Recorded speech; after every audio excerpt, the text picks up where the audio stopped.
So Kyle, anything new in your world?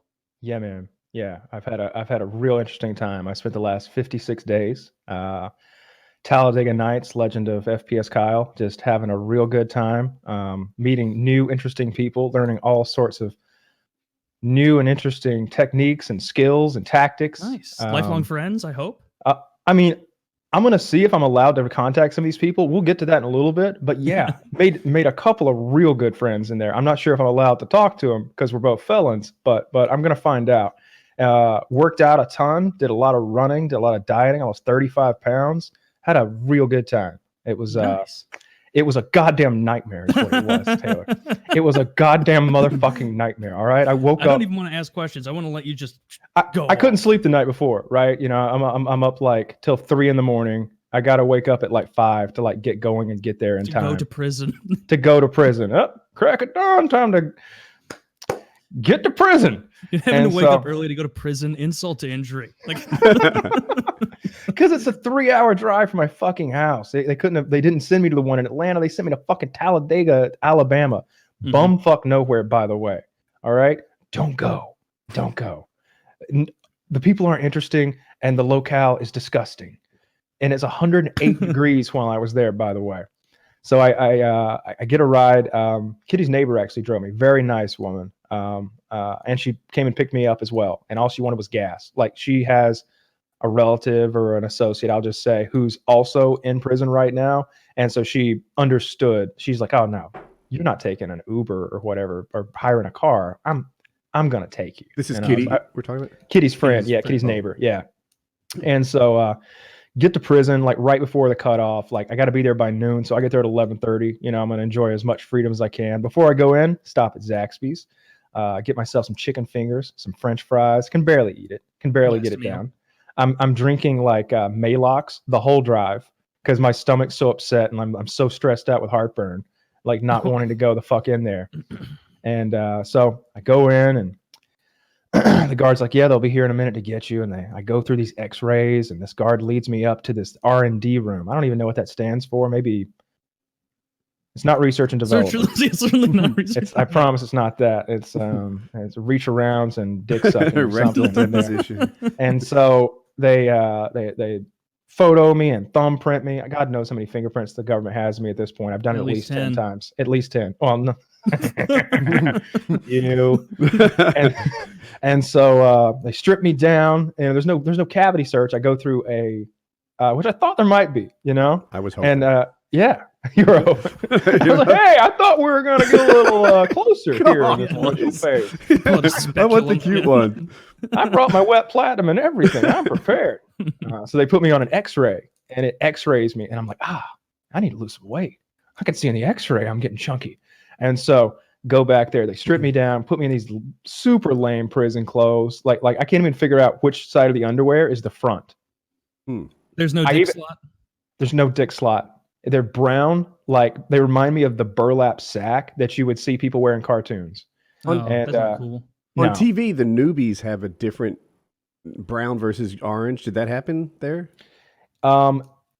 It's funny you mentioned that. I liken the experience of when you first get there and when you've been there for 2 weeks, 4 weeks, 6 weeks, and then I'm sure for years, as like a Skyrim character, like an RPG character in Fallout or something, and how at first you're like wearing like ragtag bullshit and you've got a spear, and then by the end you're like all armored up and you got a machine gun and everything. You're like fully kitted and fully geared. Very ragtag at first. You could tell that I just fucking got there. So were there orange? Was the jumpsuit orange or striped? Green. There's no jumpsuit at all. No jumpsuit at all. The uniform is green pants, brown shirt for the summertime. And then there's a green button up that goes over that in the wintertime. But it's so fucking hot, they let you wear a t-shirt. And so they lead me from that's at the medium security where I was there. And so somebody picks me up and takes me over to the camp, which is just a stone's throw away. So we get to the camp, and I'm shown where my barracks, my dormitory is, and everything. They give me a bed. I'm using air quotes because it ain't a bed. It's more of a cot. No, I would love a cot. What was it? It was one of those kindergarten pads that's about 3 inches thick.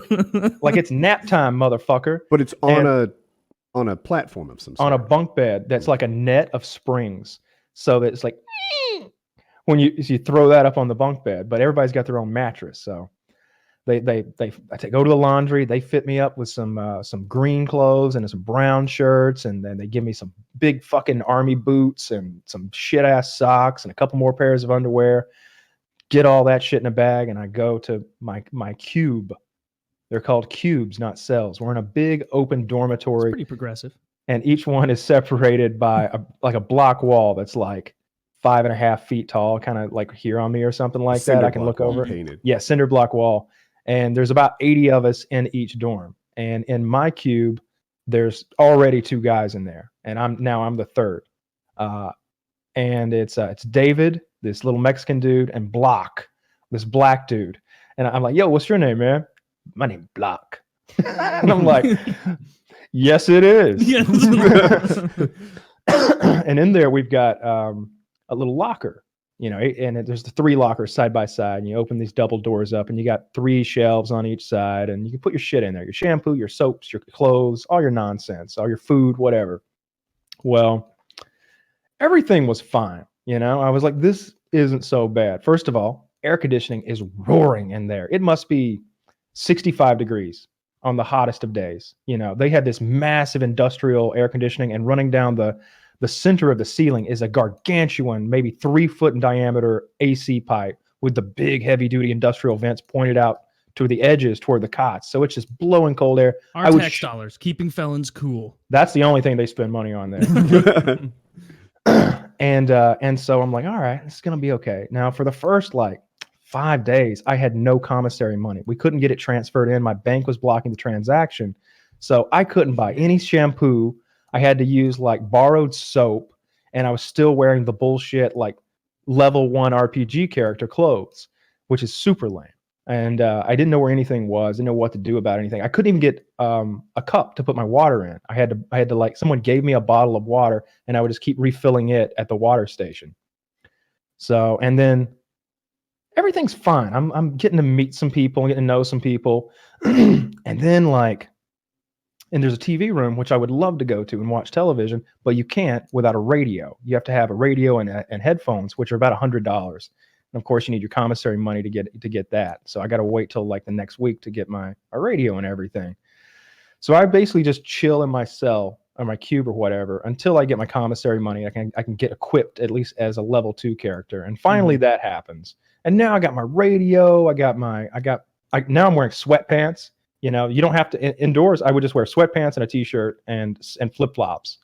This radio powers private headphones, I'm imagining? Yeah. Okay. It's just a little hand radio, and you would tune it to a station that corresponded with one of 4 televisions. On the left, you got ESPN. Don't change it from ESPN. That's where it stays, motherfucker. Yeah. Just to the right of that, you got the black TV. Don't touch it, Whitey. In the middle, you got the Spanish TV. Don't touch it, Hueto. And on the right, you got the Whitey TV. Now, you don't need to know this. You could walk in and tell. Because obviously on the left there's Sports Center. Just to the right of that, there's BET or VH1. Just to the right of that, Telemundo. And just to the right of that, it's the fucking History Channel. I was going to say HGTV. That'd be such a funny. They're watching Get out of here. I've got a lot of garden ideas. Yeah. So it doesn't take long before I start, some people know how long I'm in there for. And I didn't realize it right at first, but I was told about a week or so in that they think you're a snitch. They think that you are either part of one of those 60-day in reality shows because you don't look like a criminal and nobody gets 60-day sentences here. We've never seen that before. Or you've gotten transferred here because you're a rat from another place, and that's why you've only got 60 days. So there's immediately people who don't like me and don't want anything to do with me and are talking about doing something to me. How did you find this info out initially? I was told by the friends that I made about 10 days in. They were like, yeah. Don't. You're very good at fitting into new environments, right? Doesn't matter. Boston people, redneck people, even Canadians, I imagine. Sure, these are felons. Did that superpower work in prison? I got along with the people I wanted to get along with, but there's 80 of us in there. So immediately I felt like I needed a representative from each race. So I found a white guy who was, there weren't any big tough white guys. There were only old white guys. There weren't any really young and big tough white guys. So I found an old white dude named Pops, and I made Pops my friend. Pops gave me a pair of sneakers the second day I was there, so I wouldn't have to buy any, like some Under Armour like sneakers. And then I decided I need a black friend. So I noticed that this big black dude with dreads, big dude, had his radio was like busted up, and he had it all taped up with tape. And I was like, "Hey man, what happened to your radio?" And he's like, "Ah, it fell and it broke. These things are shit." I was like, "Look, I'm leaving in 2 months. You can have my radio." And he's like, "For real?" I was like, "Yeah, you can have the headphones too." And this is $100. And to these people, if they don't, not all of them have loving family members sending $150 a week like I do, or a bank account that Kitty can just take some money out of and send it in. This guy, he was like, "For real?" Now he's my friend. Now he loves me. Now he's coming to me all the time with information and goodies. He'll bring me a pair of flip-flops. They're $25. Here you go, man. I got you something. He's like, "I saw you like those Diet Pepsis. Here's a 6-pack." He's always bringing me shit. Then one day, well, let me complete my trio of protectors. Then I'm assembling the fellowship of the federal prison system here, the Tolkien style band of merry men. And then I was like, well, I definitely need a Spanish dude. And this guy Snow is sitting there watching TV one day. So I'm sitting like 2 chairs from him, and I strike up a conversation with him. Snow is a big fucking dude. And I told him what I was there for, and he thought that was bullshit. And he starts telling me what he's there for. Well, he's a member of a Mexican crime family out of Texas. He's in for trafficking, aggravated assault with a deadly weapon, and fleeing the police. And that's just what they caught him for. He confessed to 2 different capital crimes to me while I was there that he had not been charged or for. On the track, he runs 3 miles a day, and then he does 10 chin-ups every quarter mile with 40 pounds tied to his waist. And he changes his grip every 10 chin-ups. So it's a different grip for each set. It's either these or these or these or the wide ones. They're always different. And he explains this to me in great detail all the time. Like he's very meticulous about his routine. Are you telling me this fucker repeats stories? Every day. He's been in for 10 years, and he's got 5 more to go, something like that, on his charges. And he's got a really strong like Cholo accent. "Yo, Holmes, yeah, I've been in here a long time, Holmes." And I'm just like, cool, man. That sucks. You're gonna get out soon. You're gonna see your family. Well, he's after like 2 days of knowing him, he's like, "Hey, man, you want to go work out with me?" And I'm like, yeah, that'd be great. He's like, I'll come by your cell 7:00 in the morning. All right, you be ready? I'm like, yeah, I'll be ready. So every day I go with him. We run our 3 miles. I'm not doing chin-ups. I run my 3 miles and have a good day. And it turned out that he was watching my back the whole time I was in there, and anybody that wanted to fuck with me, he was squashing it before I even knew anything about it. Because like the scariest thing that happened was about 10 days in, the black guy comes by my cell, and I'm sitting in bed reading. Do we know this black guy? Your friend? The dreaded black guy I'm giving the radio to. Yeah. He comes by and he goes, "Yo, man, I thought I'd let you know. There's somebody in here that's wanting to get with you." And I sit up in bed, I'm lying down, like reading like this. And I sit up and go, "Mark place here. Someone's looking to get with me?" I already have a workout partner. Yeah. He's like, "Yeah, they looking to get with you." I was like, "Well, you let them know that I'm not looking to get with anybody, and I won't go down without a fight." I was like, "That's not happening." He's like, "I'll pass the word on, man, but you watch your ass." And I'm thinking like, I wonder if he's going to add literally at the end, but he's not a smart guy, so he just walks away. And now I'm terrified because he's not bullshitting. He's very serious. He whispers this to me, and he's one of my closer associates in there. And I'm just like, fuck. Now I'm terrified of the shower. Now I'm terrified to go in there. So now I have to time my showers for when Snow showers. Now me and Snow, the big Mexican guy, like we work out together already. So it works out fine that we both go back to our cells, get our towels, get our stuff, and we go to the shower. And so the shower, you walk into this room and there's 5 different shower heads, and they're each separated by a partition wall with a shower curtain behind you. It's very private. And It's nicer than my high school showers. It's really nice. The shower heads have excellent pressure and never-ending hot water. It's excellent. And by this time, I've got good soap. It's the same brand I use. Good shampoo.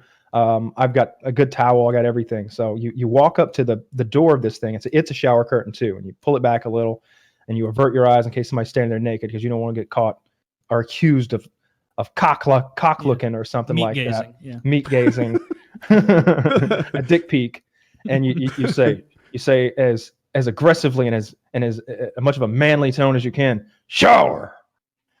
And whoever was last to go into the shower, you don't go shower. So whoever was the last to go into the shower, they call back, and they answer with whichever showers are available.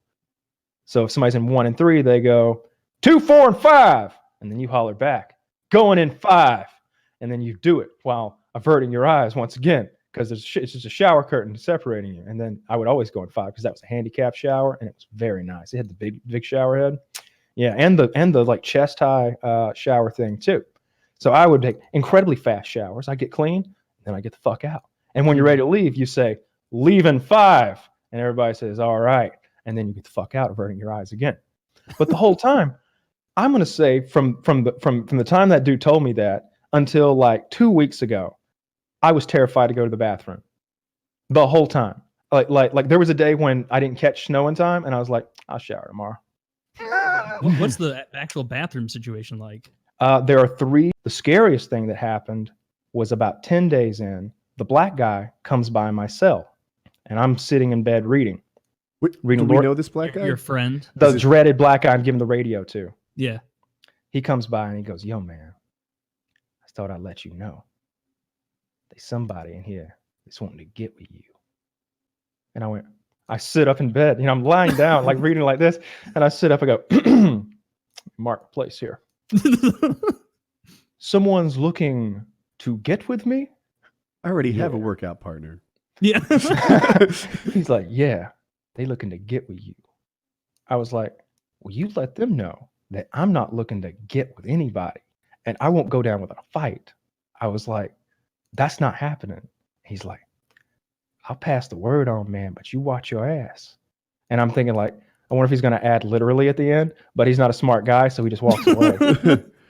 And now I'm terrified because he's not bullshitting. He's very serious. He whispers this to me, and he's one of my closer associates in there. Mm-hmm. And I'm just like, fuck. Now I'm terrified of the shower. Now I'm terrified to go in there. So now I have to time my showers for when Snow showers. Now me and Snow, the big Mexican guy, like we work out together already. So it works out fine that we both go back to our cells, get our towels, get our stuff, and we go to the shower. And so the shower, you walk into this room and there's 5 different shower heads, and they're each separated by a partition wall with a shower curtain behind you. It's very private. And it's nicer than my high school showers. It's really nice. The shower heads have excellent pressure and never-ending hot water. It's excellent. And by this time, I've got good soap. It's the same brand I use. Good shampoo. I've got a good towel. I got everything. So you walk up to the door of this thing. It's a shower curtain too, and you pull it back a little, and you avert your eyes in case somebody's standing there naked because you don't want to get caught or accused of cock looking or something Meat like gazing, that. yeah. Meat gazing, a dick peek, and you say as aggressively and as much of a manly tone as you can, shower. And whoever was last to go into the shower, you don't go shower. So whoever was the last to go into the shower, they call back, and they answer with whichever showers are available. So if somebody's in 1 and 3, they go 2, 4, and 5, and then you holler back, going in 5, and then you do it while averting your eyes once again because it's just a shower curtain separating you. And then I would always go in 5 because that was a handicap shower, and it was very nice. It had the big shower head. Yeah, and the like chest high shower thing too. So I would take incredibly fast showers. I get clean, then I get the fuck out. And when you're ready to leave, you say, leave in 5. And everybody says, all right. And then you get the fuck out, averting your eyes again. But the whole time, I'm going to say from the time that dude told me that until like 2 weeks ago, I was terrified to go to the bathroom. The whole time. Like there was a day when I didn't catch snow in time, and I was like, I'll shower tomorrow. What's the actual bathroom situation like? There are 3 No, there are 4 toilets in stalls, just like in a department store or anywhere else. There's a urinal and there's like 6 sinks. So it's fine. The toilet paper was awful. I immediately bought toilet paper. Like I got some fucking Charmin right away. It is a must-have item to anyone who's about to go to prison. Get your Charmin toilet paper. So yeah, the snow guy, it turned out, was like watching my back the whole time. And anytime anybody would say anything about me, or anytime I did something I shouldn't do, he would pull me to the side and be like, hey, like one time I pissed and I didn't wash my hands. He said, hey, somebody said you didn't wash your hands. And I'm like, somebody told you I didn't wash my hands when I pissed? He's like, yeah, you got to wash up, man. People take that shit seriously, because you're going to touch the microwave or you're going to touch the TV. And I'm like, I didn't even touch my dick. I was like, I just whipped it out. He's like, don't matter. They don't know. For all they know, you're washing your hands and pissing there. You got to wash your hands. And I'm like, I'll lather them bitches up like I'm about to go into the operating room from now on. If it'll keep anything bad from happening or anybody from yelling at me. So now I'm scrubbing the fuck out of my hands every day in there like I've got OCD. They're getting red. Like I'm looking around like, all dry. You know how red they are? I only used hot water. Just hot. Like my skin's cracking. I'm so clean. Yeah. They're coming out like crab legs. And I'm just like, this is just. Then I get into a shouting match with a guy one morning at the TV room because it's just me and a black guy. I get up at 4 a.m. at this point of my stay, and it's just me and this black guy, and the TVs are on the local news, like all of them are, and I'm like, I don't give a fuck what's going on in Montgomery, Alabama. I don't give a fuck. I'm gonna change the white TV to Everybody Loves Raymond. I want to watch the sitcom. He goes, yo. We watch the news in the morning. And I was like, well, watch it on one of those TVs, man. There's 3 fucking TVs here. We watch the news. he's about to crack. I found out later he's been in there for 14 years and he's got 2 more. This maniac named Chico. He's coming out soon. He takes them unless he has a fucking conniption fit over the morning news while I'm away. Then yeah, he'll get out soon. So Chico wanted all 4 of the TVs turned to the various local news. ABC, CBS, NBC. He wanted all of the local news stations on simultaneously, so he'd know everything that was going on in downtown Birmingham that morning. He needs 3 different fucking weather reports, 3 different weather girls. And I'm just like, all right, here you go. Click, click, click, click, click. Happy now? He goes, great. I was like, all right, fine. Won't come back. I just won't come back in the mornings and watch, because I don't want to watch the morning news. For some reason, it just seemed real depressing to like watch what was actually going on just outside the fence and down the road. Like CNN is one thing, but I just didn't give a shit what was going on. And boring as fuck. It was a weird fucking time. They were, but those guys thinking that I was a snitch didn't wear off until about 6 weeks ago, or about 2 weeks ago. It was when I started like making more friends. When people started realizing, like, oh, I guess he's actually just in here. I guess judges really do give people 2 months. So there wasn't an event. They just got to know you over time, and you started to fit in. Yeah. They trusted me with the locations of the hidden knives. I was trusted with that information. So if you want to slice up like an onion, which is contraband, by the way, we're not supposed to have onions. Or if you want to make your own relish, because there isn't relish out of a pickle, I've seen people nibble those items down and into chunks. The guys but I was trusted with the sacred location of 2 of the 3 knives in the dormitory. I won't say where they were, but they're hidden in public area. I won't say where they were. They're hidden. What was that last word? In like a public area, like not in anybody's cell and not in anybody's locker. They're put somewhere where nobody would get in trouble. They're hidden in a third-party location. To anyone, right? Exactly. And it's really rudimentary blade that you can chop up an onion or a tomato with without mushing it all up. Mm-hmm. The stuff that people ate in there, I couldn't get over it. First of all, let me start with this. There's a currency in prison. They're called Macs. M-A-C-S. Macs. And I didn't know what a Mac was for the longest time. And I didn't want to ask. I felt like a dummy. And then I realized it about 4 or 5 weeks in. Macs are packages of mackerel fillets. Oh, I was godly confident it was mac and cheese. You know, the Kraft in the blue box. I was like, I can't believe Kyle didn't figure this out. I guess if these guys are working out all the time, they need their protein, their lean meats, and so they want their max. What it is, it's a 70-cent item in the commissary. So it's close to $1, and it's also one of the cheapest things in the commissary, and it's meat. And they all ate it. It's what they all ate. It was disgusting. I only tried it once. Like Snow would cook for me, and I ate some of it, and I was just like, this is not for me. This is fucking gross. So like they gamble with Max. They loan each other Max for like favors and any number of things. Like they bet on football games. You know, I got 15 Max that the Bills are going to cover the spread. They'll play poker with Max. You know, I'll buy in for 20 Max, and he'll have some like chips that they make out of tearing playing cards in half. Each of those is a chip. Each of those is a Mac. Mm-hmm. And I couldn't understand why these motherfuckers were eating Max, because there was tuna in there, and what I ate the whole time was chili. I found right away. Thumbs down, Kyle. This isn't Jackie's chili. This is prison chili. This is good chili. Okay. It's a company called Brushy Creek. I wrote it down because I want more of it. That's how good it was. All right. I stopped going to the cafeteria the third day I was there. Not because the food was bad. It was good. It was like high school food. Huh. It was just like high school food. They had hamburgers. They had hamburgers and hot dogs on Memorial Day. You know, they had hamburgers once a week, fried chicken once a week. They'd have baked ziti. It was pretty good. You know, Swedish meatballs one day. Breakfast was gravy and biscuits, grits, oatmeal, stuff like that. Scrambled eggs some days. Pancakes once a week. It was fine, but I didn't feel like it was good for me. So like 3 days in, whenever I start working out with Snow, I'm like, I'm going to go on a diet. So I averaged out to about 375 calories a day for the 2 months I was there. I did the math, because a bag of chili is 300 calories, and I'd eat one bag a day. But most days I would skip at least one day. I would eat today, not eat tomorrow, eat the next day. So I would eat like every other day. But one week I went 4 days without eating.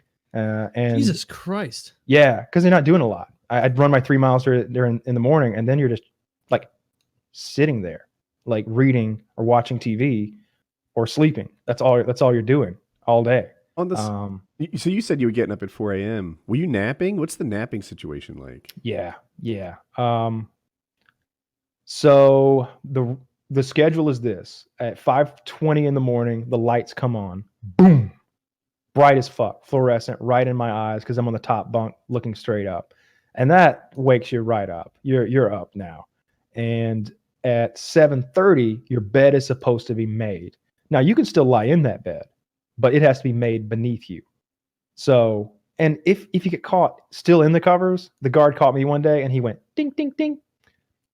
You need to make the bed and get over them covers, buddy. I'm like, no problem, man. I just overslept. All right, good day. And just kept moving along. You know, it's not a big deal. Mm-hmm. But that was the only time it ever happened, because it was really the only time I've ever done it. It was a fluke that he caught me. So I had a sheet, and I would cover up with the sheet to take a nap. And I had a pillow that I made by taking a sweatshirt and stuffing it full of like regular shirts. So I had a decent pillow, and I would nap a lot. I would try to sleep the day away as much as I could. Mm-hmm. Like the middle part of the day, when there was like, I'd already eaten or I'd already read for like 4 hours, and I was just, I needed to just chill out, and nothing on TV, or midway through my stay, they took the televisions away during certain daily hours so that people would work their jobs. I would just sleep through that. And it was, you're trying to create the stasis they have in sci-fi, where you can wake up 2 months later. Yes, that's exactly what I'm trying to do. And that ties into one of my questions, the guard relationship. So you made friends with Snow.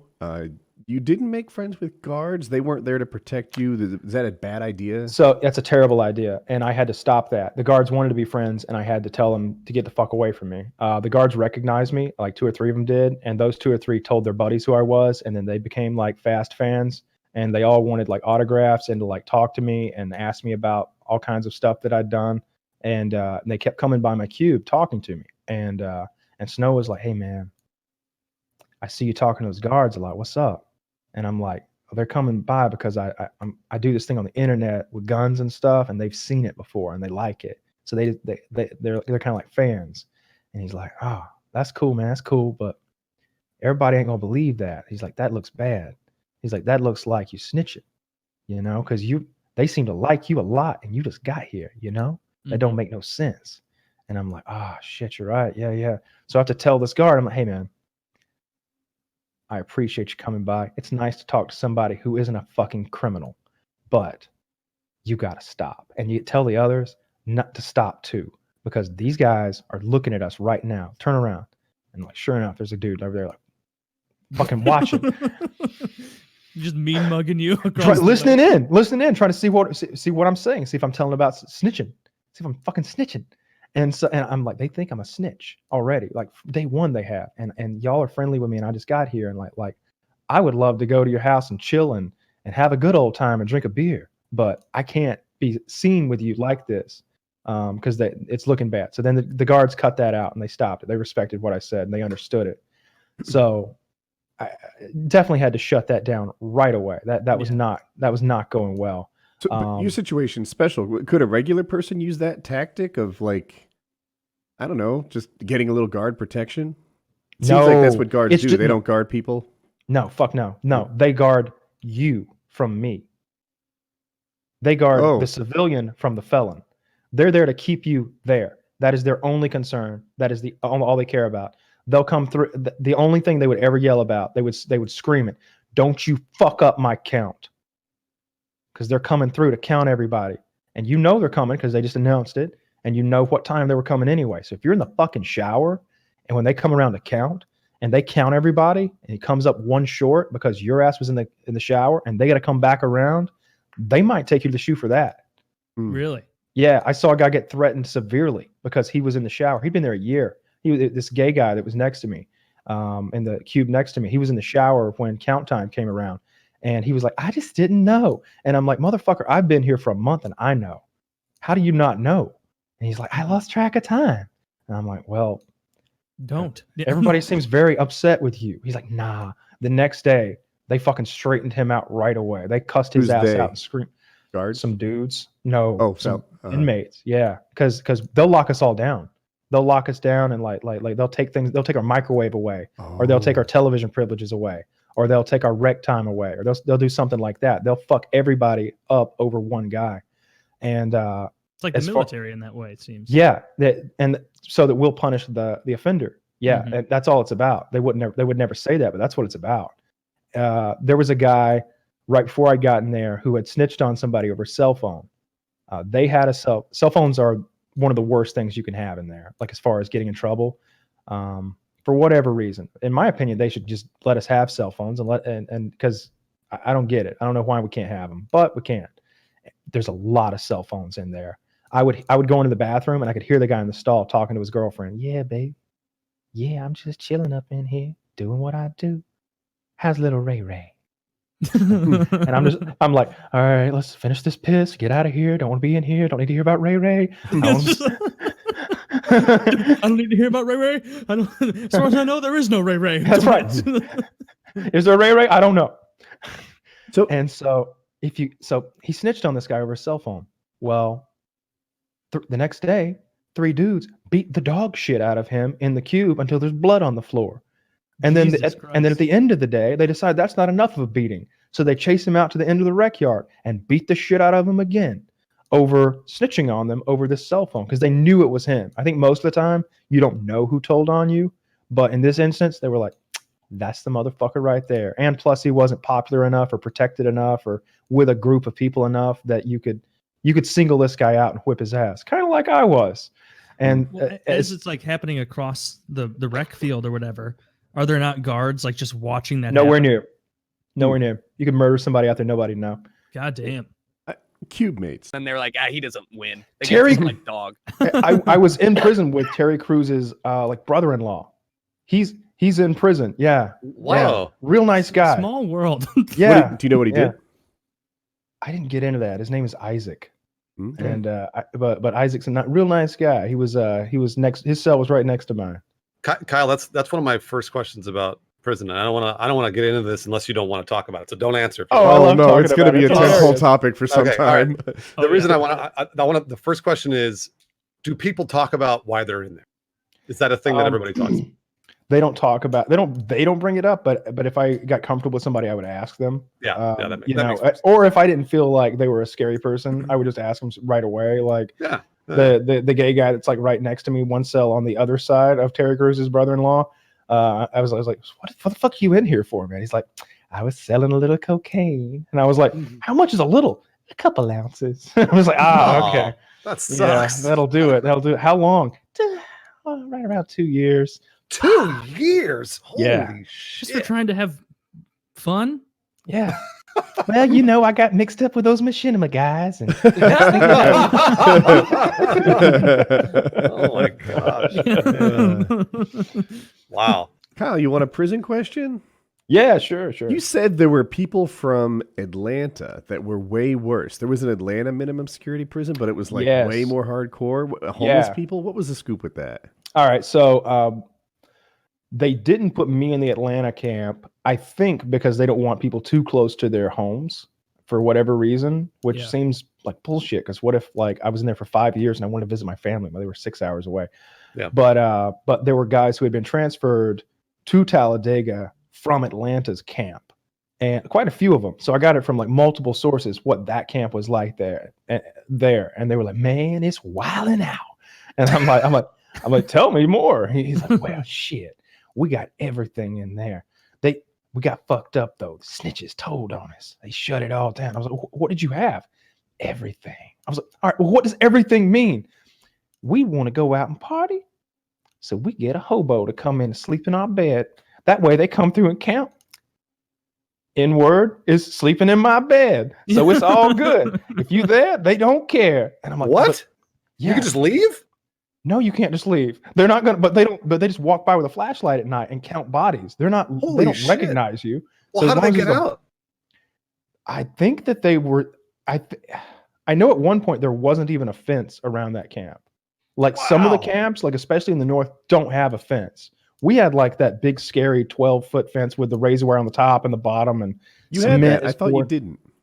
I thought I didn't too. There were a lot of lies about that place online. Like all of the programs that they said that we were going to have, like they only exist for the medium security guys. And so people will transfer to Talladega because they're like, yeah, I want to learn to be a fucking graphic artist. That'd be cool. I'm out in a year and a half. I need a job that, won't discriminate.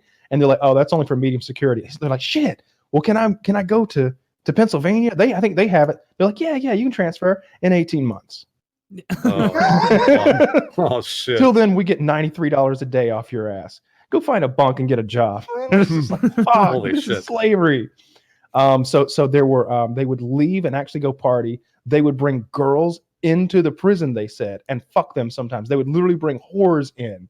And then they had like all of the drugs That's and awesome. alcohol, but we had Yeah, I all the drugs approve. and alcohol too. That's insane. Man, maybe Wow. prison's not Wait, so did you bad. say you said you had something in alcohol? That you had whores and alcohol? Drugs and alcohol. We had Oh. drugs and alcohol, like every drug you can name, and alcohol and cigarettes and cell phones. Like all of that was like everywhere in Talladega. Like it So was the just- alcohol, you guys didn't. It wasn't like prison made alcohol. It was professionally made alcohol. You imported. When I asked about it, they said I was like, do they had, because I was reading a Stephen King book where they were talking about making alcohol out of prunes and raisins in prison, and so I asked a guy that was near me. I was like, do they do that here? He's like, they don't have to. They got Jim Beam and vodka. They got it. They have real alcohol. Mm. And I was like, well, how much is it? He's like, you want some? And I was like, no, I don't. Well, maybe. How much is it? And he's like, $8 a shot. And I'm like, fuck that. That's a good deal. That's not bad at all. cheaper than That's here. Los Angeles. That's Fuck. Los Angeles. Yeah. I'm It's getting bar hammered in prices. prison. Yeah, Yeah. Tucker's just wasted. big time. Blacked out. At these Bringing- prices, I can't afford it not to be.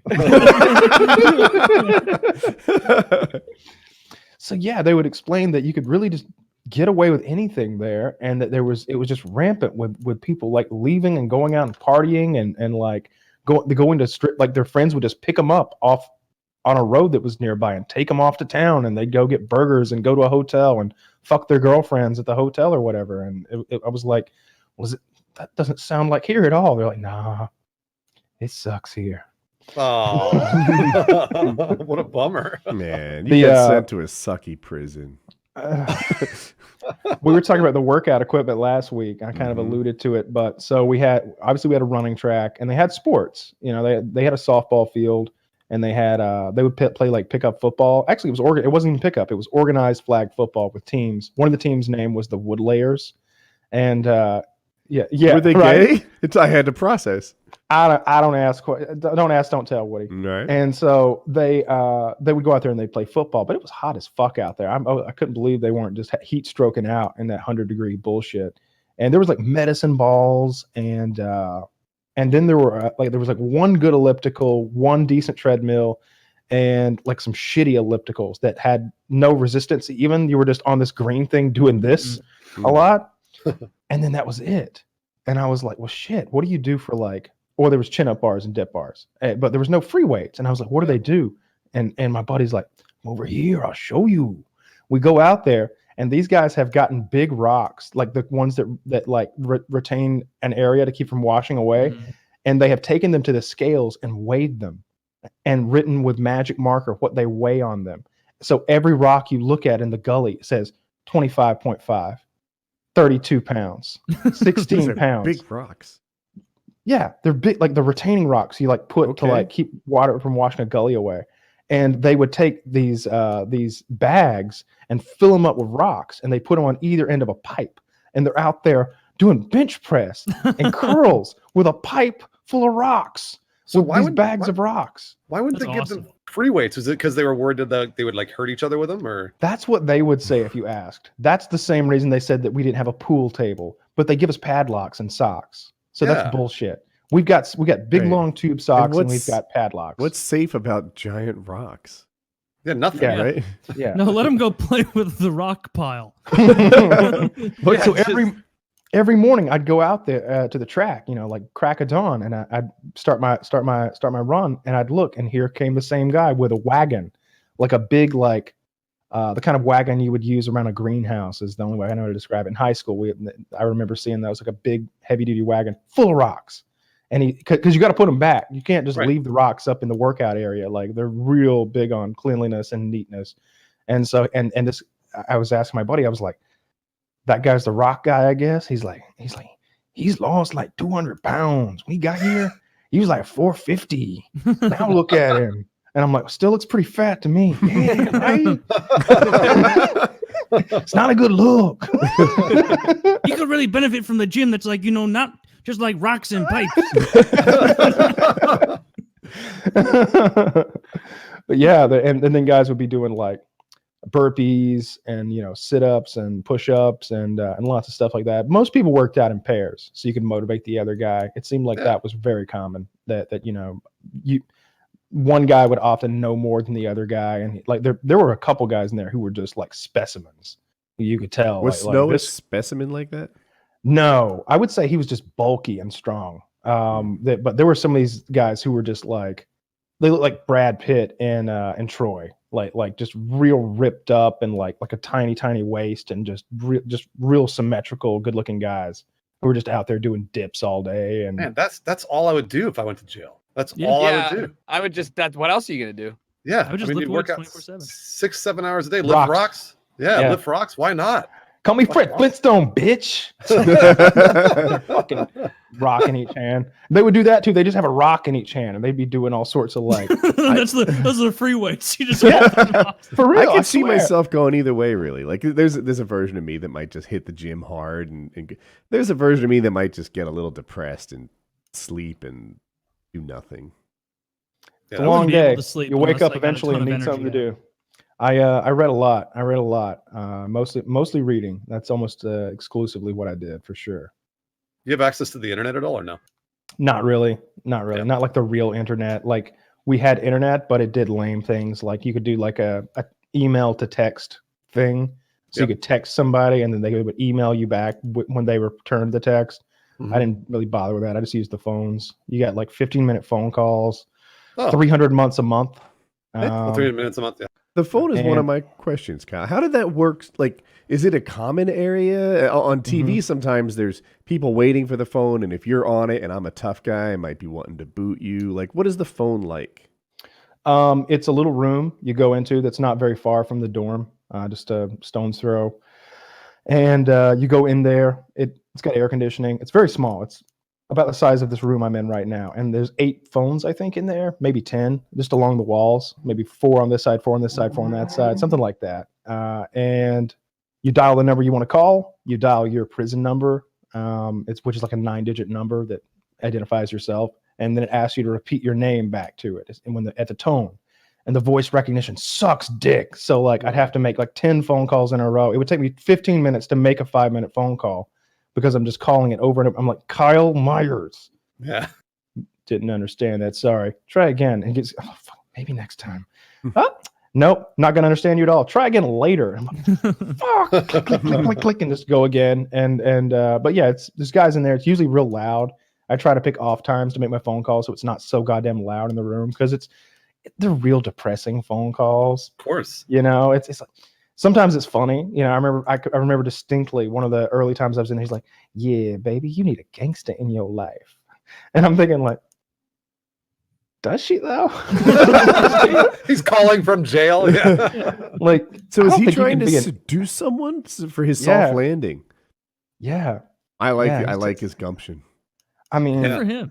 I mean, there are women out there who want to fuck Charlie Manson. There are. Shoot a shot. And but yeah, it sucked. You got, like I said, you got 15 minutes, and then the phone starts doing this little countdown bullshit. It gives you these little tones to let you know that any minute now you're running out of time, and we're just gonna hang the fuck up on whoever this is. And unless you're calling locally, it's expensive, like $1 a minute or something like that. To you? Yeah. Okay. Yeah. On TV, it's always collect. No, I don't even think that's an option because this way the prison gets the money. Call from help, I'm being raped. I don't know, help. I'm being raped. Is that Turkish? What is this? No, gentlemen. No, I think that the federal prison system wants to get as much money out of you as they can. So like it comes right out of your commissary fund. There's a little process in which you transfer money from commissary fund into your phone fund, and one of the problems with prison, like you said, get the money out of you. Most people exit prison, even if they just do 2 months, which is a low. Most people do more. You do 6 months in prison, you come out broke. Most people can't they don't have a 6-month emergency fund that they can tap into, and they exit, and suddenly it's not a problem like renting their next apartment and such. Like they leave in dire straits, and right. That's part. Yeah, that's why they put them in the halfway house. I think that's one of the main reasons. You know.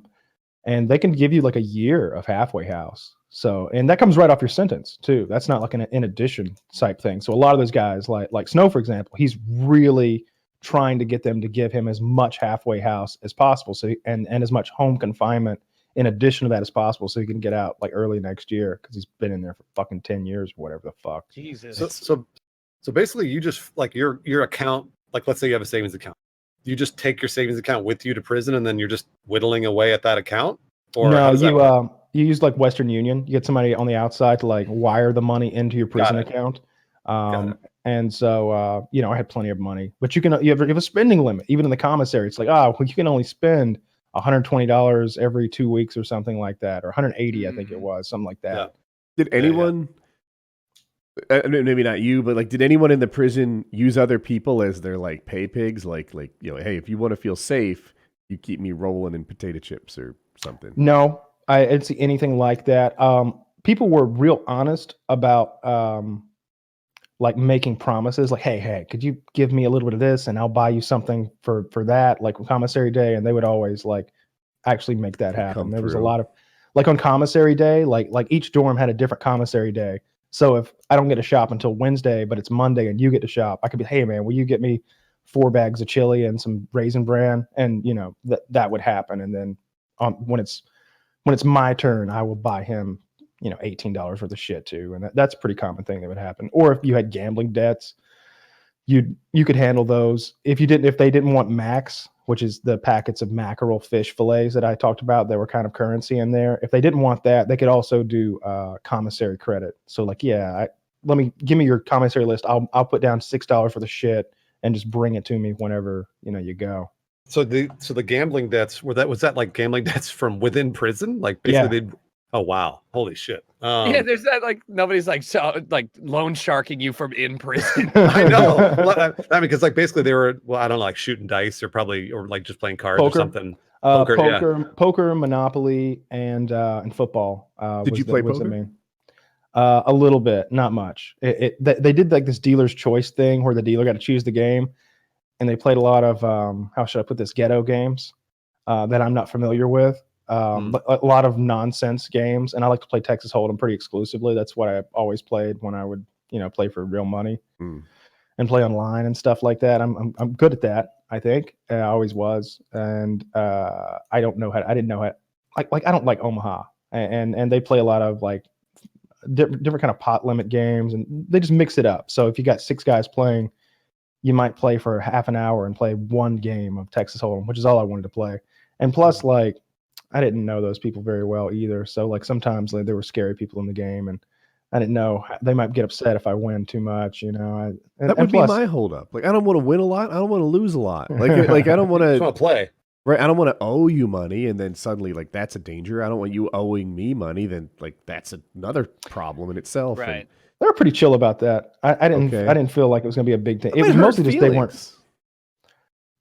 Everybody, nah. You get There lucky. were a lot of people with good sense of humor. Like Okay. some guy got his towel stolen one day, his bath towel, and you're assigned I think 3 brown bath towels. They're garbage. They remind me of the kind of chamois that you'd like dry your car off with, and like very not very absorbent, And real small, rough, too.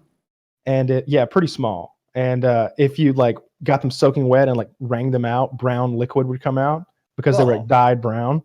And it was pretty gross. So, and I always thought like, I bet I'm just like rubbing a little bit of that brown dye on me every time I dry off. I'm never actually going to be clean while I'm in here. But you could buy your own towel from the commissary, and it was an okay towel, and I think it was sort of a cream color, and it was better. I don't remember what they cost. I didn't bother to buy one. But this guy's towel got stolen one morning, and he starts screaming, "God damn it, y'all! Who gonna steal my towel? My motherfucking towel was hung up right motherfucking here. I hope you know I've been drying my balls with that towel. I've been wiping my asshole with that towel. And now you gonna wipe your face with it? What the fuck is wrong with you?" And he goes on like this forever, and everybody's screaming at him, "Ain't nobody gonna bring your towel back. Just let it go. Let it go. They ain't bringing it back. Not that you done made a big deal." He's like, "I ain't making a big deal. Maybe you accidentally grabbed my towel. I hold no ill will toward you, towel man. Please bring me my towel." And I'm like, "God damn, I don't even, if you want one of mine?" Like get the fuck, like he wanted it so bad. And then like 10 minutes later, he goes, "Excuse me, everyone. A little embarrassing. I found the towel. Sorry about all that." That's pretty cool of him, though. Did people laugh? Like, how did it go? Yeah, over? everybody's laughing. You were Yeah. going to tell us about snow and chomos. What was the scoop Oh there? yeah. All right. So did I tell you about Chomo is? did I tell you about the drawing? No, but the audience might not know what a chomo is. Good. A chomo is a child molester. Oh, They be fucking with them kids. So this guy had been in the medium security prison. He said that the chomos, they hang out in the library because when the newspapers come in, they want to get the advertisements, all the coupons and shit, because maybe they get like a Kohl's catalog with a bunch of little kids in swimsuits, and they were cutting that shit There's out. some So hot they can- kids in there. Oh, Yeah. shit. Oh shit, son! The spring catalog for Huggies is out. The boys' Jesus. baby gap came in. Jackpot! Oh my god. Oh yeah, she got her floaties on. Oh, Jesus. So they're cutting this shit out, and that's their pornography. And so he was very sensitive to this because apparently they rough those guys up in medium security. That's pretty regular. They've got their own like wing or their own unit. They keep them to themselves because. And imagine if you're just like, I feel like you should distinguish between sexual crimes, although some people might find that to be offensive. Child molester is a bit different than a rapist to me. All right, rapists are awful human beings, but child molesters are the bottom of the barrel. And to me, like, I don't think you should throw the rapist necessarily in there. Especially like maybe the date rapist. Where do you all right? stack Or the, rank murderers in this, Kyle? I'd rather Well, there's chill no with a murderer stereotype. than a I rapist. don't know if getting, we like, need to beat tier up. list like all of these crimes. Welcome to But the I show, agree- I Tucker. can agree that like like it's like there's different tiers of awfulness. Like different 6 tiers of and 7 awfulness. layer of hell. Yeah. Yeah. Yeah. Well- There's a Dante's Inferno catalog of these guys, and Well, in and jail, it just makes itself apparent. I imagine, right? Like Yeah. everybody just is like, these are the rules. Like this is what we're doing. yeah, like they don't get if you murdered or even if you raped, they didn't seem to care. But there, by the way, there were no rapists in there with me. At least none of them had been caught for rape. That's a very important thing to distinguish, because people are like, oh, nobody's in there for violent crime. No. Nobody's in there who was found guilty of a violent crime. There are criminals in there. And when you're a criminal, it's like, oh, she's a baker. She's probably never made any cupcakes before, though. It's like, no, she's probably made cupcakes and cake pops. She probably made an ice cream cake one time with her cousin. Like, there was that one time when she made some cupcakes. She's done it all. She's probably made candy too. Yeah. You know? She was actually only convicted of solely baking gay cakes. No matter what you asked for, it was very, very gay. So there are guys in there who like to draw portraits, and they'll charge for the service. Very talented guys. And one guy would charge $5 max, and he would draw a portrait for you. You gave him a photograph of your loved one, he would draw it. Very cool portraits. I wished that I had photographs to like get that done too. I wish I had like the three of us from the show and like do like a group picture. I thought that would have been like a prison group picture of the three of us. Yeah. So this Indian guy who was actually Terry Cruz's brother-in-law's cellmate, Snow called him Indio because he didn't know his real name. He called Isaac Black because he was black. Not very creative. And he called you Blanco, which is white. He called me Weto. Weto, that's right. Or Sleepy, because I slept a lot. Weto or Sleepy. Yeah. I had a cool prison name. Hey, you Sleepy, get over here. One of the 7 dwarves. Come here and meet my homies Drowsy and Dopey. And Rapey. Rapey really wants to meet you. So the Indio wants to draw something for anybody because he likes it. So I guess Snow gives him a photograph of Snow's grandson. And so the Indian guy draws it very well, and he gives it back, the drawing. And he's like, yo, what's this right here on my grandson's arm? And he's like, oh, I signed it. And he's like, looks like my little grandbaby got a tattoo. My grandbaby don't got no tattoos. He's 3 years old, yo. And he's like, oh, well, I always signed them. You know, he's like, I don't understand. You know, I could just erase it, put it in the corner. How about that? Sign the back. And he's like, yeah, I like that better. You know, sign it somewhere else, maybe. And he's like, all right, cool. I'm going to take it. I'll move that, and I'm going to make a copy for myself. And he's like, what you want a copy of my grandbaby for? And so he comes to me the next day, and he's like, yo, I think Indio's a chomo. Oh, fuck. We're out there running, and I'm just like, nah, man, I don't think so. He's a real chill guy, you know. He's in here for some kind of fucking computer fraud or some bullshit, you know. He's doing finance. He's like a computer coder, you know. He's just a nerd. He's scared, dude. He's told me he's a cool guy. I talk to him a lot. He's right next to me. Nah, wants a picture of my grandbaby. I think he's a chomo. In medium, we know how to handle the chomos. And I'm just like, man, I don't think you need to be handling nobody. You know, I think if you just voice your concerns to him, like, and wait a minute, goddamn, who am I talking to? Yeah, man, maybe he's a chomo. Yeah, you're gonna have to represent for the family. You know, you can't let this get out. You know, it'd be a real dishonor. You're gonna have to represent. But I don't do any of that because he might murder the poor man. So I'm just like, nah, I'm trying to chill him out, but it's not working. So at the end of our workout, he's like, yeah, I'm gonna go talk to him. And I'm like, you're just gonna talk to him though, right? Probably. Shit. Depends what he says back is what he means. And so like the next day we're running our lap, and he's over there doing his chin-ups with the 40 pounds of weight tied to his waist, and I'm watching him as I do because I'm not interested in any of that. And the Indian guy and Isaac run past doing their lap, and he goes, yo, Indio. And Indio looks over with this look I've never seen on a grown man's face before. That I can only terror, just terror. He's just like, just that, like this grimace of fear, and he was already, he's breathing hard because he's running, and he's, yeah, morning, and he's like, yeah, and he just picks up the pace and keeps on fucking, and I'm like, did you talk to Indio yesterday? Yeah, we straightened that all out. Like, fuck. I don't even want to know what he said to him. I know he threatened him. I know he did. He probably asked him if he was a chomo. It was just so. It seems so Well, how easy do you to fuck up like- in there. I was gonna say, how do you clear your name? It's like, no, I definitely don't like kids. Like, I got some pictures of some grown woman. Jerk off to this. Let's see. Yeah. No. you're Oh. just sitting there. It's like, I can't get Say it no up. more, Snow. This is my core Hey, competency. everybody, come here. He's gonna prove he's not a chomo. Look at it, it's all flaccid. Oh, you don't like a grown woman, do you? All right, bring my little grandbaby over here and my knife. Shit. Oh man. No, you never know. What... Wait, what's the knife for? Oh, We're back to the knife sounding. is for you, Wetzo. Sounding. Kyle, hold the knife. I can just picture you there, like, I just want to go have chili and read the rest of Harry Potter.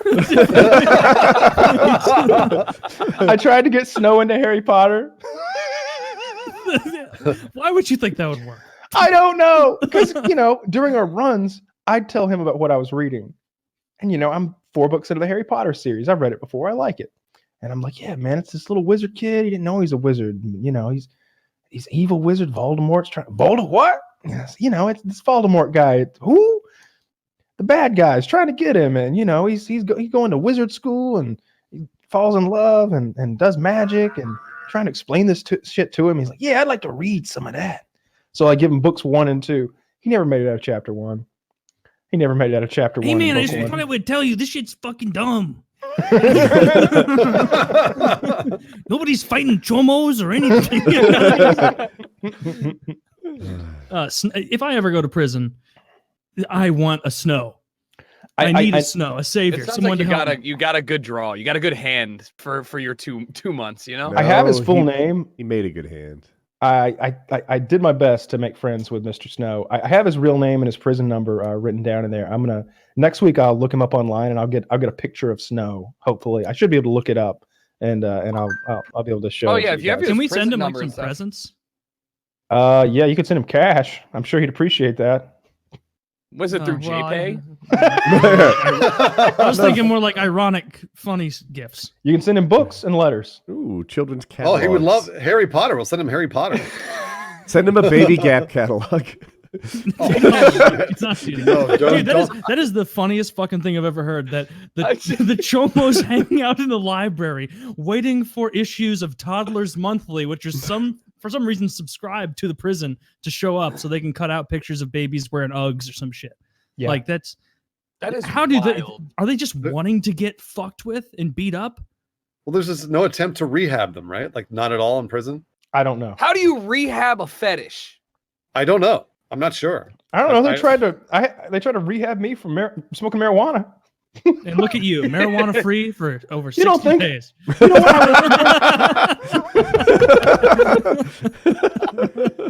I could smell it. I could smell it in there. It was such bullshit. It's like you've got me here for marijuana, and I can smell it every day. It's like putting a fat guy and locking him up in a KFC bathroom. This is torture. This is torture. I can smell it right outside. Wait, you got out of prison 2 weeks ago? Yeah. Oh, for what? Possession of marijuana. Yeah. That 2 months is what that gets you? In federal prison. Yes. Oh, wow. Yeah, it's a good time. That's cool kid prison. Yeah, it really is. If you have a choice, you want to go with the federal prison system. Is that? I can't tell if you're goofing because Office Space made it seem like federal's not the good one. Federal is the good one. It absolutely is. Okay. It definitely is because state prisons, from what I was told by prisoners, like federal prison has like their low really means low. Their camp really means it's more of a camp, and their max is really fucking max. But in state prison, depending on funding, like maybe throw them in the medium. Like the levels aren't as defined as well. Like their low might be pretty fucking rough. They mix them maybe too much instead of getting. I'm not an expert, but that's definitely my understanding of the scenario. That the state prison, even when I was in county jail, they were like, "Oh yeah, I knew a guy that got killed in a state prison." I'm like, "What? Why?" Stole potato chips. This is a good tip for you guys listening out there. Commit federal crimes. Federal crimes, boys. Yeah. Always federal crimes. Go big or go home. That's what I always say. Yeah. Well, you don't go home. Do it right. Go big or yeah, don't go. Go big and don't go home. Possessions is still a state crime in Georgia as well. So how did you get tried for on a federal level for it? Because we beat the state case because they wrote a bad warrant. They wrote a warrant that said they were able to search my home due to the fact that I was wearing shorts. I haven't heard this little bit. Were they tie-dye? Because they're kind of stoner. Nah, they were probable cause. I had some cargo shorts on, and they said because I was wearing shorts, that meant that I was heading straight home with the half ounce of marijuana, and therefore they had the right to search my home. Whereas if I'd been wearing slacks, I guess, then I was going about my day into the world, and so that was going to get thrown out. So was all of the evidence that was actually acquired, but the feds, because of the types of firearms that I owned, were able to search my house regardless, just because I had been found to possess any marijuana whatsoever, like a seed of marijuana or a hundredth of a gram of marijuana would give them the ability to search my home. So the state lost their case, and so the feds picked it up. What do they do with the guns? They just hold on to them, put them in a big vault somewhere? Probably destroy them. Oh, that's a shame. What would you, 200K? Like, you get more than that in guns. Yeah, closer to 400. They took $400,000 worth of guns? Holy cow. I had half an ounce of marijuana. I was a real danger to society. You have to understand. I didn't trust him either. When they called me, I said, leave no stone unturned. I said, did you know there's more guns in the basement? Did you check the bunker out back? That's where the real shit is. Yeah. Yeah. That's unbelievable. I'm sorry to hear that, mate. Yeah, How long did you get like schedule when you went? No, they did that scheduling for me. They didn't let you sit your reservations. Yeah, so I just called the concierge down at the federal lockup, and actually, I don't want to speak for Kyle, but my observation is that the stress and like unknown that stretched out for 2 years was maybe worse than the 2 months in prison. Like in terms of the punishment, you carry on. Yeah, because I was looking at more like 25 years of prison, of like trumped up charges if I tried to go to court and fight the silly charges. So that's the reason I pled guilty, is because some of the charges I pled guilty to are not accurate. I pled guilty to intent to distribute as well, because they said that my girlfriend had smoked marijuana at my house one time and that I had distributed marijuana to her in that manner. And so that was a crime. But I couldn't. If you went away that long, it would have been funny for me and Woody to do the show next week and been like, it's only 1,200 weeks until Kyle returns to the show. Like, the listeners know, but you guys might not. Like, one of the charges was owning a firearm with a destroyed serial number. Now, what happened was he bought a brand new firearm. He bought it from a gun store legally. Everything is on the up and up. He took that brand new firearm and shipped it to a professional firearm coding person to give it like, cool camo or another color or something like that. And then it turns out that person had gotten paint in the serial number, and now they're accusing Kyle of destroying or defacing a serial number, which is a 10-year mandatory minimum federally. So that's the kind of like, I don't know, the threat that he was looking at. And they were looking at like an enhancement per gun up to like, I don't know if it's up to 5 guns or up to 10 guns, but they can add like, it's like 2 years per gun up to 10 guns, I think, which is like 20 years. That they could tack on. Even the guns had nothing to do with marijuana. Those type of laws are meant to punish drug dealers who are carrying a pistol while they deal drugs, and it's like, oh, you can't steal my drugs, I'll shoot you, or you better pay for those drugs or I'll shoot you. That sort of thing. People who are in that kind of business, not for people who like have a shotgun in their closet way back at home and they smoke some marijuana at a concert, and that's how they're kind of applying the law. So they were threatening me with like roughly 25 or 30 years or something like that if I didn't plead guilty to some pretty nonsensical charges. Goodness gracious. Yeah, and then of course the cost of going to court. Ed and Rabbit is co-counsel. I feel like I could do an afternoon. All right, I'll meet you in the middle. Right smack dab in the middle. I mean, that's a warning. I give a warning. That's pretty much how it went. Like we started at 25 or 30 years, and then it was like maybe 5, and then it was like and as early as like 5 months ago, it was like 2 to 3. And then it was like shit, and then we finally negotiated down to this crime that's 0 to 6 months, and then it's up to the judge's discretion, and then he gave me 2. So yeah, it's been a fun little time. And then just got out, but yeah, got out 2 weeks ago. I'm enjoying freedom. Yeah, it's good to be. Hey, what's back. the coolest thing about being out? I my guess is controlling the light switches on your own, but Sure, that's awfully nice. You know what time it is. We got a clock, and Okay. it moves very slow. How about that? Especially when you're watching it. I just stare at all day. Something about backing out of a fight is sort of like another level of has like a more negative connotation to it. It's like that's another thing that you lose respect for someone for.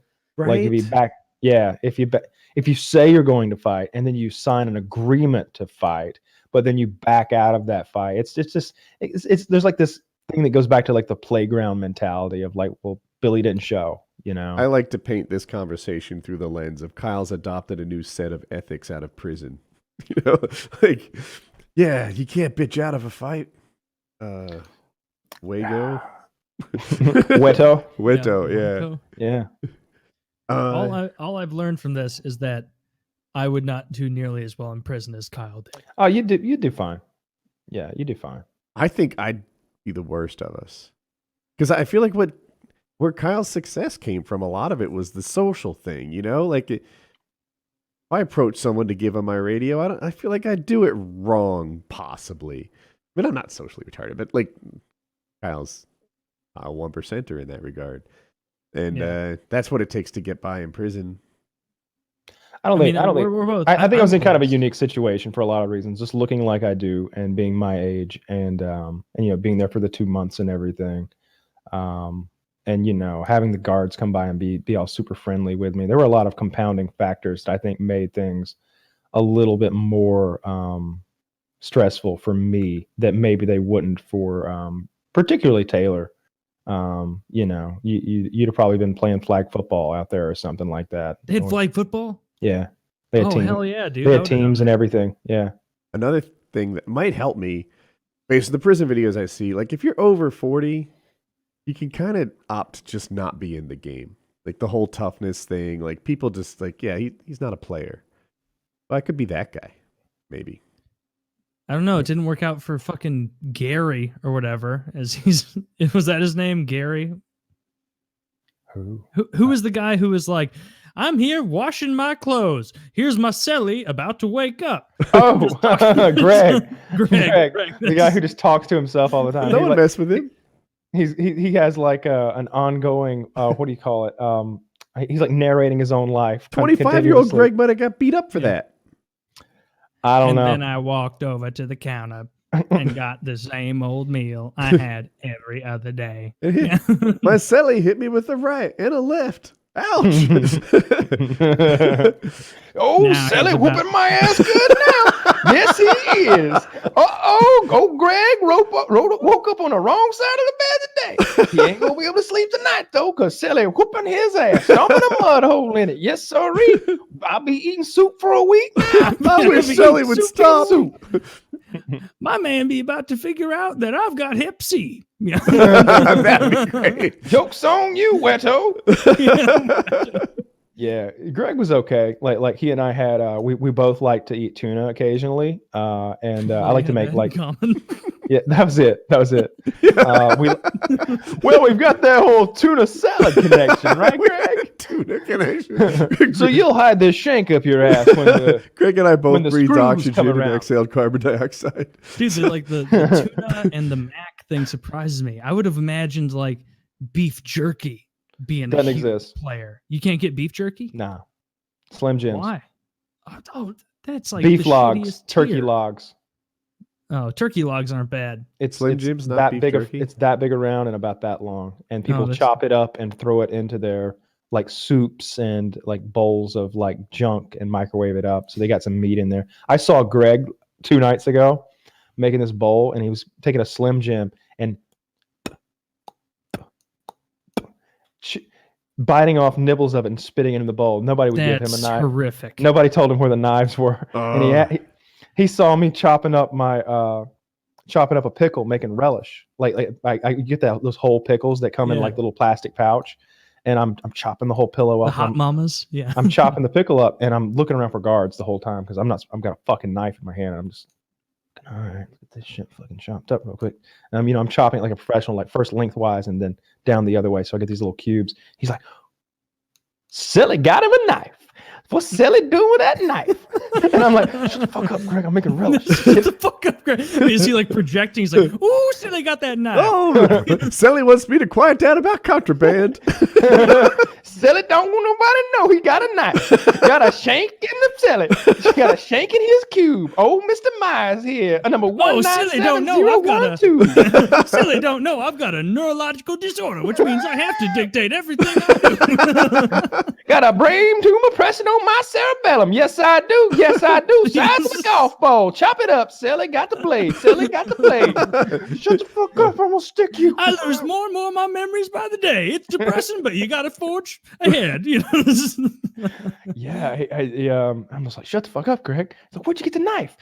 I can't say, Greg. And somebody told me where it was. Where did they keep it? I can't say, Greg. It's not my knife. You got it? Can I borrow it? It ain't mine to give. It was so funny that like when you were saying, and I knew 2 of the 3 knife locations. I was thinking like, fuck, like shanks, like damn it, like a sharpened toothbrush, and you're like, and we mostly used it for cutting up pickles into relish. Yeah. But it wasn't for hurting people. It could be, for, right? If you wanted to hurt somebody, you put a lock in a sock. Oh, where do you get locks? We had padlocks. Oh, commissary. You can get a padlock out of the commissary. That's Everybody. That was one of the first things that I bought too. I got so paranoid the first week or two after the rape thing. I was so paranoid that somebody was going to be jealous of me being in there for 2 months, and they were going to plant drugs or contraband in my locker and like frame me so I would be in there for longer. And I was thinking like, I'm holding it together real well. I'm focused on getting out October 3rd.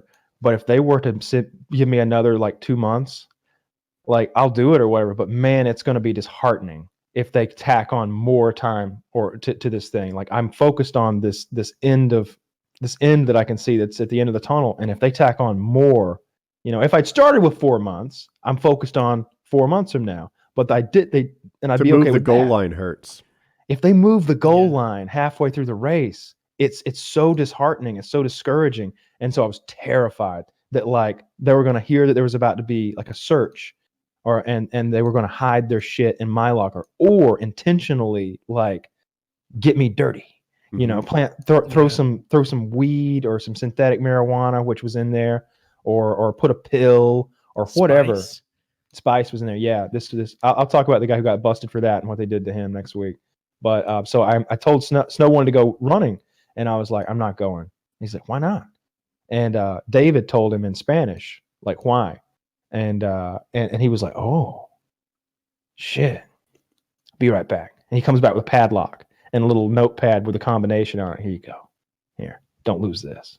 I'm like, lock that bitch up. And I had a padlock for the rest of the time I was there. I like to think that Snow went to commissary and he's like, I'll be needing a lock. $5. You gonna tax the family? Dude, locking a sock works. That Antifa professor smacked some guy on the top of the head with that. Immediate like pouring of blood. I had no idea how much that was a damage bike would lock. do. That's a different scenario though. That's, bike locks have like a cable attached to them and you plug the cable into the block. Mhm. This is like, padlock with the like high school locker type thing. And you put that in a tube sock and then that'd be even more devastating because it's a smaller point of impact. It's heavier. Yeah. They I used to do Brazilian Jiu-Jitsu with some prison guards, and they told me about locking a sock, and those guys allowed it to happen. Like they'd let them punish each other, and it was also something that they were always concerned about. Like they just felt like if they were to get assaulted, locking a sock would be the opening volley. To kill you, they could totally kill you like that. Another thing about that book, Mr. Mercedes, the retired cop, he carries 2 things on his person: a revolver and something he calls the happy slapper. The happy slapper is a tube sock with ball bearings in the end and a knot tied in it. He's got like a double handful of ball bearings in the end, and it's And if he uses it to fuck people up, you know, if somebody's getting out of line, he doesn't even hesitate. He's got his hand on it in his suit jacket, and he's out with it, and he's fucking whacking them in the throat. In the movies, like whenever there's gangsters, that's usually the core of their toughness. Like, it's not so much that they're better fighters, because you can see they're not. They look like lousy, like regular people. But they go straight to the stabbing and the lock and socks and the happy slappers. And it's about not hesitating to perform the act of violence and not doing that thing that everybody else does, where we escalate from arguing to getting in each other's face to shoving. Like even I knew in high school, like the fight or two I got in like middle school through high school, I was like, we got to skip that middle phase. That's where there's uncertainty. Like as soon as it's for sure on, and we're like face to face, got to hit him in the face as hard as I can. Like this is my chance to like strike first and strike hard. And like, you know, the way high school fights work is like, well, who bled the most, you know? Well, that guy had ground control. As you can see, he had complete control of the octagon, Joe. Actually, Goldie, I noticed that Billy had a bloody nose. And so Kyle won. Yeah, it's about damage. I did that in 7th grade. I was in 8th grade, and my opponent was in 7th grade. So I assumed, right, you'd think I would win. Turns out, after I agreed to the fight, I learned that he was held back a year, and that really wasn't to my advantage. And he was bigger than me, because puberty was a distant location for me to arrive at. And, you know, so we're squaring off, and I hit him right in the eye, right? And pow. Good shot. That was my opening volley. I didn't do the wrestle, the shove, or anything. It wasn't a sucker punch either. We were both squared up. I popped him in the eye, and then it starts tearing. I'm like, what's the matter, Trevor? You crying? That was the highlight for me in that fight. And then everything went the other way. Precipitously down. Yeah, he was just better than me at fighting, and he hit me like again and again and again. And like, I want to say like 15 minutes of getting hit. I was What's like, wrong, Trevor? Are you crying? Because everything in my field of vision is crying. like after, like, I don't know if it was 15 No, minutes. really, 10 are you? Because my eyes are swollen so much I can't see. It wasn't. I did have a black eye though, and that, you know, was a mark of shame that lasted a week or two. And he had some bruises. It wasn't. I'm kind of exaggerating. It wasn't the only time I hit him, but I did lose, and it was clear because 10 minutes into it, I was like, you know, I'm not really mad anymore. I just want to stop. We're not so different, you and I. Yeah, except our punch count is 2-1. You're bigger and stronger. Yeah. I'm afraid of what's to come. And I lost a fight in 8th grade. It happened. I thank God I avoided all of that by being enormous at that age. Just being big and wide. Like that's... Cube mates. So you mentioned Block at the top of the show, and I thought he was going to turn into an ally, but we haven't heard him since. Nah, he was gone pretty quick. He moved to a different cell because there's 3 of us in there, and 2 is the standard. So he went somewhere where he'd be doubled up. Then Greg came in. Greg's a 50-year-old black guy who's the most annoying motherfucker on the planet as far as I'm concerned. Real nice guy. Not only the man talks to himself, he eats all day long, and he puts the most disgusting stuff. He's black guy. He puts the most disgusting hair treatment in his hair that I've ever known to man. It's a mixture of kerosene and, you know, those big fat permanent markers that could get you high if you sniffed them. Okay. It's that. He's rubbing a gel that smells like that in his hair. It's so strong that I'll be covered up, like a blanket over my head, sleeping in the middle of the day, and I'll go, wake me out of my sleep. Smelling salts. I don't even have to look. I know that Greg is on the other side of that blanket, putting his daily 4 times a day. He put it in. I counted. Plenty of time. 4 times a day. Yeah. 4 times a day. He puts his hair treatment in, and he talks to himself about everything. All right. About to start this Monday morning. Yes, sir.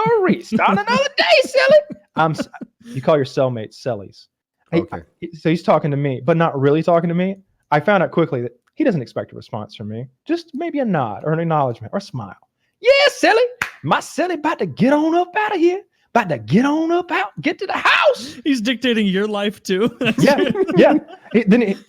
My Sally feeling a little constipated. I can tell this morning. I saw you eating them prunes. They're prunes. Eat a few of them, you gonna poop, poop, poop, poop it out. It's like I got Bill Cosby sitting right next to me 24 hours a fucking day. I can't follow your roommate situation. So you moved in, you were the third. Snow leaves. Greg moves in. Block Block leaves. I said it Snow wrong. was Yeah, never his roommate. I made a mistake. And Block leaves. Greg moves in. You're back to 3. Back to 3. Okay, well, I am keeping up. Then David leaves, and then it's just me and Greg. Lucky David you. had enough of Greg. So I asked David, I was like, hey man, why'd you move? He's like, man, I couldn't take much more of him. He was like, how do you stand it? I was like, I didn't know I had an option. Can I just leave? Cell changes? Could you leave, Yeah. or when it was down to 2, you can't leave anymore? I think I could have left, but that would have been pretty obvious why I was leaving, right? I didn't want to be rude to Greg. And Greg's Greg's would be gonna like, walk over to your new son and be like, "My former Sally about to catch an ass whooping." Getting the lock realize in he the grievously underestimated Greg. The Oh, now ships are in the Sally's nose public area. Sally gonna wish she hadn't fucked with Greg. How's my hair smell now? Yeah, just so annoying. Nice guy. But It's so just funny super that someone annoying. that's just annoying as fuck is in prison too, and the same rules apply. Where it's like, God, this guy, bless his heart, but he fucking sucks. Yeah, he sucked so much. Nobody liked him. Everybody, Snow called him kerosene because he thought he smelled like kerosene. But Snow can't pronounce kerosene, so it sounded more like cherosene. Snow, when Snow said shank, like a shank you'd stab somebody with, he said chank. Yeah, they come at me with a chank. He come in with chank in the kitchen. I was gonna box him. I said, I don't need no blade, Holmes. I got these bows to cut you up. And I'm like, all right, man. Sounds good. Snow's Also also going for a run. This is during the run. Oh. During the run, he would tell me crime stories. He would tell me all his criminal history, even that the federal government didn't know about. He told me all. First of all, man's 48 years old. He has a son 2 years Young older buck. than me. 2 years older than me. I'll save you the math. He was 13 and a half. Thank you. It was incalculable over here. Had his first son when he was 13, and he married that girl. But he kept some bitches on the side. You got to. And he's just telling me all of his exploits, both criminal, personal, family life, talking about the time they drove by, shot him, and we stopped, and he shows me the bullet wounds. Talking about this time they stabbed him in medium security, and he shows me this stab wound that looks like Frankenstein fucking stitched it up. God damn. All this crazy shit. Talking about all the fights he's gotten into. He almost got into 3 fights while I was there, but people would back down when he came after him. Like they would apologize and like put He their was just hands that up. big from his pull-up regimen. I mean, he was just down to fight, and if you get in a fight in there, you're in trouble. And what did he say? You got to represent. That's what he'd say. I was like, man, you're about to get out. You got to keep your head down. He's like, got to represent. And I was like, who are you representing? The family. And I'm like, Oh, you said he was part of a Oh. Mexican crime family. he's part of a Mexican crime family. They tried to charge him for an extra blanket in the commissary, or not the commissary, the laundry. He said, yo, you trying to tax the family? Do I need to let my people know? And he was like, what? What are you talking about? He's like, you better ask around. I'll be back for my blanket. He came back. I saw him an hour later with a blanket. And he's like, you want a blanket? I'll get you one too. I'm like, I don't want to be involved with the family.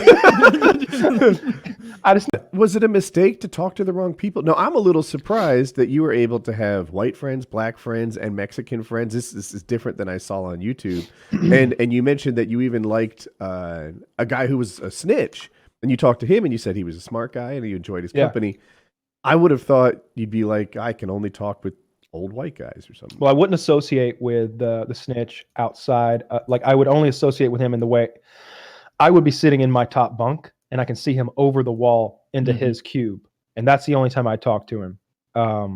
He would always ask me to come outside and play Frisbee with him or something like that. And be like, no, I can't do that. No, I don't want to be seen with you outside. They're either going to think I'm gay. You told him or that. they're going to, yeah. I didn't tell them they're going to think I'm gay. I just said, no, I don't want to play Frisbee. You know, I was polite about it or whatever. I didn't want to make a big deal. But as far as being able to like get along with all the races, there is a lot of racism in there for sure. Snow was incredibly racist. Like when I said that my cellmate smelled bad, Snow was like, "Yeah, the blacks, they stink, right?" And I was like, it doesn't have anything to do with his race, other than the fact that he's using a hair treatment that's specifically for black people, but he chose the stinky one. There's plenty of them that smell fine, I'm sure, because not everybody smells like this guy. You But actually I'll- would offer up like a little response to him? No, I feel like I'd be so afraid. no. I'd be like, yeah, dude, super stinky. What else do you believe that I also No, it was the opposite. I have only a what we suspicion believe, he's a bad so. swimmer. They can't swim for shit either.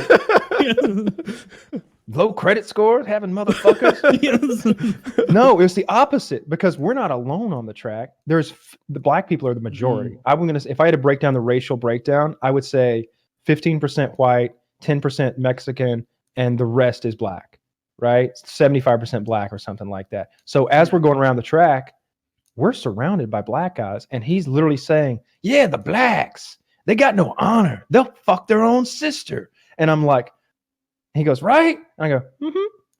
Right? No, and he's older, and I think his hearing wasn't that great, because I had to really speak up, and like look at him.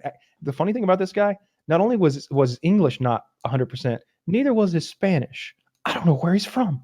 He never committed to get even one language down 100%. He had a hard time with Telemundo, and his conversations with me weren't what you'd call fluent. So, but he'd say these incredibly racist things out loud, definitely within earshot of black men. Like he'd be like, "Yeah, the blacks, they stink," and I'd just be like, I don't know. Was he saying the blacks, or was he saying some other more No, he wouldn't. rude words? He only used the N-word one time when he said that he's like, "You can't call them the N-word though," and I was like, "Yeah, of course you can't." Well, I didn't say that, but I was like, "Yeah, they don't seem to like." Where that. was he at the top of this year for me? It's hilarious, because to him that was like he showed up in prison and like something happened. He's like, "Well, I guess that's off the table." That my biggest fear, more than rape or assault, was, what if I have to do more than 2 months? Because I've prepared for 2, I can do the 2, but what if they were to give me 6 more? That would really break my spirit, I feel like, because I can see the end of the tunnel.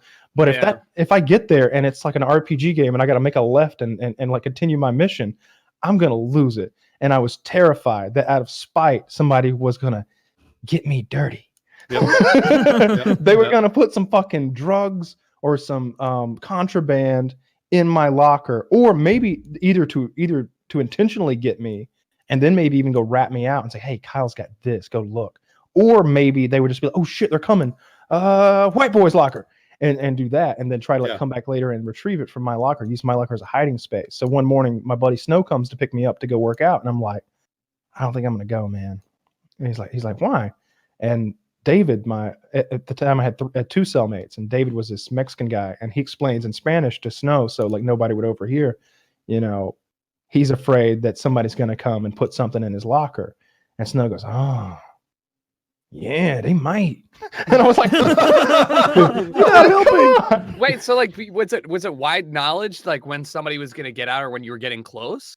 People would ask, and I'd tell. Snow was like, "Somebody asked you, you don't say 60 days, you say 60 months." Yeah.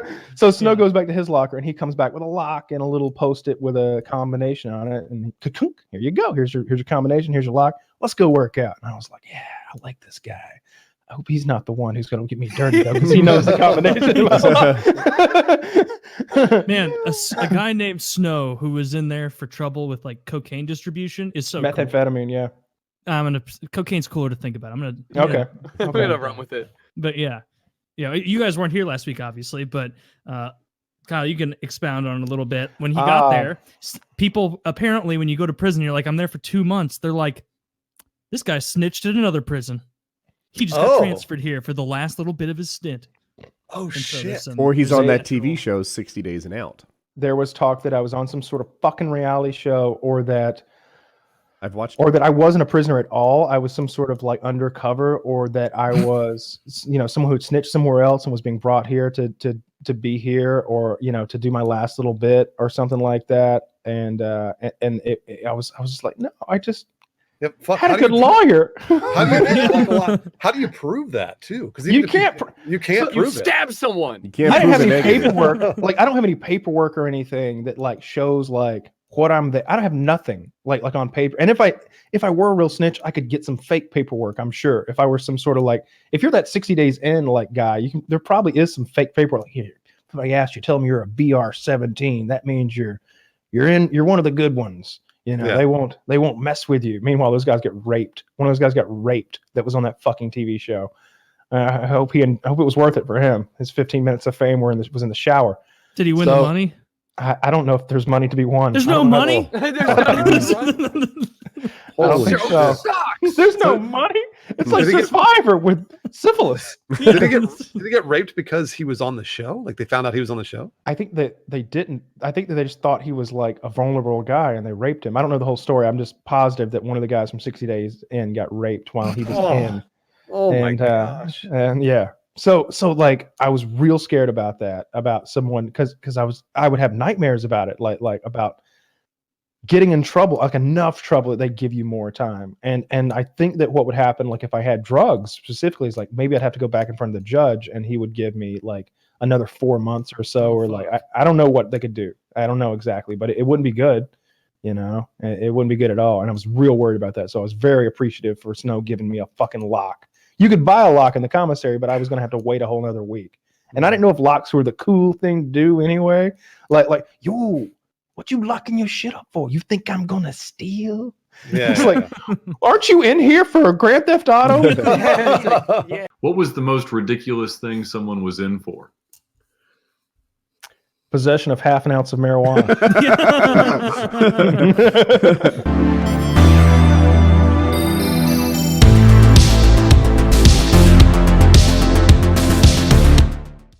I was about to ask, did you have any cool photos from prison? And then I was like, of course not. Dude, you can though. You can. There's a fucking booth you can go to, and like it, Like I a don't know what kissing it- booth, I'm picturing. Yes, yes, and it cost. What if I'd gotten one? Oh my God! What if I'd gotten one with me and Snow? That's what it's fun.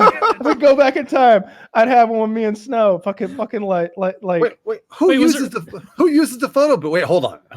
Who uses the prison photo booth with their buddies? Homemade do they go porn. on, like No let's all one get uses it together? with their buddies. Let me make that clear. No one. But if you want to send a picture of yourself back to your homies, you know, how else you gonna do it? Is it So like you the go- kind of thing you find at Dave and Buster's where you'll pull the curtain back and just sit there? Yeah. Yeah. It would be so And it takes awesome 4 photos. if And it's you expensive. go and block all of How that much is it? pictures. Several dollars a picture. A couple max. You just feed the fish in there, not even in the pouch. It's 2 days It worth won't of work. take my mackerel. I just Man, prison sounds hilarious, but only because it didn't happen to me. Yeah. That's what I was saying. Yeah. It's awful. It's so Like, not thank fun. God Kyle's a good storyteller because this could have just been very dry and not that funny at all. No, he's But a I'm great over here going, storyteller. like, maybe I want to try a little stint in prison. Can you give me like a week? Like, yeah. Probably would. You know, just you just go visit. You know, you get a job there. You could do that.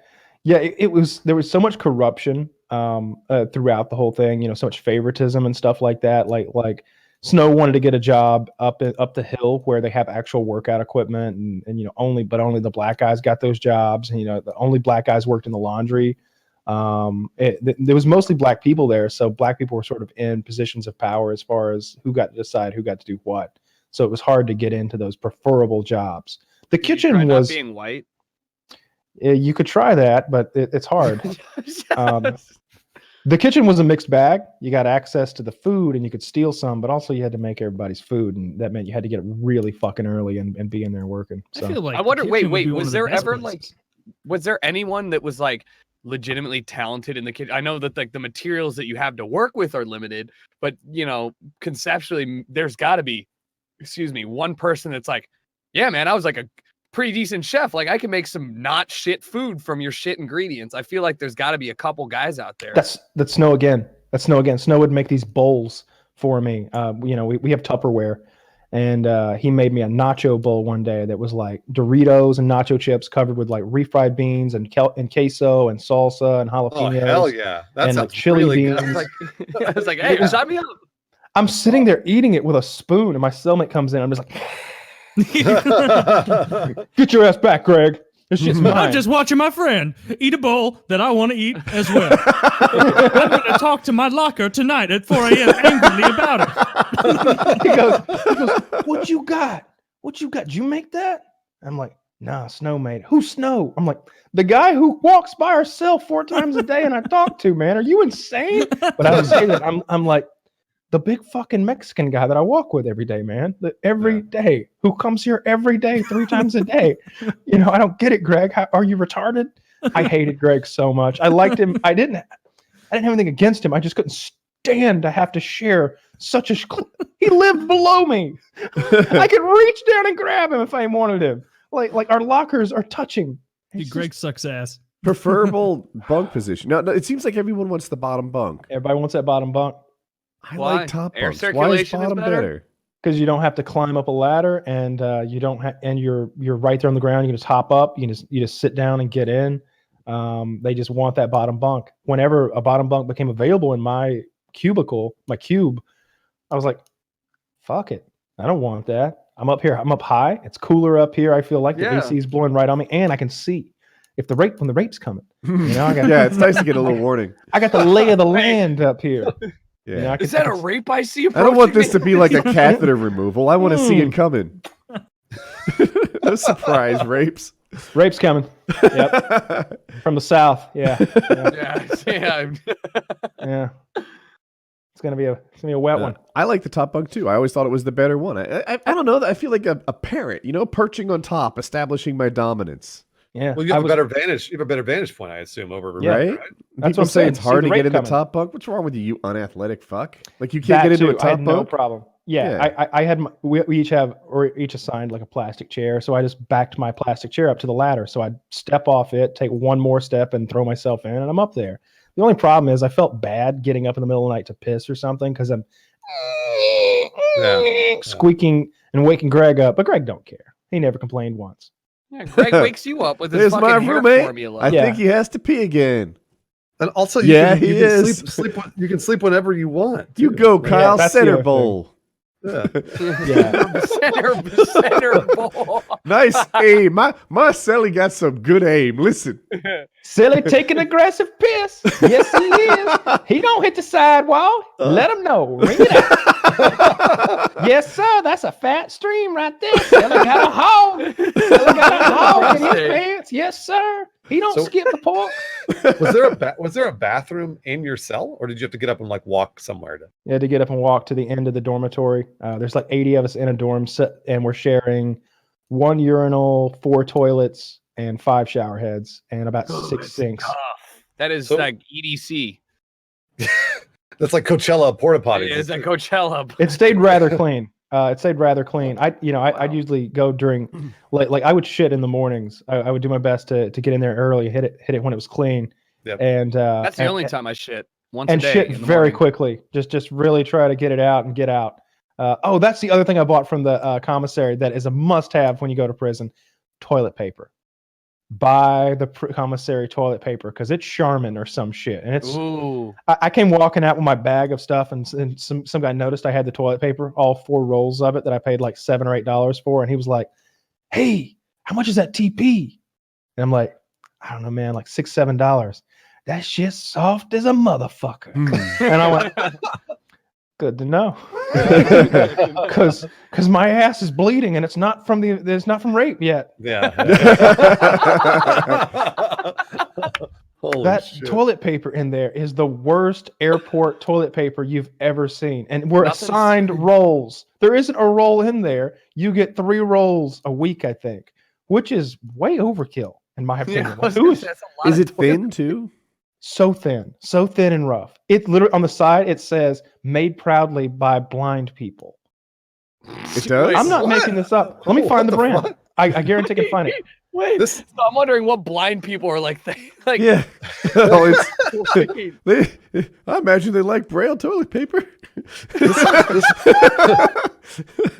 sounds like the toilet paper you would use at like a national park where you like found a bathroom in the middle of a 3-mile Here trail it or is. I whatever. found it. Yeah, and it's just straight paper, the roughest yeah. paper. It's also used by the military, according to this. There we go. Yeah. Skillcraft Products toilet paper. created with pride by Americans who are blind.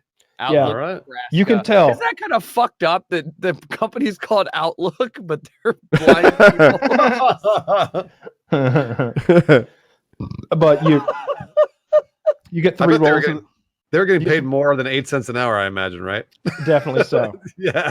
You get 3 rolls of that shit a week, and they're your rolls. So when you go, you take your roll of toilet paper with you to the toilet, and you hang it up on a little stick, like metal rod that's sticking out of the wall. So you've got it there. And the process was to flush continuously while shitting, like continuously. Like sometimes I'd be like, that sounds incredibly unhealthy. He has literally, I'm not exaggerating for comedic purposes, 20, 30 flushes in a row. Ka-choo, ka-choo. How come? So that you won't, it's like a courtesy flush. It's so you won't hear him shitting or smell the shit. It's because it's just being taken away. It's kind of nice. It is kind of nice. Yeah, it actually is. Did you develop any habits in prison that you took home with you? Like, do you eat your food and guard it? Nah, nobody's gonna take my food. It's also it's not like this was like a lifelong thing that he like eventually adopted. I'm just curious, like, was there anything that you learned about that you're like, yeah, maybe life hack, like I'll just do that at home? Huh. I would say the way I made those chili bowls with the microwave was really tasty, but I don't know that I learned a new skill in that way. Yeah, you didn't develop a habit. No, I'm definitely not making my bed up in real life. Like, Okay, fuck that. You know, I had to make it every morning in there, like it's fucking the army or some shit. Did they make you make it differently? Like I make my bed, I just kind of flatten it out and hang over the sides. It's not army type. Tucked it in, you know. It's supposed to be. They told me that in other camps they'd be like real strict about it, or maybe I think someone was saying that when they were in, yeah. Greg told me that when he was in the medium security prison before, that a lot of the guards are ex-military, and so they want it to like Marine Corps standards, and they'll come in with a ruler, like, oh, it's supposed to be 7 inches from cuff to cuff on top or whatever the fuck, and they'll like throw all your shit in the floor and walk away and like come back later. And so he would pay somebody to make his bed, I guess in max, I suppose, I don't know, but he would pay this guy who would make his bed for him every day because the guy could make a bed real well. I would just tuck everything in underneath. I wonder what a bed making costs. Probably. Not I mean, much. it can't be enough that it's like maybe 1 hour of work, you know, Right? Like you're not going to get reamed out, but it's not going to be for 4 cents. Then you're not like, Wouldn't it be cool to make like, I don't know, a dime in just 10 minutes in prison? And then you get maybe 10, 12 customers, and all of a sudden you got a day's worth of work based on your skill. Yeah, but it's not going to be a dime, but I'm in the same thought process as you. I'm sure that it's more than it's going to be more than a dime because there isn't currency. The only currency is things like max. You know, so you're going to get a bag of fish, or you're going to get a bag of cookies. I'm just imagining like the Mac King just on a throne of mackerel. Yeah, I saw a guy who had a whole bag of mackerel. I don't know how many it was. It was like you have your commissary bag is a big mesh bag that like can hold a ton of laundry, and like it's a big fucking sack. And he had one full of mackerel just hung up in his cube. I like to think that the currency changes and he's fucked. Like, sorry. Damn it, they moved to oysters. The bottom fell out of the mackerel economy. What would the biggest thing you could buy with a bunch of Macs be? Like what would well, you were buying like goods and services, you know, or paying off debts, you know, because the people were gonna eat the Macs usually. But I'm trying to think. What was the most you would spend? Like 40 Macs for a massage, or I don't know what. Oh, I don't know how much a massage would cost. That would I didn't ask. Yeah, Bruce, you have a different idea of what prison is. The massages are free. They were, they were given mostly against your will. You went straight to massage for some reason. Yeah. I was trying to think of a service. Is what I don't know. How much max for a blowjob? Okay, so here's one. If you want it, so there was a guy who was the orderly who ran the big buffing machine that like polishes floors, the big like industrial one. Yeah. And for like 2 Macs, he'll do your cube. He'll come in there and he'll just polish the fuck out of your floor, and your floor will be gleaming and clean. And it's a big concern about, a lot of guys were real concerned about the cleanliness of the floor, because you walk into the bathroom wearing your sandals and you're going to step in piss. and then you're stepping back into your cube and stomping piss on your own floor. So Right. now every time you get out of bed, you got to make sure you step into your sandals because the floor has piss on it, essentially, where you live. And so that's so Greg every day would pour shampoo on the floor, take a towel and soak it in water, put it on the floor, and then like scrub it around with his feet because he didn't want to pay. Wait. So you didn't have, maybe this is naive, but you didn't have 2 pairs of shoes, a slider and like your shoes, so you could take your sliders off or whatever before walking into your room? That's next level. Well, if you took them off, then you're walking in your socks and piss that's in the hallway. No, he has Just 2 piss pairs everywhere. of shoes, a dirty pair, and then you transition to the clean pair. Yeah, I'm saying you're never without Like shoes maybe right on. outside Like, your cell is a clean Like But pair. going- outside the cell is piss too. But that's No, where no, so that's like- where you wear the dirty shoes. And then you get to your cell where it's a controlled environment and you switch to the cleanies. But you yeah. have to take them off and then like get to them, and they're like deep in your cell. It's Why- kind of hard to explain, okay. but that just won't work. But No, I had- I got you. I had a pair of army boots, I had a pair of sneakers, I had a pair of shower shoes, and I had a pair of flip flops. And I just feel like you could. I feel like there's a bet. I feel like you could mitigate the distance between No. your piss shoes, but I've not been to prison. you can't so- do it. You can't do it. keep You them just right at the accept cell the- door. You just accept that the floor is covered in piss. No, your shoes have to be put away in a certain space. Everything has to be hung in its own little place. Like clothes get hung up a certain way, lockers stay closed, beds made, nothing on the bed, nothing on top of the locker. It's a whole thing. You know, they came They through would one day. expect The warden came through and opened the Indian guy's locker, and he had opened one of those cellophane bags of cookies. And to preserve them for later, he had put them in an old Folgers coffee plastic jar. Mhm. She was like, contraband. Contraband for trying to preserve your cookies? And I went, and I looked, and she had something. I was like, what does that? Maybe he is a chomo.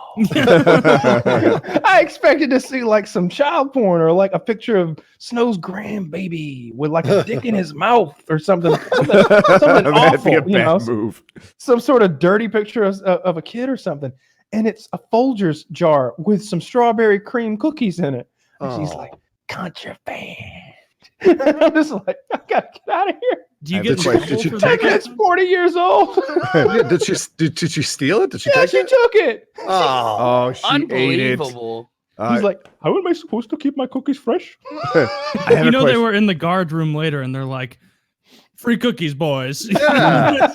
And guess what? They're fresh. They're smarter than you think. Kyle, so during your 2 months there, when new people rolled in, did they ever come and like not start at the bottom?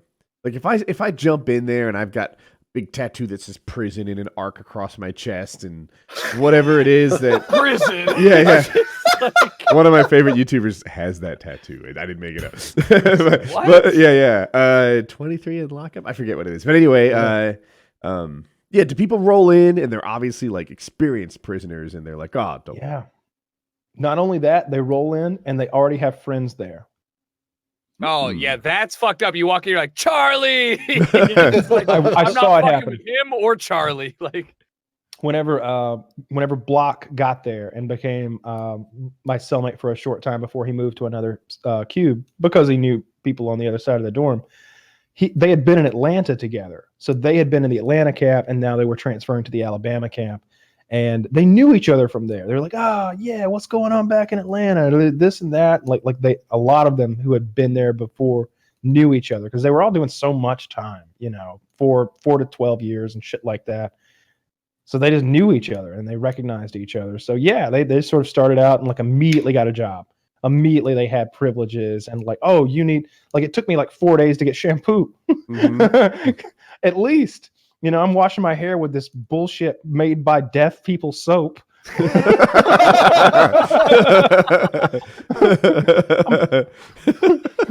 I'm brushing my teeth with a toothbrush that was made by a guy with a wooden leg or something. And I have no way of getting anything better. But these guys, it's like, oh, yeah, let's get you some Colgate, motherfucker. They're hooking these guys up right away because they know them and shit. Hmm.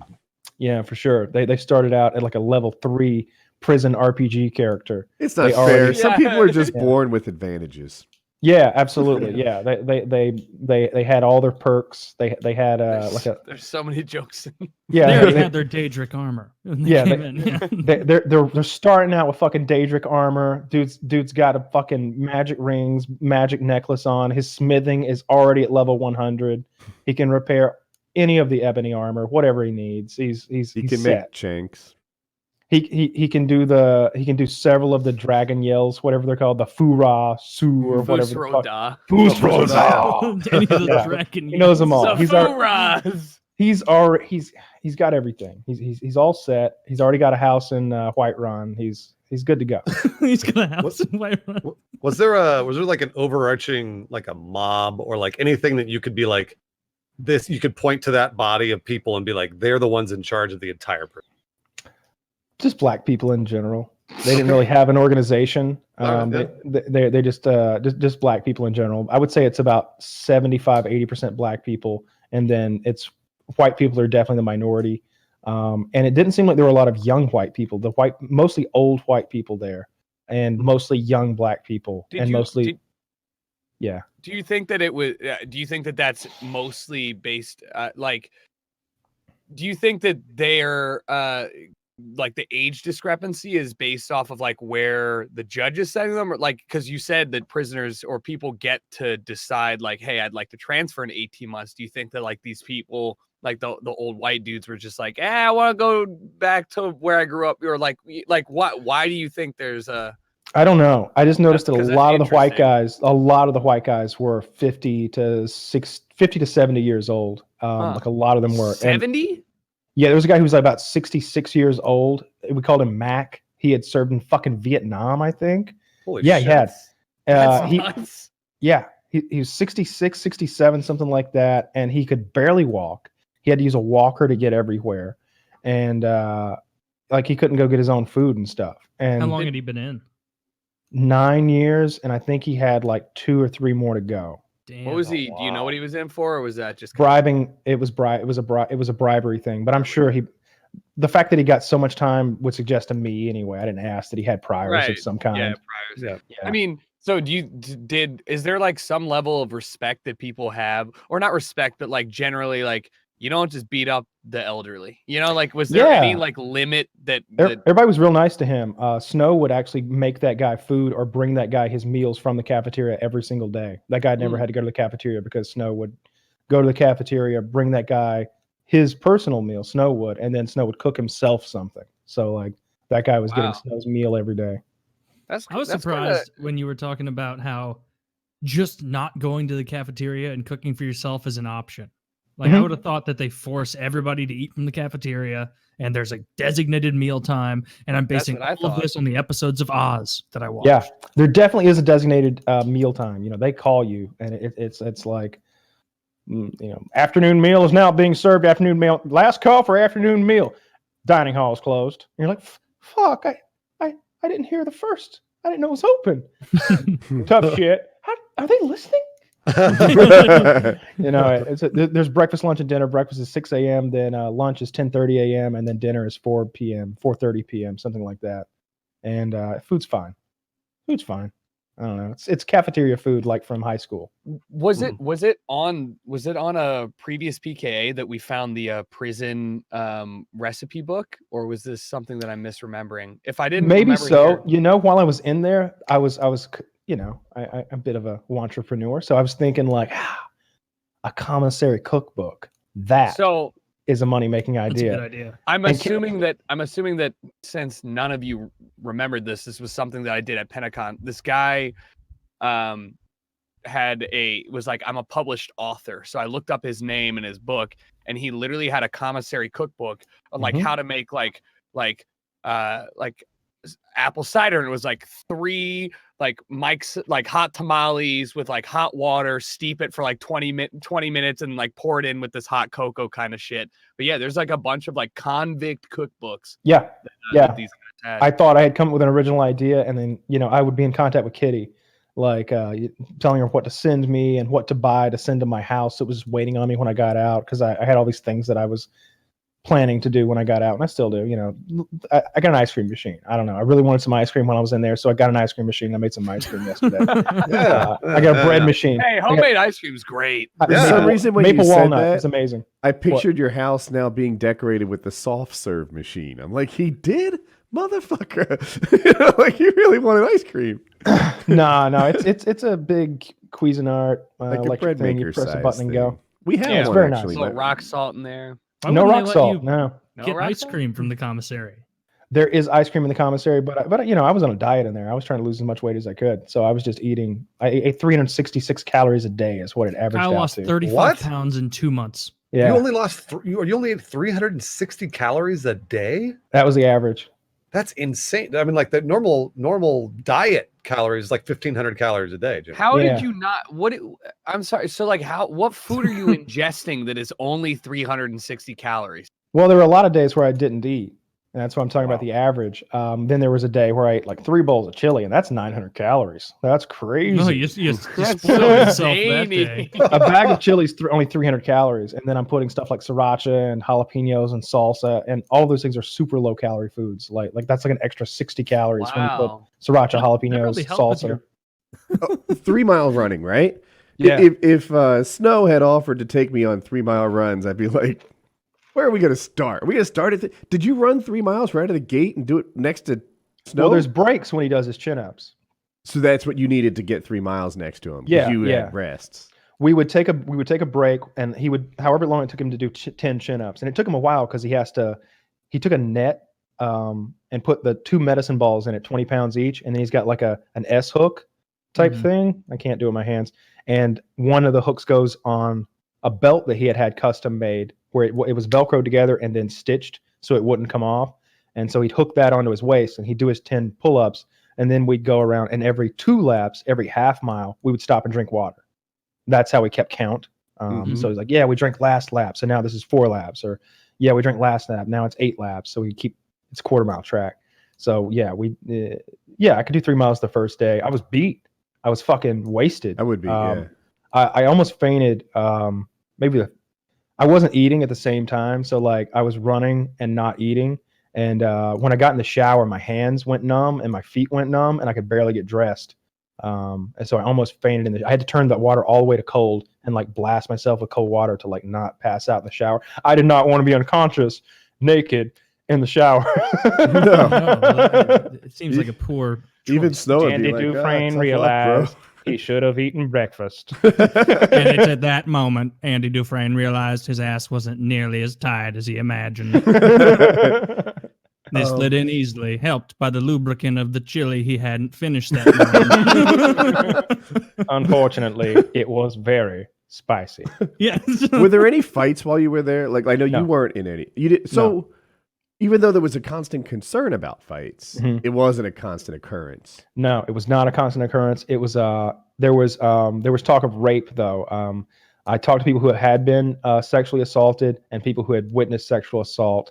The gay guy next to me, they had been coming after him a lot because he was like 20. He was 20 years old and like fit, and he was doing like 2 years for cocaine distribution. He had an ounce of coke he was selling, basically. Uh-huh. Real nice guy. He was one of the few people who was intelligent enough to have a normal conversation like I'm having with you guys. Like, there were definitely like talk of that had happened and that did happen, and both consensual and non-consensual. But it was like, don't. So he had been frequently raped. This guy you're talking to. Did he manage to stop that from happening going Yeah, forward? he eventually told on the person, and he was pretty ostracized. Snow even said it to me. He's like, that faggot. He snitched on somebody who was trying to get after him, and I'm thinking like, well, what's he gonna do? What Did do you want him play to do, into it Snow? like, yeah, what a bitch. What a bitch. But What a that's the thing. bitch. Like, I'm with you. What are you going to do? This is like when parents tell their 13-year-old to just pop that 16-year-old in the nose. Bullies are actually very weak people. No, they're not. You stupid fuck. That's why they Captain bully. of the wrestling team. They're Yeah. bullying you because they can. They're And bullying you because they're not at even risk. You know, they can easily take you. Dude, I can't like the scariest thing you've said so far is when Snow came in and was like, man, there's guys who want to get with you or Oh, whatever. that was the it black was. guy. Yeah, the black And guy it was- said that. Oh, the black guy said that to you. Like, if someone said that to me in prison, thank God I'm not nearly as pretty as you are. Like, I would have been like, what do I do? Like, what's the move? Do I just go about my mile? It stressed mile me run? out. Just- It stressed me out so much. It stressed me out so much. I didn't know what to do. I knew I couldn't tell because you Yeah. can't tell. It would be the equivalent of like if you're in like the 5th grade or something and Billy's fucking broke your pencil and you went and told Miss Walker and she goes, "All right, I want the class to hear this. You've been picking on little Tommy here. Billy broke his pencil. Billy, you go outside and sit in the hall. I don't want anyone to be picking on little Tommy here anymore." Tommy, you take that supple little ass and sit it back in your seat. Now everybody's like, "All right, bitch. All right, bitch. That's what you do? Okay. Okay." So you can't tell. You can't. Mhm. And that's why when I would talk to Kitty or Chiz or anybody, I would be like, "Yeah, no sweat," because the guards are listening.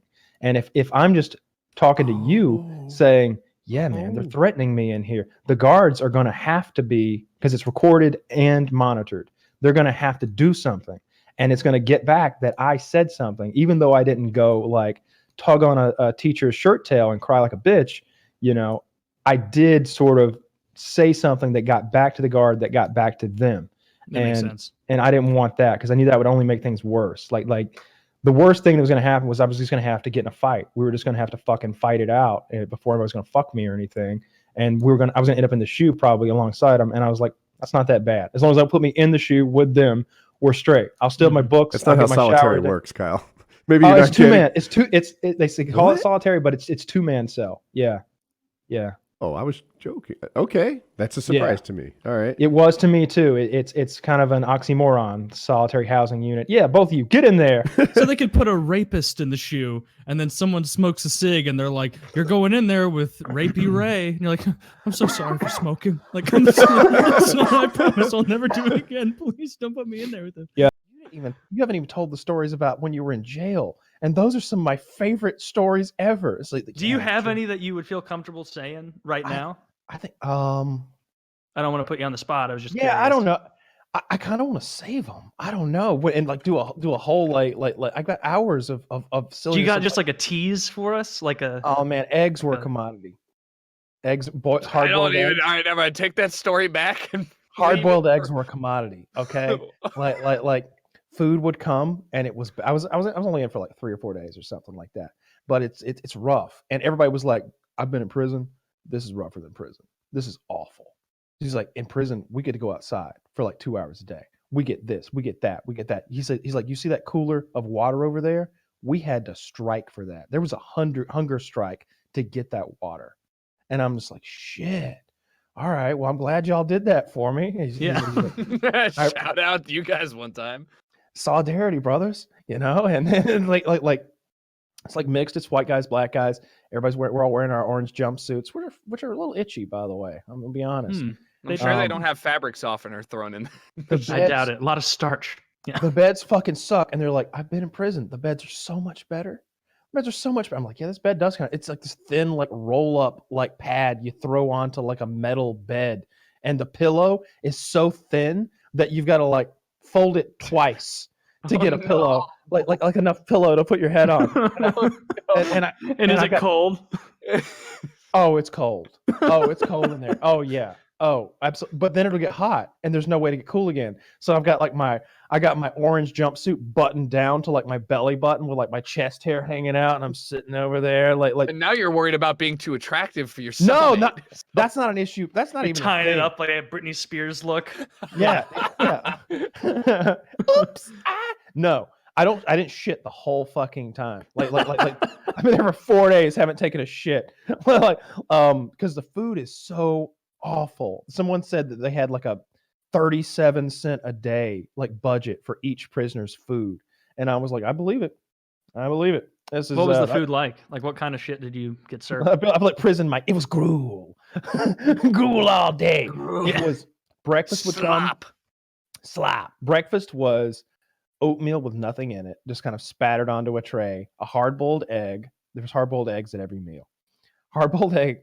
There was like 2 sausage links that were like your pinky finger, and they were all like dried up and gross as fuck. And I'd rather they were the dried up, best overcooked part. thing. Yeah. They were the best part of breakfast. That's what I ate. Some days there were grits. Some days there were oatmeal. I preferred the grits because you can salt Shout and out pepper grits. those. Yeah. You can salt and pepper those, but there was no sugar or butter or anything like that for the oatmeal. Yeah. Every meal had the same beverage. It was Kool-Aid. Okay, you had Kool-Aid in a very small cup, and it was like, this is my cup of Kool-Aid for the next 6 hours. Once it's gone, it's gone. They don't have free refills in jail? No.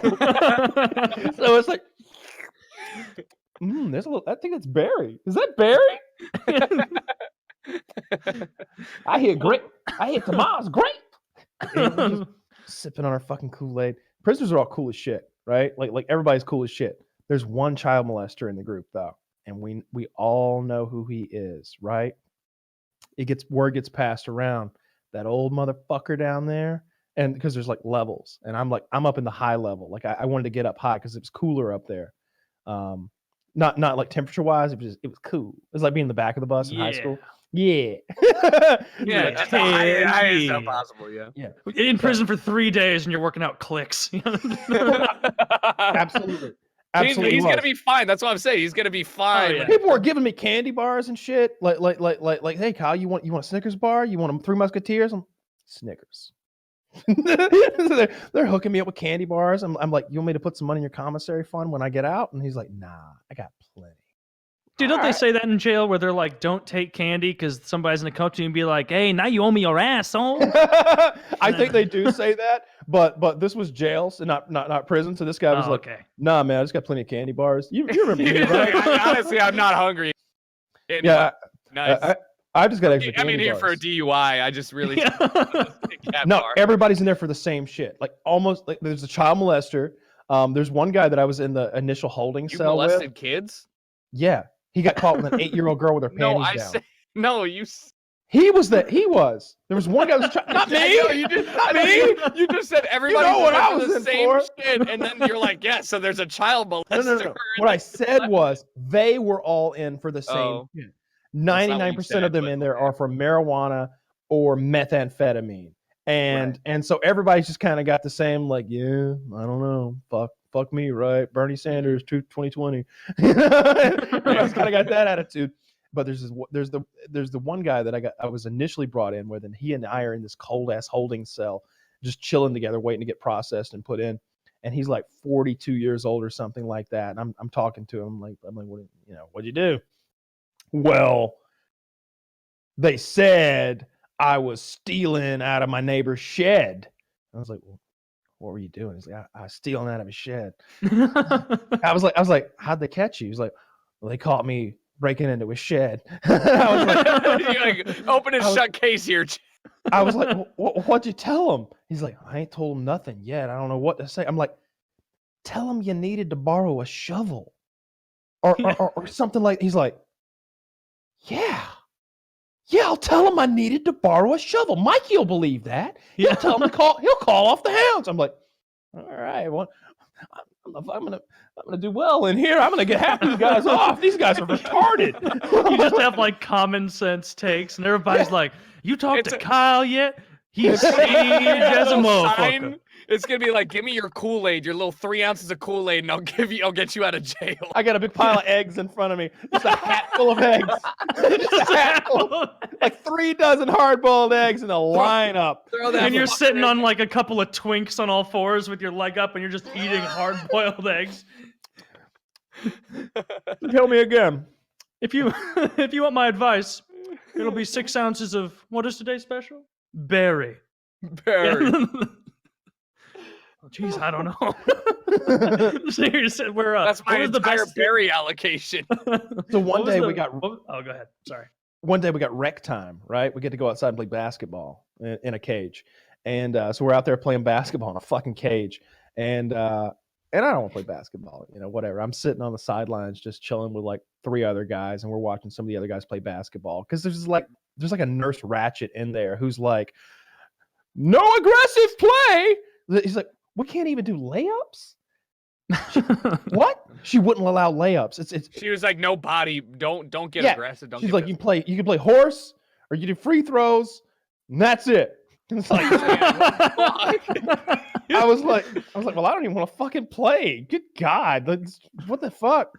So there's like 3 black guys over there playing horse. They can't fucking lay up. It's lame. Excuse me. Okay, Rick. Yeah. Yeah, I haven't had anything to eat 'em. You wouldn't believe how terrible prison was, Morty. We couldn't even have any lamps. It was a horse. And so like me and these other 3 guys are sitting there chilling, and one of the guys that hooked me up with the candy bar that I kind of knew from the outside, and another guy Outside. and another guy that I went to elementary school with and actually played like little league baseball with, and he's a black guy. He's been reading his Bible the whole time, all solemn and shit. Was fucking flipping through that thing over there, reading up.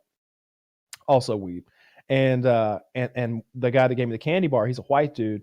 And he's about my size, I guess. And I knew him. Like he's like the boyfriend. It's like I got a friend, and that friend has a sister, and that sister dated this guy. Like Okay. I saw him around, enough to know his name. And like, I'd hung out with him, not like go to his place and hang out, but like I'd been with my friend, and he'd been around, and we chilled out and like talked outside Right. and stuff like that. Like, I knew him.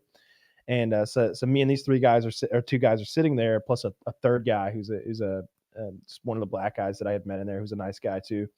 And somebody was like, "See that motherfucker?" I'm like, "Yeah, that old creepy dude. Yeah, you know what he's in for, huh?" I don't know shit, man. We've been here 2 days. I'm hoping they get us some peanut butter tomorrow, though. I'm hungry. He's a child molester.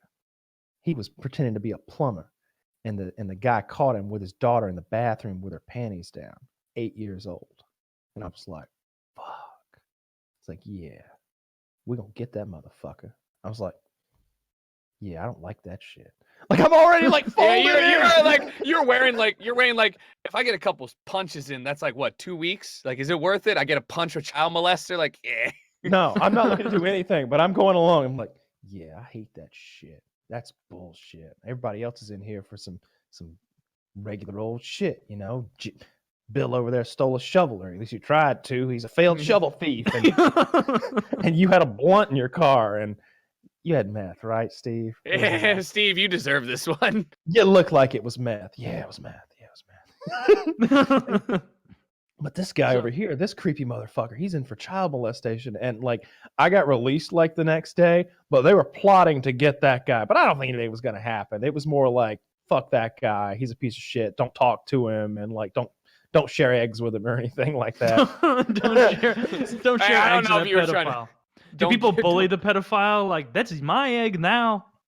Nah, there's nothing like that. Nah, nobody was aggressive or mean or anything. Everybody was just kind of like dealing with their own experience, right? Everybody had kind of seemed to have the same attitude.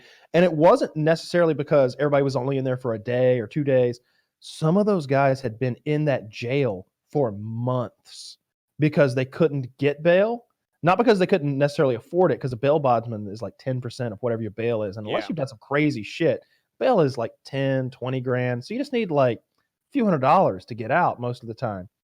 This guy, he was like, look, I'm no expert in the criminal justice field, clearly. But this guy, he was like, if you ever make it up to Boston, Massachusetts, you're free and clear. They got no extradition in Massachusetts.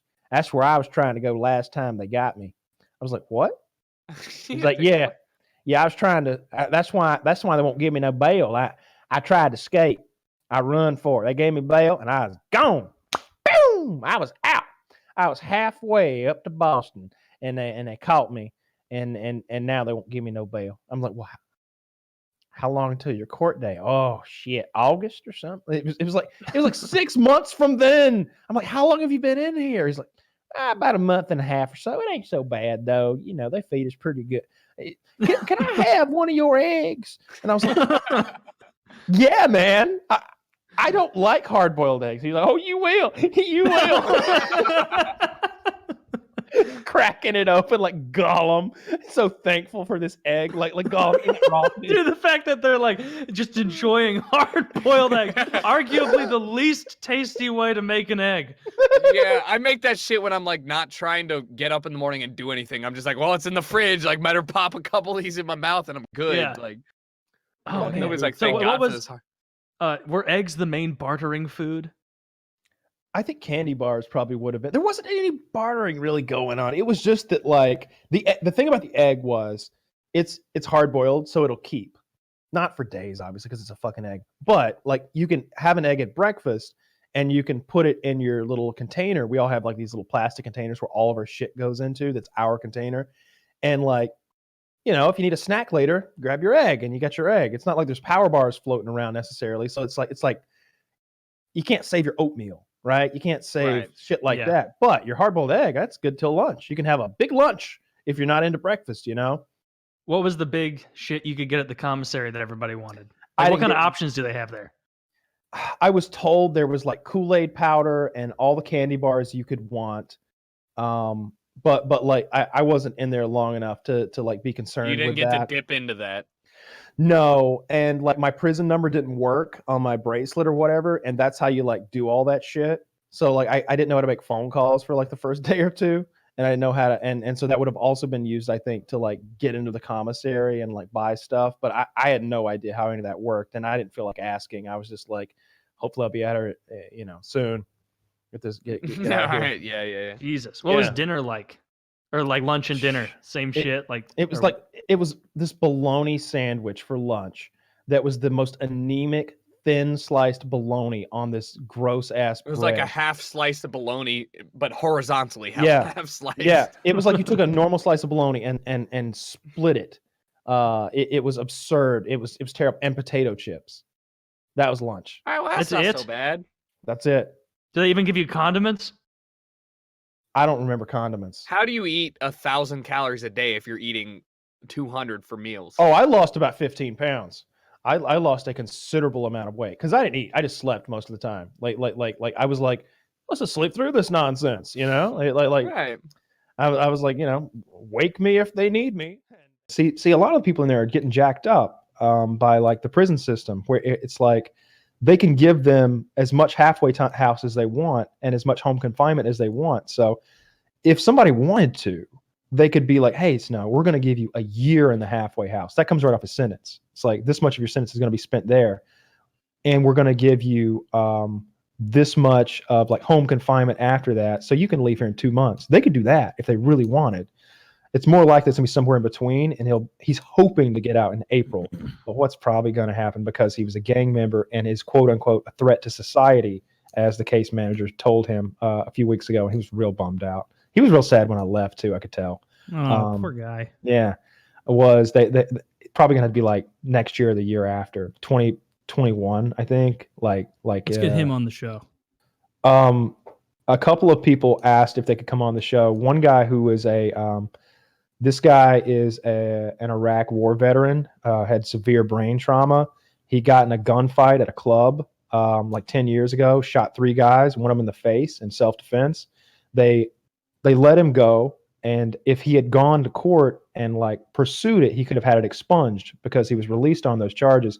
However, they didn't, and they stayed on his record. So then when he got caught for selling drugs, they gave him 20 fucking years because this prior thing was still on his record, even though he didn't serve time for it.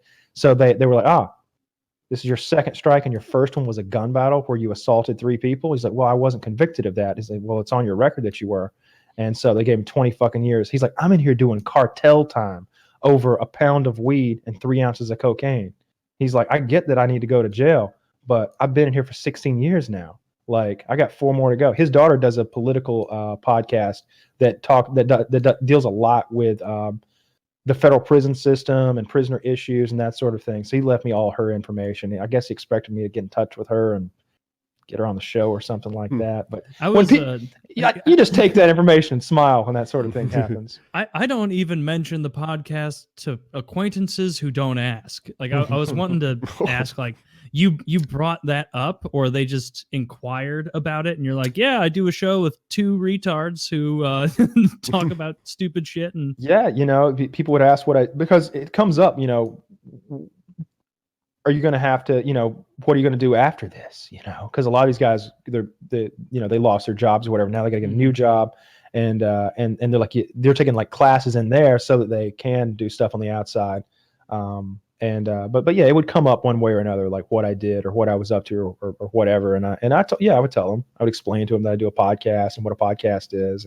But this guy was like, yeah, my daughter does a podcast. It was like, this guy actually knew what was up. This is Snow. This is the war veteran who had all the brain Oh, I got injuries mixed and up. Okay. What was he the was reception Muslim. He was to a the nice guy. podcast shit like? Yeah, they Like were like they're- whatever. There's They're like, whatever. Neat. Yeah. Okay, cool. Sounds good. I sold drugs, or Hmm. I was running with the family. You tell them you have an exciting career, and they're like, yeah, me too. I was moving pounds, son. Is a pound Yeah. a lot? I guess. Pounds. One guy. Pounds I of was whatever it is. Yeah. Well, yeah. It definitely depends Depends on on what it what it is. One guy I was explaining to him he's like, how much did you have to get 2 months? I was like, half an ounce, man. Half an ounce. He's like, what the fuck? I was moving 100 pounds a week.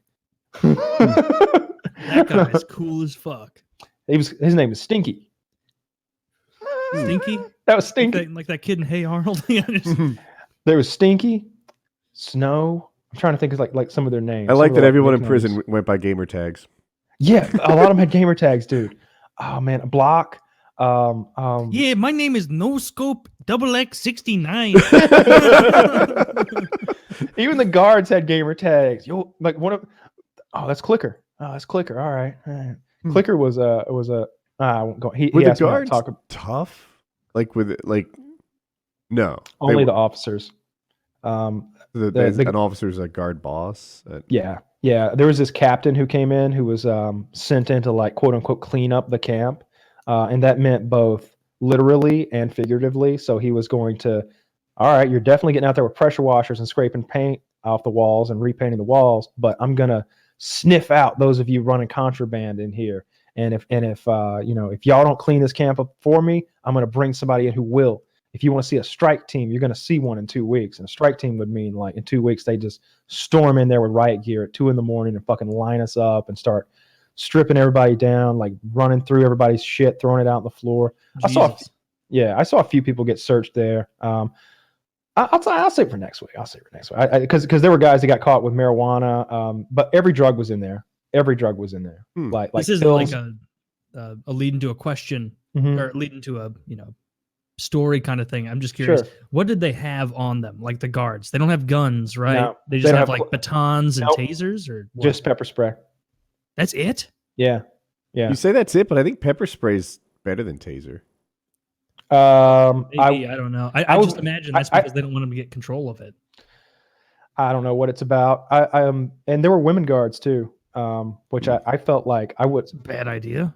I mean, there were women. Like there was the lady. We had television. I forgot that we had a TV with CNN on, and we could pound loudly on the plexiglass and be like, "Channel 32." Do it. But he'd be like, "All right, changed it once this hour." It's like, Jesus Christ, dude, you're literally operating a remote control and you're in a bunker over there. Like, what else are you doing? Like, He just like, What a fucking douchebag. didn't want to change the fucking channel. And but What were I the was shows they wanted to watch? there was some reality days of show. our lives. Prison no, Break. no. Yeah. Like mostly CNN because the Korean Missile Crisis was going on, and Kim Jong-un was occasionally like launching missiles over Japan and shit like that. So that was like the news of the day, and we were all pretty into that and discussing it. And and what else are talking you about gonna it. do? And then at night, like at prime time, they play like the local news, and because some of these guys would be on it, and then they would play like Dancing with the Stars or something like that, like some reality show nonsense. And but I mostly it's mostly CNN, the way I remember it. Doesn't sound so bad. Jail doesn't sound nearly as bad. Maybe I'll stop in sometime. That's what I was Yeah. like. Maybe I'll just try and see what's up. Maybe I'll make some stories of my own. Yeah, maybe Yeah. I'll loiter a little too long somewhere and find myself. I don't know. in I there for feel a like while. I'm not built for jail. You know, Oh, you're built for it, I'm- my friend. I'm built Yeah. for it, but not in the way that I want to be built for jail. You know what Oh, I mean? I'm well, you're built a for runner. jail. Perfect. Yeah. I'm- They're like, hey, Yeah. Twinks are in this season, huh? I'm like, yeah. We had the way I remember, we had 2, maybe 3 showers, and they were like in the cell block. Hmm. Like there wasn't somewhere you went to shower; it was like there. And then there's like 2 or 3 toilets by that with like a little cubicle wall between them. But I was like, I'm not that dirty, and I do not have to shit. I'm just gonna chill. You didn't I'm- shower or shit for 4 3 days? days. 3.5 days. Yeah, about 3.5 What days. the And I, fuck? and I had not showered the day that I went in. It was yeah. That's Yeah. gross. You should be That put back is- in there for that. But I'm in air conditioning the whole time. I'm not sweating. I didn't stink on it. I got home and I was like, do I need a shower? Nah. No, I showered. I showered immediately. Yeah. Um, I showered immediately and I had a nice shit. Yeah. I don't remember if I shat because I just hadn't been eating. I just hadn't been eating anything I mean, the whole time I've been in there. if you're not eating, then it makes kind Yeah, I had just had a little bit of oatmeal. Like I'd literally have like 2 bites of oatmeal and be like, yeah, that's enough. Because I'm not burning any calories either. I'm just sitting, Yeah. all day, just sitting watching TV and sleeping and talking to those guys because they're it sounds weird to say they're nice guys, but they really were. You know, they were all in there for most of them were in there for Right. nonsense things. Like almost all of them were non-violent things. And like one of the guys, like literally the one guy, he's like, I had a blunt in my car, and the other guy was like, yeah, I had a little meth in my system, and I was just like, yeah, okay. I was like, yeah, well, right here. You're in your also teeth, too. taking these guys' word for it. Well, why Like, they lie to I me? only had a blunt. Well, to be fair, it was weed that was going to be rolled into a blunt, and by blunt I mean 2,000 to 4,000 blunts because it was 10 pounds. well, like the thing about it was like they had no reason to lie to me because like we're like in a you're cell in block in jail a corner, already. Like like Yeah. locked up, and you know they would tell me other things, and I was just like, what if they think this is good for credit? Can I tell somebody about this stuff? No, but they would, you know, they would tell me stuff that they were gonna do in the future, and I was like, don't do that, don't do that. Yeah. I get it. He's like, when I get out, I'm gonna do this and that. I'm like, no, don't. bad idea. I don't think you're shaped up for a life of crime because you're here. You know, Well, we've all failed out very early in our criminal careers. We won't make it. We're not going to make it in Oz. We're going to get a swastika tattoo on our asshole on the first day. he's like, when I get out, I'm gonna do that. I'm like, no, don't do that, man. That's worse. That's worse than what you're in here for. Don't do that. He's like, is it? I'm like, yeah, don't do that. Just they all had bright ideas about the future and the things they were gonna do when they got Do they out. have like checkers or chess or cards or anything you could cards? They had poker, but you couldn't gamble, and like Poker Cards without without- gambling is boring. and there's no cigarettes in there. So it made me think back to Rounders when like Edward Norton's character did not smoke, and yet he would gamble with cigarettes, and and like he gets released and he's got all their cigarettes, and he walks out and he's like, "Come on, man, you don't even smoke." And he's like, do? Yeah. And like as soon as he gets outside the gate, he tears the cigarettes in half and throws them away. Like he's such a piece of shit. He's like, winner takes all. Yeah, there's nothing to gamble with in there except for eggs, I guess, and nobody's gambling. I love it. Gambling with eggs, incredible. Yeah, we didn't have enough eggs to gamble with. So yeah, there was no real gambling to be done. It was mostly just CNN. Eat It your sounds oatmeal. boring. Doesn't even sound like remotely enjoyable. No, I think It doesn't sound it's- bad. It just sounds boring. You know what I mean? That's exactly what it is. It's extreme boredom. You know, and there was a lot of chatting. You know, I'd talk to these guys about what they were doing and what they'd been doing, and like, you know, especially the guy that I went to elementary school with or whatever, and used to play like little league baseball with, and you know, just talking to people about what, you know, just talking. There's nothing else to do. Because what else the fuck are you gonna do? Nothing to do. Damn. Pretty boring. But you know, again, it made for a couple of good stories here, and I'm trying to think if there's anything else that's of note that we did in there.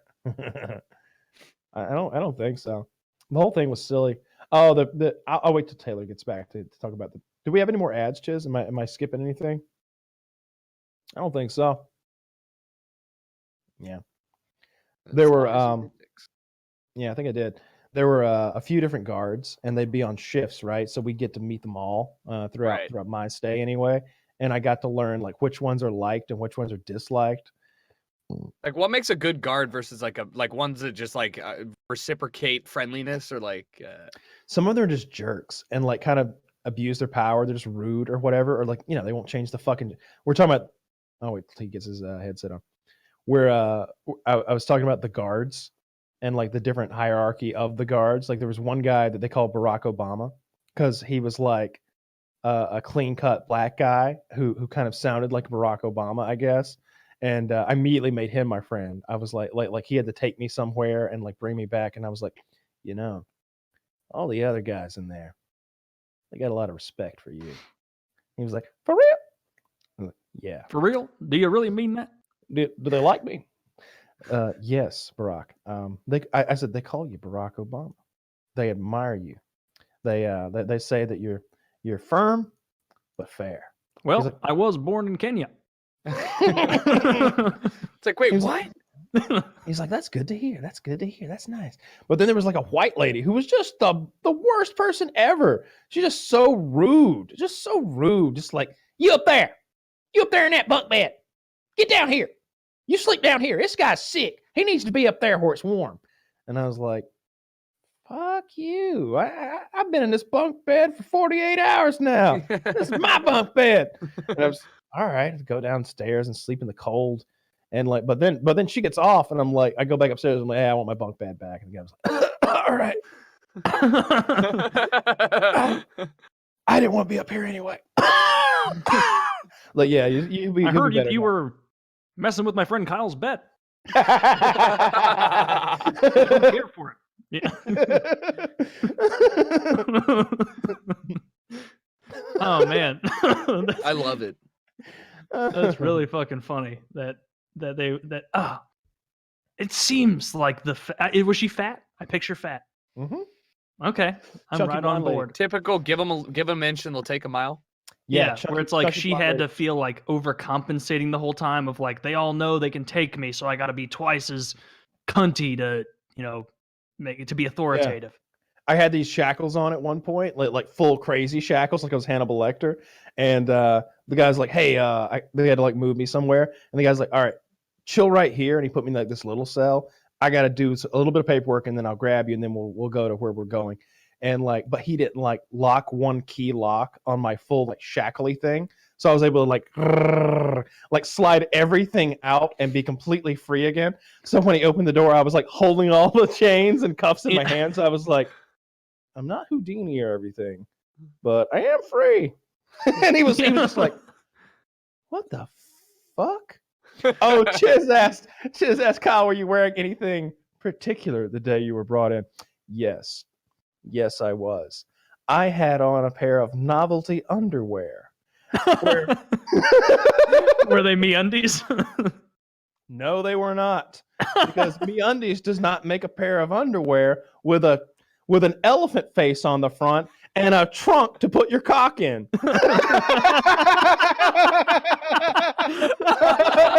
You were wearing that in Yeah, prison? Or in in jail? prison? Yeah, I'm wearing shit. these yellow boxer briefs with an elephant's face on the crotch, and his trunk is my cock. Like it goes down into like a whole like trunk with my cock in it. And so like when I was first like getting into my jumpsuit or whatever, I was like, you're supposed to be naked in there, or maybe in your underwear. I don't remember which, but I was like, hey man, I wore some silly underwear.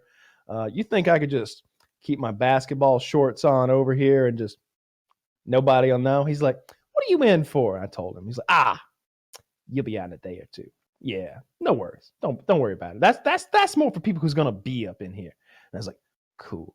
So I had like, and so, but then when I was like So getting you had out, your cock in an underwear elephant trunk, unshowered for almost 4 days. But yes, it didn't yes, I did. That's so vile. It probably I smelled burnt that horrific. underwear. I burnt that underwear. Like never again. Never again. Nobody would have cared if they'd seen the underwear. I'm telling you, this is a bunch of country dudes who are just like in there for fucking DUI and pot and meth and a little bit of shovel stealing. Yeah, and then the one rapist. And that one child child rapist. rapist. But it was like clear right away that everybody was like, hey, we're in here for some like normal, regular, like dude shit that people just, people do sometimes. That guy's a fucking scumbag, though. What's he doing in here with us? There was definitely they did not want him in there. It was interesting, it's fun stories.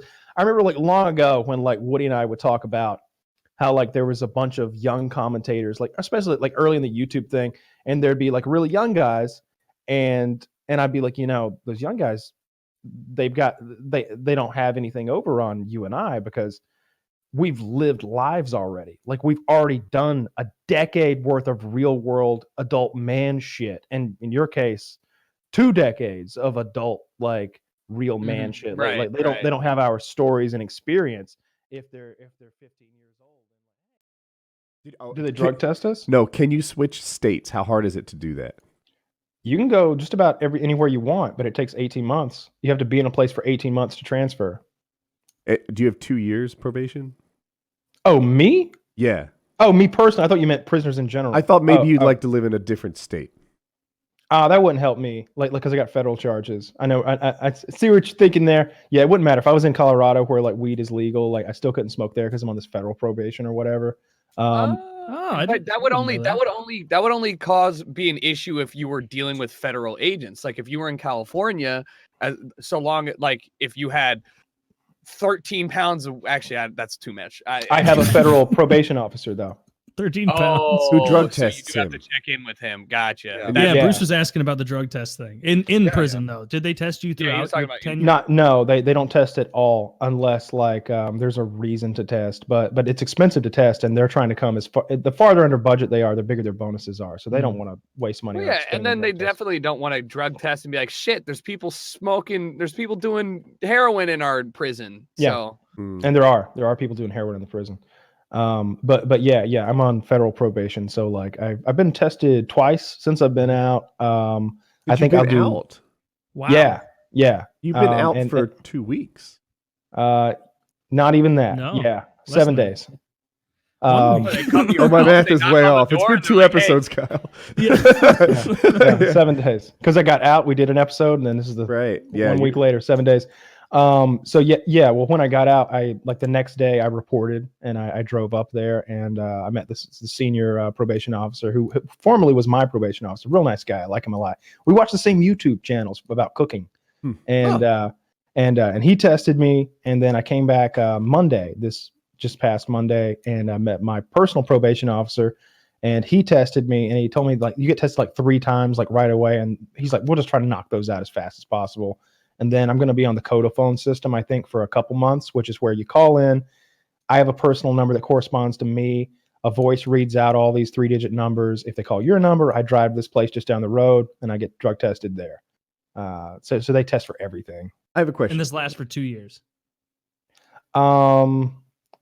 Yes and no. Like I think the drug testing, I think the Codaphone thing, for example, I think that's only going to be for a couple more months because I was on it for like a year and a half, and you know I didn't do any fucking drugs. I guess I don't know how else to put it, and I think as long as I don't get in any trouble for like the first half of my probation, I can go back before the judge and maybe be like, hey, can you let me out of this thing? I've been good for a year, and I think he can release me and let me out in a year, and I'd be able to do anything I want. So hypothetically, if you had Sorry. a normal day job, either office hours or your car salesman type job, how difficult would it be to comply with probation while you're trying to earn a living? Not at all. They'll work around you. Okay. They'll work around you because they want you to be, you know, stable and employed and all that stuff. Oh, cool. And I think I'm going to have another probation officer anyway. Like I met with a guy just the other day, and he was like, you know, I think we're going to put all your relevant information into the computer, and it'll spit out your threat level.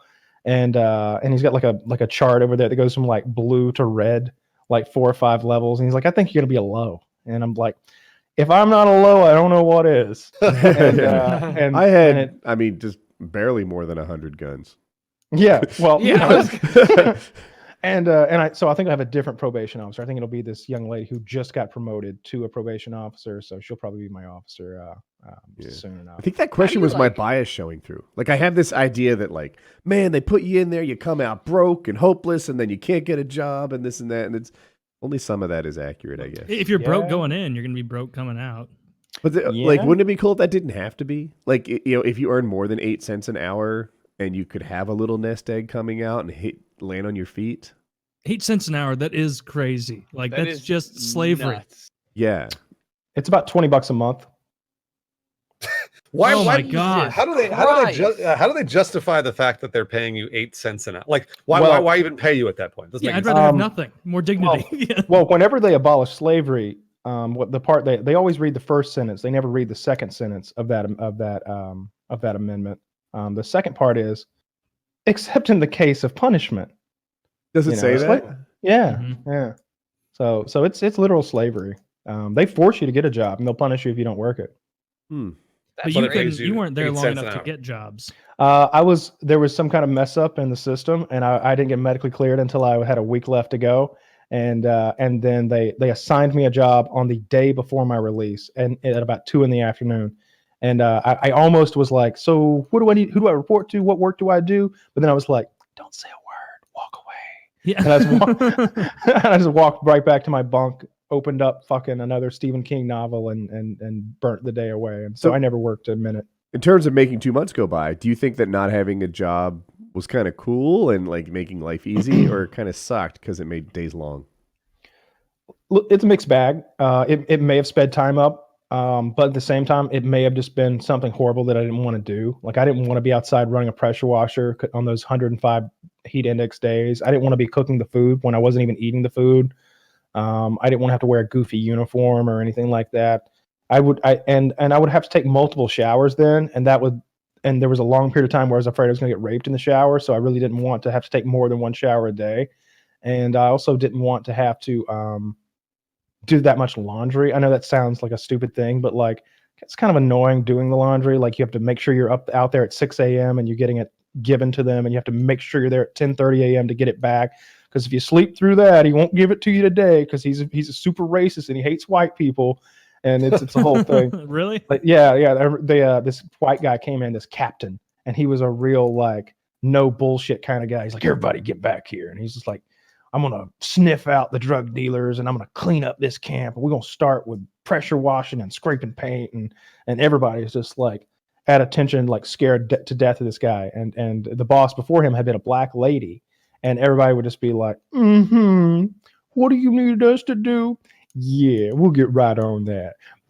Bitch. And so when this guy like leaves, like the laundry guy is like, I'd have to use the N-word a lot to explain what he said, but he's like, y'all Brothers, I use.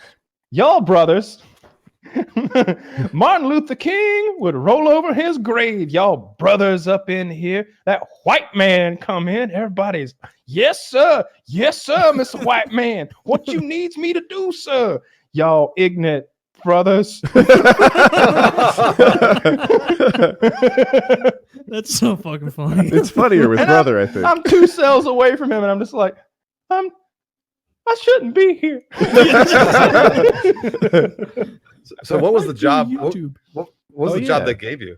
I was an orderly, basically Oh. a janitor. Okay. You know, sweep up, mop a little bit. I was so happy I never had to be on bathroom cleanup duty because the bathrooms were so filthy by the end of each day. In the morning, 8 a.m., they're immaculate. It's like a Chick-fil-A bathroom. They are holier than thou. They are nice. Wow. All right, sparkling. My pleasure. By 8 p.m., it smells of shit and tobacco in there. And Ugh. they have really, I'll never forget the day somebody shat on the toilet seat, and like the head orderly is like, what ignorant brother has done shit on the toilet seat? And somebody goes, which one? What the fuck difference does it make which toilet this ignorant motherfucking brother has done shit on? I like to use 2. Dude, it sounds like prison is full of hilarious people. It does, Yeah, doesn't it? I just feel like they got sort of a knack for stand-up comedy, you know? Like, A lot of this stuff wasn't funny at the time. It was very serious. like the guy whose towel was It is more your stolen. delivery. Like, No, that was funny. yeah. That was funny. That was real. Were there that- any other just full-on funny, not scary moments? Or was it, I'm sure just the aura around you of being in prison makes everything scary. I don't know. Are you gonna keep any of these lifelong friends? No, fuck no. I don't even think I'm technically allowed to speak with them. No, I don't think I'm allowed to consort with felons. So I was never in the military, but my understanding is part of what boot camp is they put people in a common horrible situation and they bond to each other, right? Mm-hmm. They just look like this is fucked up, man. Yeah, this is fucked up, but while you hate the man, you love each other. That didn't happen in prison. I mean, I like some of those guys, but I never want to fucking see them again. No, because I want Snow for the show. I mean, it's probably. I don't think it's really legal for nostalgic. Snow to be on. Look, I will ask my probation officer that question in particular, but and if it is at all possible, he would absolutely come on the show. He absolutely would. Can you imagine Woody before the show being like, Snow, your audio sucks. Get it together, man. And he's just like an angry. Yo, Mr. Gamertag, I did a little Googling. That's a meme. Read a few articles about you. Oh, I don't know what a meme is, Mr. Pedophile. That's a meme. It's just a meme. That's the sound a man makes when you spike him in the lung. What I do, like what I tweet, because I feel like a fan. What I tweet, right? Oh my God. How do I score pot? I have no idea. You have a You know how to teenage Google daughter. Things. I don't think she knows either. Oh, she can No, find you out. know what? Yeah, but she would know someone who knows. Here, I'll give you a quick Yeah. answer. Craigslist. There you go. I didn't think that would be a thing. I didn't know that It was. is. But yeah, I'm sure she knows someone that smokes pot, and I I'd be could find a surprised if she connection. did. She's 16. Ask her. I She's feel like it's not- 16. Yeah, no, sure, Yeah, she knows a lot of people who smoke pot. yeah, I think that not in her. I would take that bet. I don't think she has anyone in her network reach that smokes pot. Yeah. I think she does. I mean, just 16. Of course you do. it's a small school. Like you can't even be in such a small Well, then group. I don't know. Yeah, I bet she does.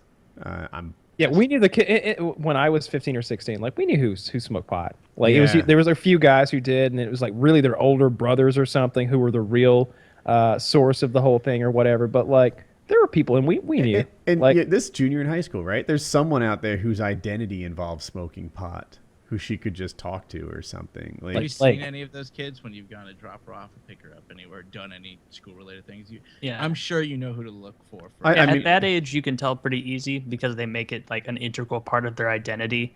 Like that, it's like you can spot Petey Pothead from 100 Yeah, yards right. away because he's got his marijuana shirt on and yeah, his his has the whole backpack has outfit. the leaf embroidered Yeah. into it or something. There's nothing even wrong with it, man. Yeah, or like, have I seen the kid? You say, I don't know. I've seen kids with long hair. Wow. Nixon think you would have a few just get- things like- to like- say.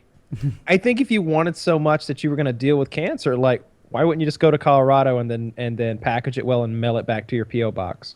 That's very illegal. That's trafficking drugs Well- over state lines. Well, you're already like saying like I care more about not suffering for the next however many months chemo is than like the law. Like you're already taking the law in your own hands. So like I feel like Really? that'd be the way to go. Yeah.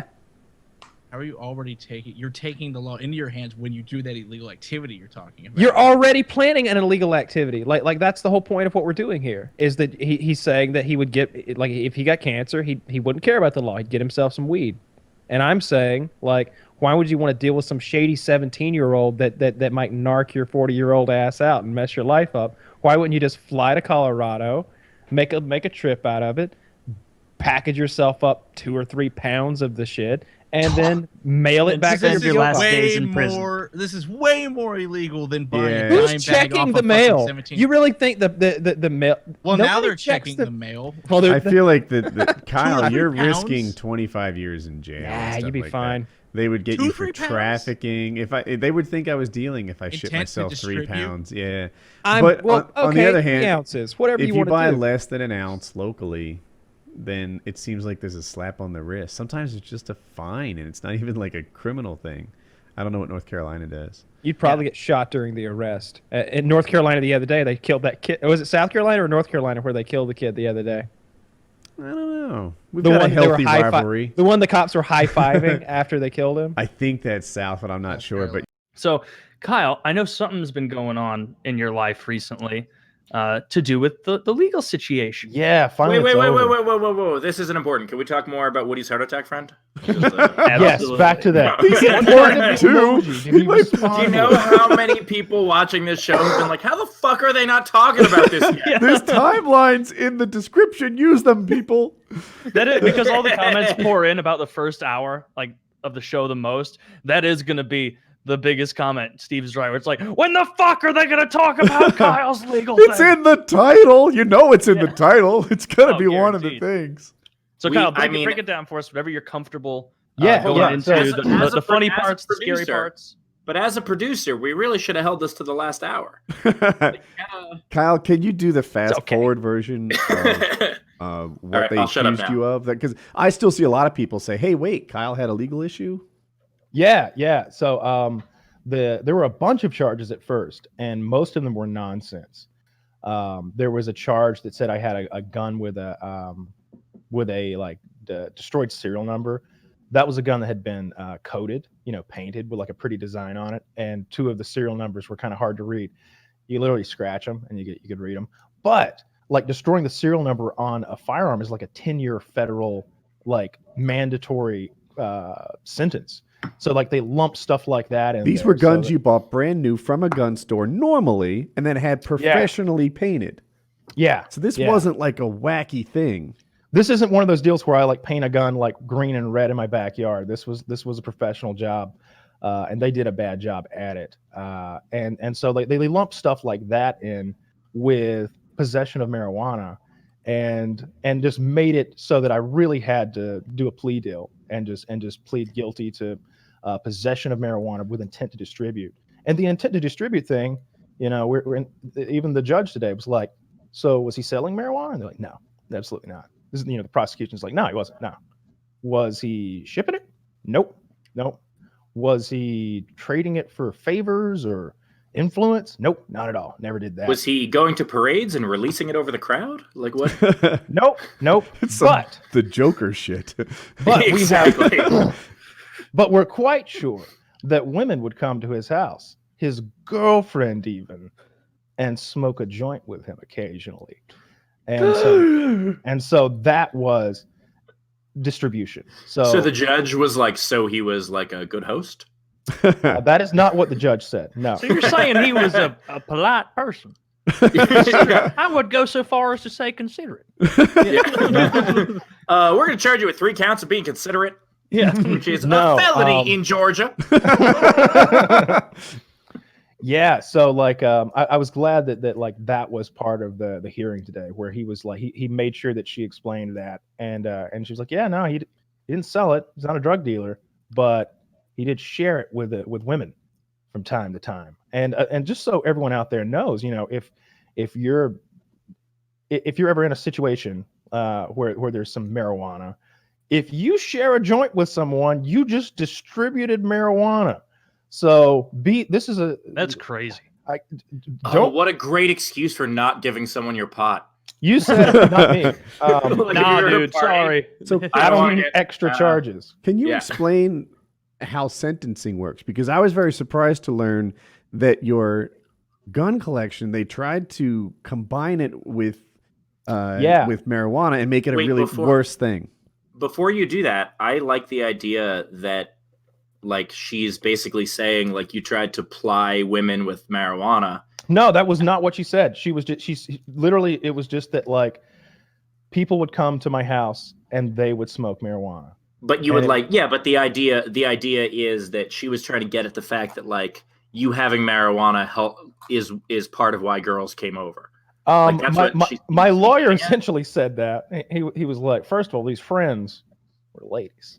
I was just like, I'm looking at her and the judge just gives you a high five. Yeah, I really, and just a little sidebar here, a little core humor there for you.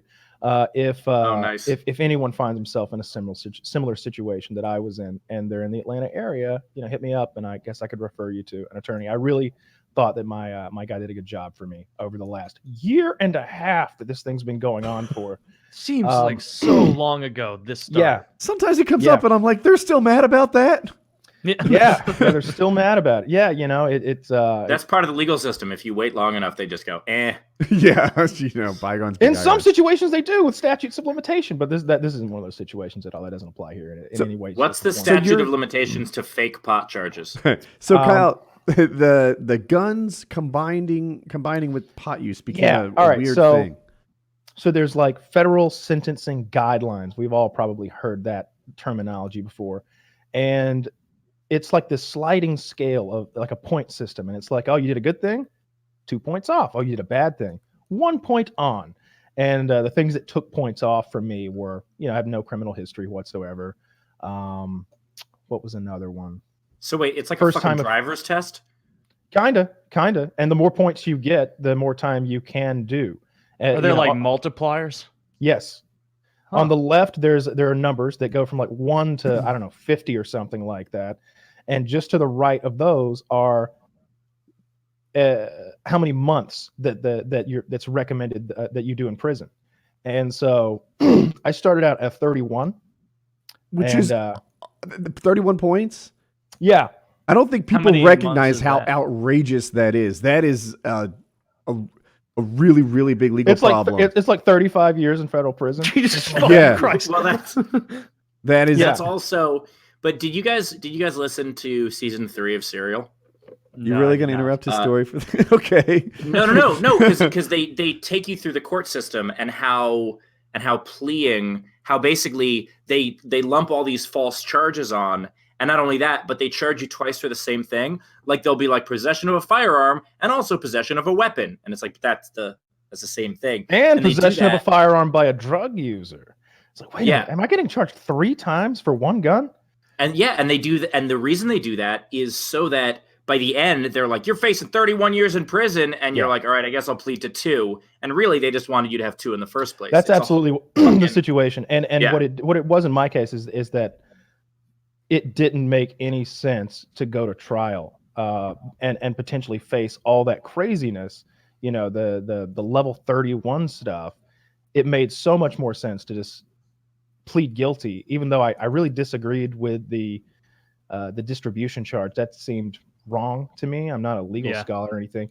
And then there were a lot of inconsistencies in the whole case. You know, the way the search warrant was obtained and some stuff like that I won't go into. But it wasn't. I could have won if I taken it to trial, but the risk was absurd. could have lost. And Yeah, that you was also the could have situation. lost. And Yeah. so you were FPS Russia, which meant that you owned a lot of specialty, interesting guns, silencers, and short Sure. barrel, all licensed, all completely above board. Yeah. But in this context, they became like extra big problems. Can you explain?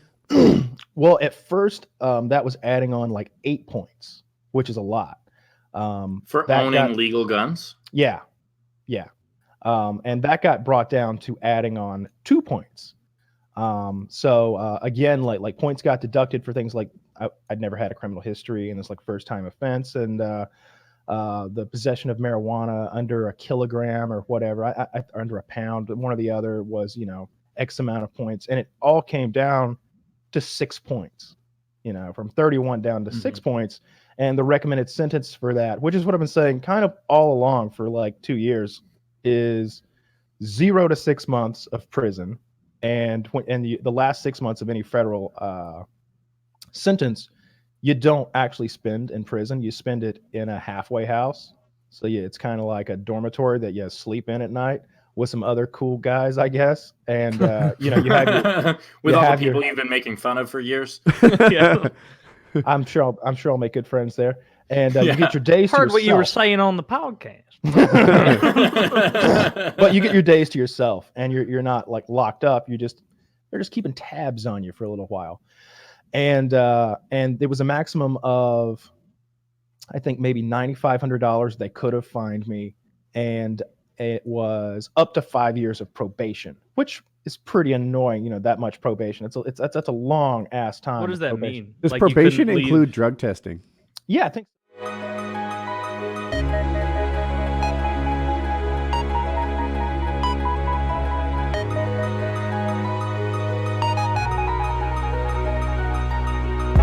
And so we went in today, and I got there at 9 a.m. to Athens, which is like Racked a up 2-hour down in drive. Kyle's for me. world. Yeah. Yeah. I got up at 5 a.m. I got That up is at early, 5 yeah. a.m. I And, probably you wouldn't know, have slept at all. I would have been so nervous.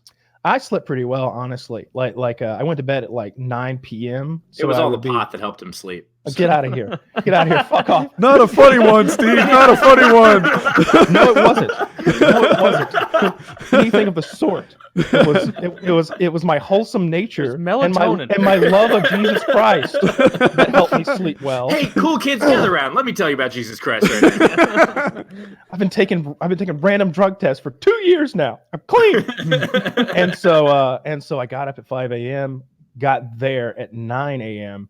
and my lawyer's not there. And I'm like, and see, there's no way to really coordinate with the lawyer because as a lawyer, he won't answer the phone when he drives. I understand that. He understands it's a crime to do so in this state. And he's got a long drive just like I do. And I'm not going to call him at 6 a.m. And so I can't call him on the phone. I can't take my phone into the courthouse, because I'm a defendant. One of the interesting things I didn't even know that. Yeah, you can. One of the interesting things throughout my whole legal process is I've got a very nice suit that I had made, and every time I go into any courthouse, lawyers on the left, and I'm like, no, I'm not a lawyer. Really? What are you doing here? Wait a minute. Are you that? You look familiar. Is that your hitman internet suit? guy? Yeah. That's literally what happened at the federal courthouse. Both times, the metal detector guy recognized me, and then we ended up watching videos, my videos with the metal detector guy, having a good little chat. So I get there. Please tell me he was like taking selfies of you, and he's like, "But not with your phone. You're not allowed to have that." Yeah. I get there and I go up into the courtroom, and I'm there before they even unlock the doors. I'm ready to go here. I don't want to be late.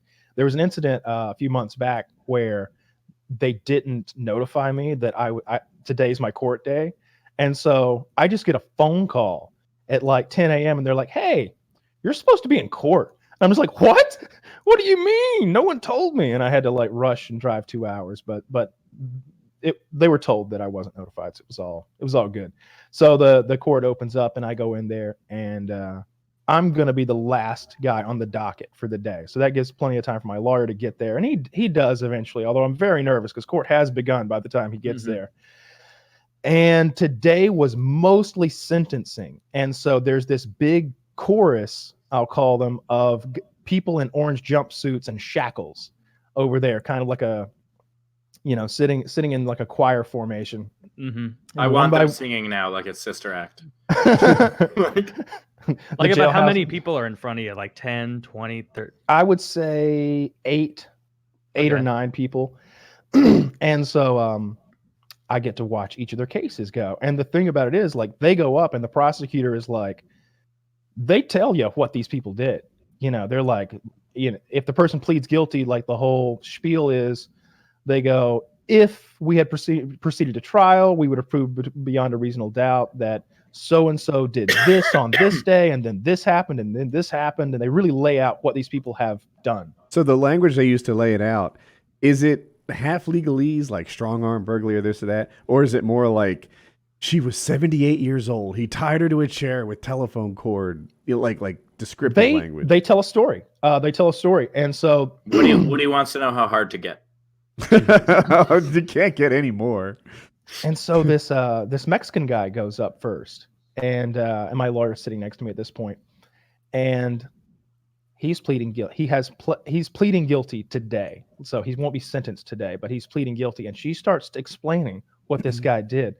He had driven like 150 gallons of liquid methamphetamine from Mexico to Atlanta in exchange for $12,000 in the diesel tanks of his big rig.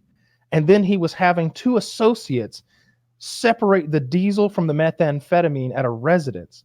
And they go into all this detail about like how the investigation went down. And I'm like, I'm interested now. Like this is some crazy you're stuff. invested in this story. This is Breaking Bad level. Yeah, and you're like, what happened in season 2? Well, I may have to go back and Javier doesn't get to appear in season 2. Season 2 happens in prison. Javier is going to be seeing season 2, season 3, season 4, season 5, season 6. He's going to be doing 10 seasons at least. And that's what she said. She's like, this carries a minimum of 10 years and a maximum of life imprisonment. And the judge is like, you understand that, Javier? And he's like, see, they got the interpreter there. They're going back and forth. And I'm like, fuck, that's rough, man. And he's like, and just so you know, I hope your lawyer has expressed this to you. You will be deported after you serve your prison sentence. Then there was this brief period of time where I think Javier and myself were like, wait, you're saying that maybe you just send me back home? Yeah. I was like, Can we just skip the whole prison thing and I'll go home? I'll never go. come back. I'll go. I thought that might happen, and I was like, you feel bad for him, even though he was clearly doing a bad thing. But like when he turned around to leave, his face looked rough. I felt bad for him immediately. And then 2 more illegals go up, and they're just getting like time served, $100 fine. And well, that's not what they say in the federal courtroom. They refer to them as illegals. Okay. And so they deport these 2 guys. Wait, then that seems cool. Like, if I had a choice between 10 years in prison, federal prison, I'm guessing, and deporting, I'd take. You don't have the choice. Dude, if I commit a crime not in either France or. and I go into court and they're like, "Get out of here!" Like I want to be like, "Oh, thank God, I'll never do that again." The 2 gentlemen who were just deported, their crime was entry. Oh, so yeah, okay. yeah. So then there's a black gentleman. He goes up, and he was possession of a firearm by a felon, and it's probably a serious one. It was pretty serious because of his criminal history. He had an aggravated assault in his past, and the judge was like, "Ooh, I don't like to see violence. That's no good." And there's like, there's a 6-point multiplier here for this aggravated assault, and I'm just like, "Ooh."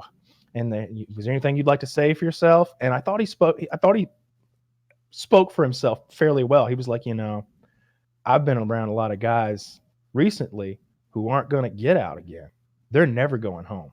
And this is kind of this federal thing has opened my eyes that if I don't straighten up, one of these days I'm never going home. And the judge was like, "Oh, okay. Maximum sentence, 5 years." and so it goes on like that for like 40, maybe an hour. I would also love if the guy who had the possession of firearm, it's like, "Is there anything you have to say for yourself?" And he's like, "That FPS, Russia, right there." Big fan. Yeah. Is that the gun guy? So another guy goes up, and this guy's like the only one there who wasn't brought in shackles, and I was like, my peer. Well, he gets up there, and he's got like a history of methamphetamine abuse, and he's a drug addict, and he's got they found like weapons and methamphetamine, and he was also a felon. And his lawyer's telling this sob story about how he is the caregiver to 4 children, and the children's mother's getting a hysterectomy, and it's just this real sob story. And the judge is like, "Oh, okay. 48 months." And I was like, "God damn." And they're like, "Well, Your Honor, we request that he not be taken into custody today." And everybody else in the courtroom, the prosecutor and like whoever the assistant prosecutor, they're just like, "Nah, we should take him today." And so they fucking take him.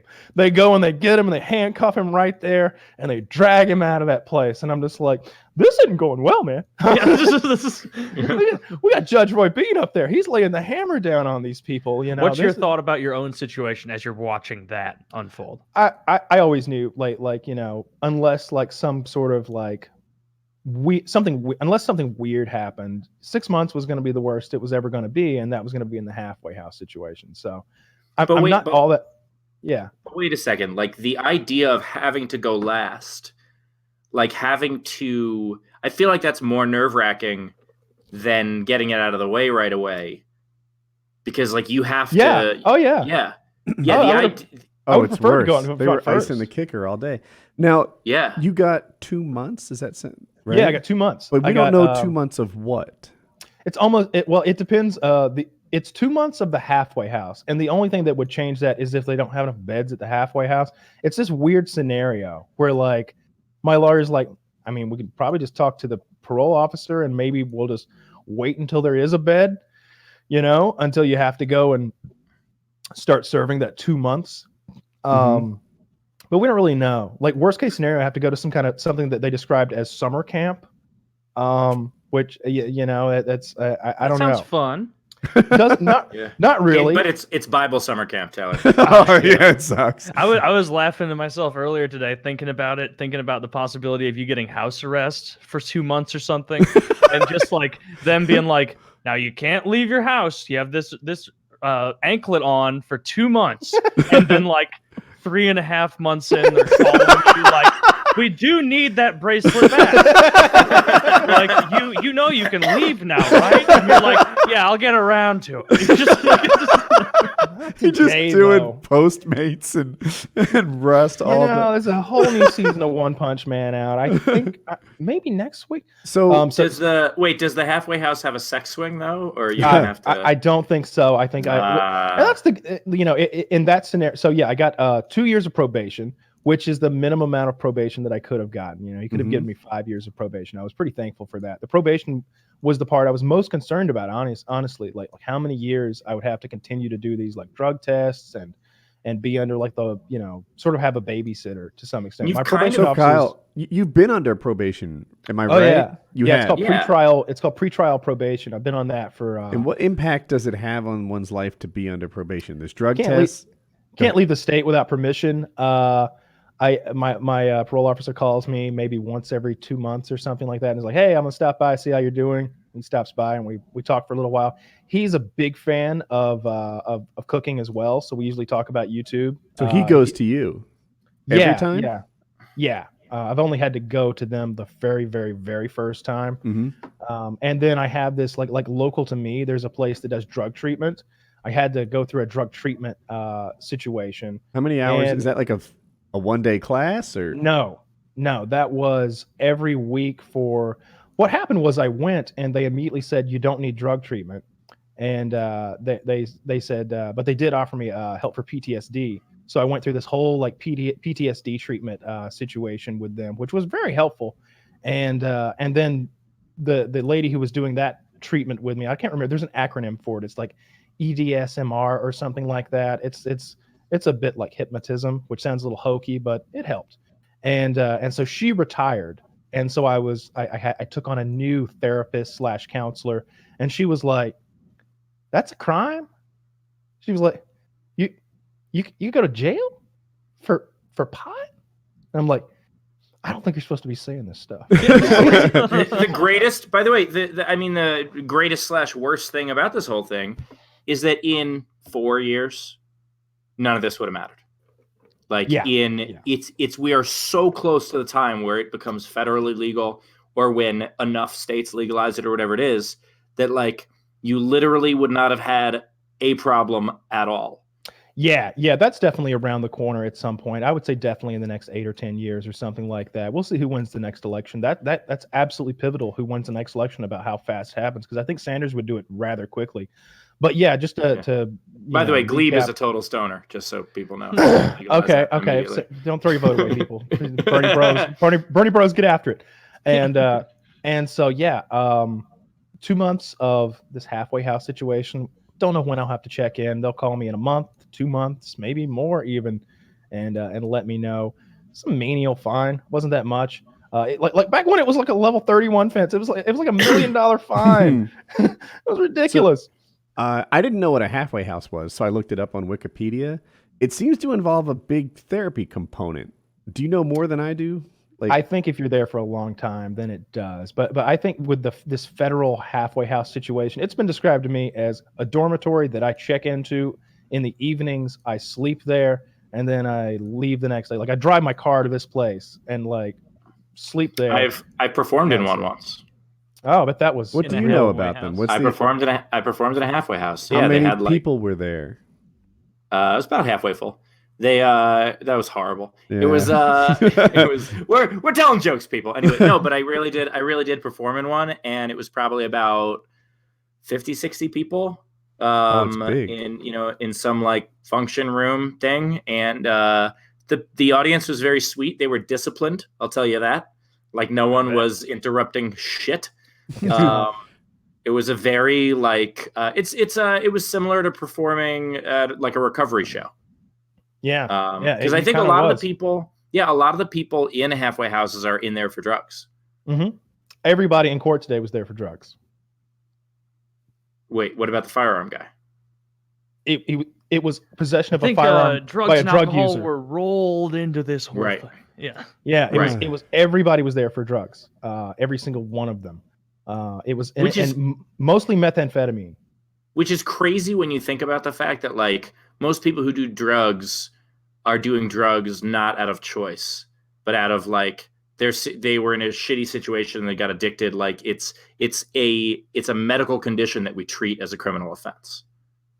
Yeah, a lot of the times I would agree with that. Yeah, and then there's just some Yeah, a lot people of the who are time, just yeah. degenerates and they want to get fucked up. But you know, Yeah. I don't judge anybody. Clearly don't have much ground to Yeah, stand but on. also if their life is so shitty that if their life is so shitty, if your life sucks so much that meth makes it better, like that's like I'm not angry at those people. Yeah, I'm not angry at anybody for doing drugs. Well, of you know, course I not. don't know what, you know, as long as you don't like spray them on me or anything. I have these nightmares. By the way, Kyle, where somebody comes and rubs. I had this nightmare where someone came and rubbed a drug on my neck that was like soaks into your skin. And he was like, "Ha ha!" and he ran away.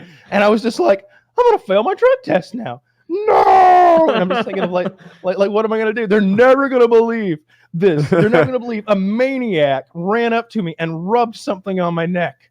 They're never gonna believe that. That's a Now funny that- like PTSD. No wonder to you have. needed PTSD stuff. Yeah. Now that you've been sentenced and like you know the end of this all, I just really want to apologize for mailing you those drugs. I just feel like I had no idea you get in so much trouble. I would have never played a part. I really just thought it'd be funny to send you drugs. You know what I mean? Like, 'cause I don't do drugs, so why would they come from me, right? Real knee It's the slapper. perfect crime.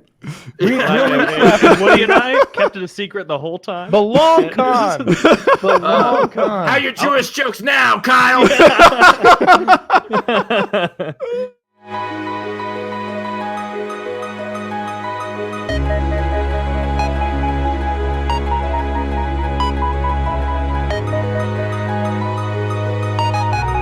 There were women guards too, which I felt like I would. Bad idea. I mean, there were women. Like there was the lady who ran the library was a woman, and we'd just be alone with her, hanging out like 10 of us at a time, just chilling with her. You know, of course, nobody was she interested in her. Out no. of the open? No, Was in the she back. fat and or ugly or You old? said no, so she was behind someplace safe, like Oh, I thought you meant like where others could see. No, we're in the library in the back in her office, like just right across. I mean, you know, we're hanging out with her. It's pretty you casual. say as far she's as not attractive, or you implied it, but I mean, you're in prison for 8 years. Maybe you lower your standards a touch. It's the closest thing that came to that was like there was a couple of guards or like the unit manager was actually looked like she used to be hot. It was this black lady, like big tits and a big ass. And it was like 10 years ago, she was hot. Or 10 years ago, she was like a serious MILF. And now she's like maybe I don't know how old. It's hard to tell with black people for me anyway.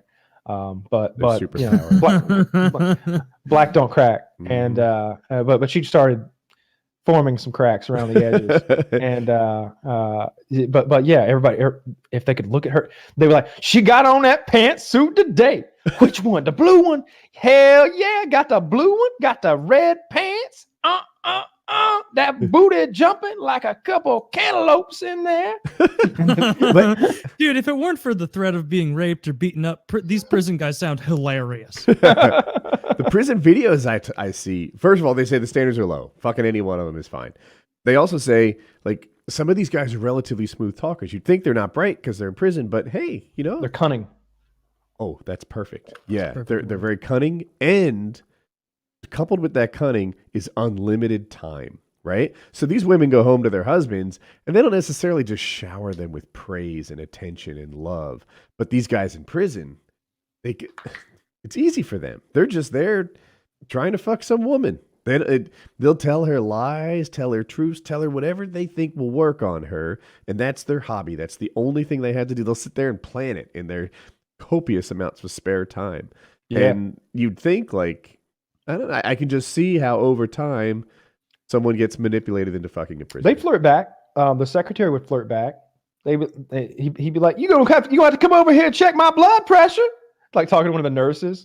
She'd be like, "Check your own damn blood pressure. I don't give a shit." but she'd smile. See, this sounds hilarious. That But flirting she'd smile when she said it. Okay. You know, it was like, check your own damn blood pressure. I don't give a shit. Was the library so shitty that you had to get your own book sent in? The library?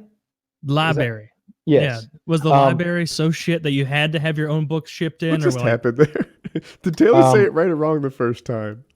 He said it wrong. He said library, and there is no library at Talladega Federal Prison Camp, but there is a library. And I was so tight with the black guys, I used the N-word. They were cool. Yeah. And now just you could have been the token white guy in the black guy gang in prison. You could have been a Crip. And then you would have had even better stories when you got out.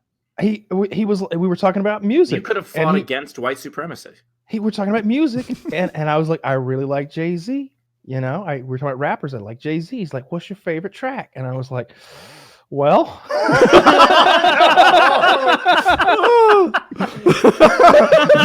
all of them. They're all so good. It's hard to narrow it down. And I was like, I'm trying not to say it. And he's like, well, how does it go? And I'm like, well, and it's that one song. Let me just find the title. I'm making it easier. 99 Problems. I think he sang that, and that's probably no, the one I like is. He's like, here's 100th. Yeah. Let me find the actual title. It's called The Story of OJ. Now, I'm just going to copy paste in like one line of the lyrics, all right? Just so you guys are getting a sense for what this song is like. It's called The Story of OJ. Oh, no, you can't sing that in prison. I sang that in jail. You sang this in jail. I'm about to show it to everyone. I mean, if you feel like comfortable with that. We're not going to say it. Well, I don't know if you should show it. He asked me. I mean, I probably shouldn't have said it in jail, but he asked me. All right, and, I'm about to. I told him. Light N-bomb, dark N-bomb, faux N-bomb, real N-bomb, rich N-bomb, poor N-bomb, house N-bomb, field N-bomb. And so I'm just sort of like singing this for this gentleman. He's like, "Oh yeah, that's just tight." And I was like, "Oh man, do you know?" I mean, Kyle is right that if you get asked what your favorite Jay-Z song is in prison, if you lie, you actually have to spend 3 more days in prison. Yes, so that's true. Yeah, you couldn't just say any of his other songs. You had to say that one. And so, like, you could have taken someone safe. I'm a big Bruno Mars fan.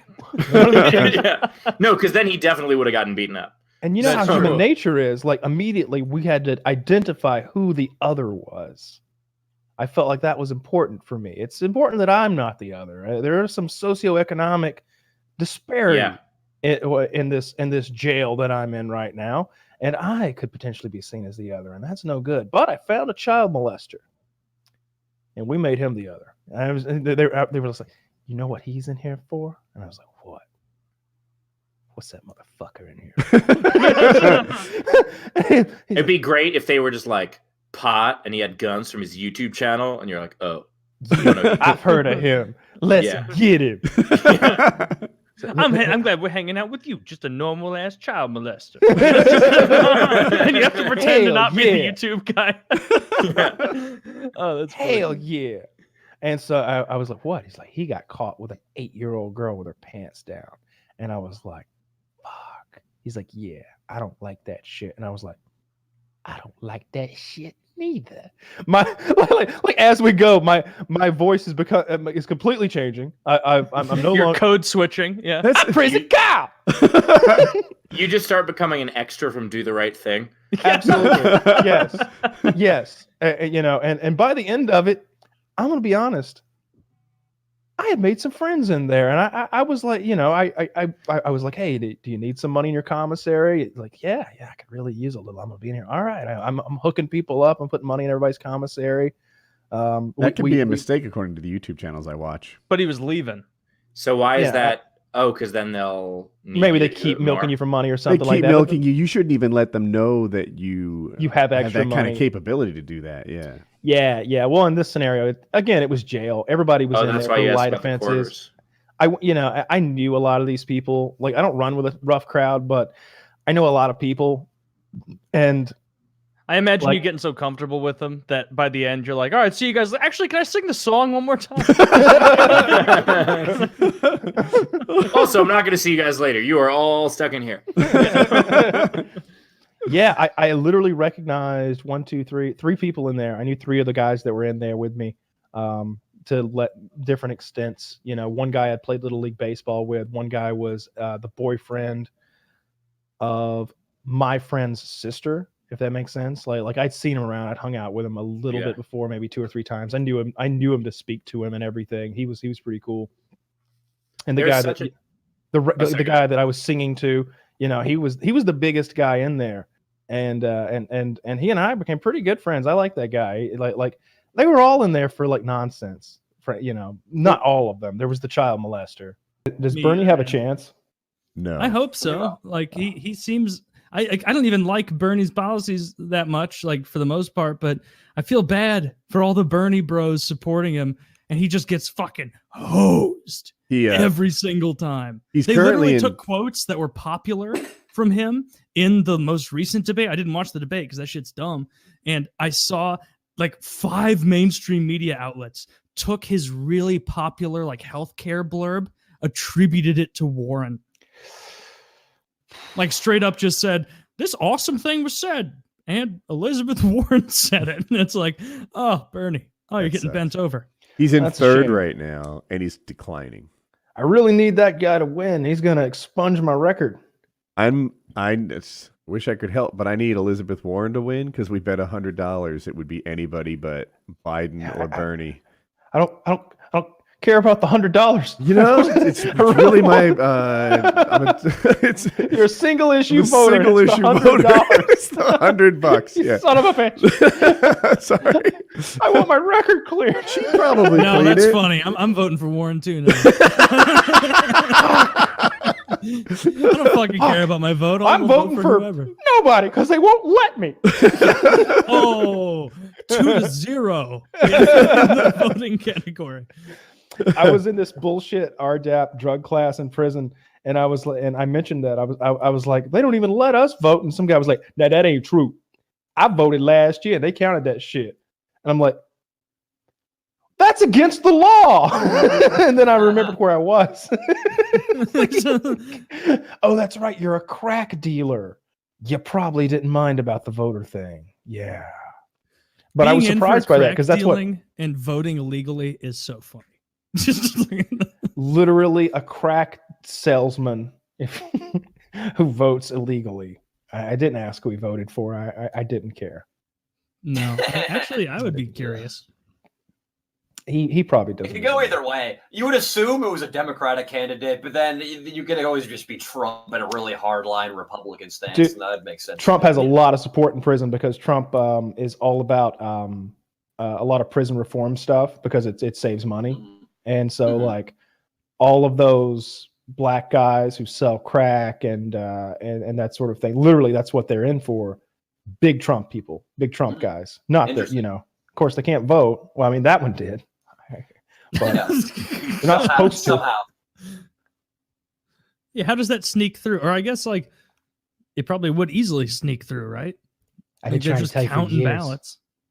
I mean, Trump's been trying to tell you since 2016 about the voter fraud, Taylor, and everybody laughs at it. Listen, Taylor, would you? Just open your ears to Trump's once again cogent. Don't treat the man like a liar, Taylor. Donald Trump. Until he threatens to suck another foreign leader's dick, I'm off. That you team Bernie. I've enjoyed these a lot. Can you do an impression of Trump threatening to suck the leader of Japan's cock for me? What's his name? Abe or something? Yeah, Shinto Abe. I don't know what the fuck your name is. It's in a bunch of goofy symbols. But I'm gonna suck your cock if you don't do what I want you to do. It's not fair. If I swear to God, you don't do what I want you to do, I'm gonna get on my knees right now. And I'm gonna give you the best head of your life. Lots of good people, lots of smart people are talking about how good I am at sucking cock. The rock of finding it. This is not what I expect from a Trump meeting. I try to tell him about immigration. He says to me, I will suck your cock if you do not lower trade restriction. And I believe him.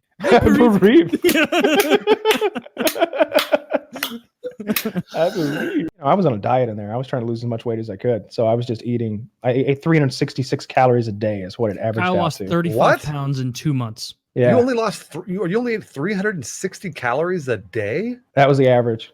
That's insane. I mean, like the normal diet calories is like 1,500 calories a day. Jim. How Yeah. did you not? I'm sorry. So like, what food are you ingesting that is only 360 calories? Well, there were a lot of days where I didn't eat, and that's what I'm talking about, the average. Then there was a day where I ate like 3 bowls of chili, and that's 900 calories. That's crazy. No, you That's spoiled so yourself that zany. day. A bag of chili is only 300 calories, and then I'm putting stuff like sriracha and jalapenos and salsa, and all those things are super low calorie foods. Like that's like an extra 60 calories when you put Wow. sriracha, That jalapenos, probably helped with salsa. your bathroom time because for like 2 straight months you probably had the tiniest little poops. There were points where I was so worried about my constipation that I thought I was going to have to tell somebody. I know the woman who can help How with long, this. what were your breaks between poops? What was that like? Like how much time? You won't believe me. No, tell me. What I was won't the believe biggest you. break between a shit? Like 15 days. Yeah. That's You went 2 weeks without shitting? Over 2 weeks. I was worried. And when they do the medical like checkout, she asks, have there been any changes in your bowel movements? And I'm like, nope. Kyle, 15 days is incredible as superhuman. it's for that same jaw surgery that I had way back. I was on an all liquid diet for 2.5 months, and that's exactly what happened to me. I ate no calories, and I would shit like every 5 or 6 days, and it was terrible. my You lose a lot of weight? God, that's nuts. Yeah, I lost a ton of weight. I lost like 25 pounds in 2 months. I was so worried. terrible.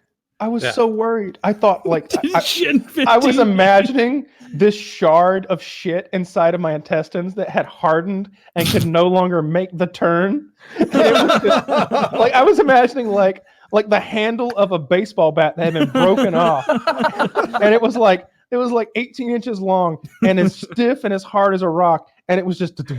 And I was just Wow. imagining, and by this time I had gotten Wings prunes. planted this thought in your head. Yes, The shit turned yes, he had. I was thinking sideways. about Wings and Gangster Grandma the whole time, and I even bought prunes and Raisin Bran, and I'm sitting in bed eating dry Raisin Bran and washing it down with as much water as I'm trying to make this like laxative. But nothing happens for 3 more days, and I just ate a whole bag of Raisin Bran, and I'm like, that's a lot of calories. I really just wanted to go, and then I ate a whole bag of prunes. And I'm just like, nothing. And I'm thinking, like, when I go, it's going to be scary. It's going to be like a lethal weapon. Keep Like, flushing. they better not try to rape me. They're going to lose their dick. Like, After the Counterattack. if they loosen this turd rocket up, they're going to be impaled, and I'm going to be in here for murder. Mr. Myers, we understand you murdered a man with a shit weapon. Is that true? That's what it says right here in the court document. Your Honor, there's no way he could have known that it hardened into such a sharp shape inside. This is not a cognizant bowel construction of shit. It was merely happenstance. What was the shit like after the 15 days? It still wasn't. I was like, that's not it. That can't be all. I was like, that can't be all. I was like, it's. I think I just like that. That was just like the tip of the bat. Like that can't be all of it, because I was literally imagining the scenario in which like this turd would start coming out, and I was gonna have to wrap my hand in toilet paper and grab it like a rope and start fucking Just pulling it out. because that's what I was mentally picturing that was inside of me. It had been so long. Like I wasn't eating much, but here's what I did. I was like, all right, in the last 15 days, I've had 5 bags of chili. They are 12 ounces each. I've had 1 bag of cheese rice. I've had a bag of prunes and a bag of Raisin Bran. And I'm just picturing what that looks like on a table. And I'm like, that is in my asshole right now. And at some point, it's coming out. Did you ever Wait, think like, I'm running all day, like maybe most of it's just being turned into energy? I don't think that's how fucking science works. I don't know how it works. I don't know how it works either. I mean, it kind of is. It kind of is. Like if you're burning more calories than you're bringing in, then you lose weight. That's what But happens. you don't burn. But some of it is waste product. You know, Some of it is Like- waste product. Absolutely. Yeah. Well, so what happened? What happened at the end? I eventually like took some big shits, and I got regular, so that I was pooping every 3 days. But I never had like a daily poop because I was eating so little and I was so stressed out. Yeah. Well, that first shit after 15 days, was it normal? It was just totally fine. No, there were no healthy shits in there. They were just violent, angry shits. They were nothing but chili for. They were all months. painful and dry. Like they I felt like they needed some lubricant. They were dry poops, and they didn't want to come out. And I was just like, and I wanted to get out of there quickly. And I'm just like, yeah. It was. Don't go to prison, boys.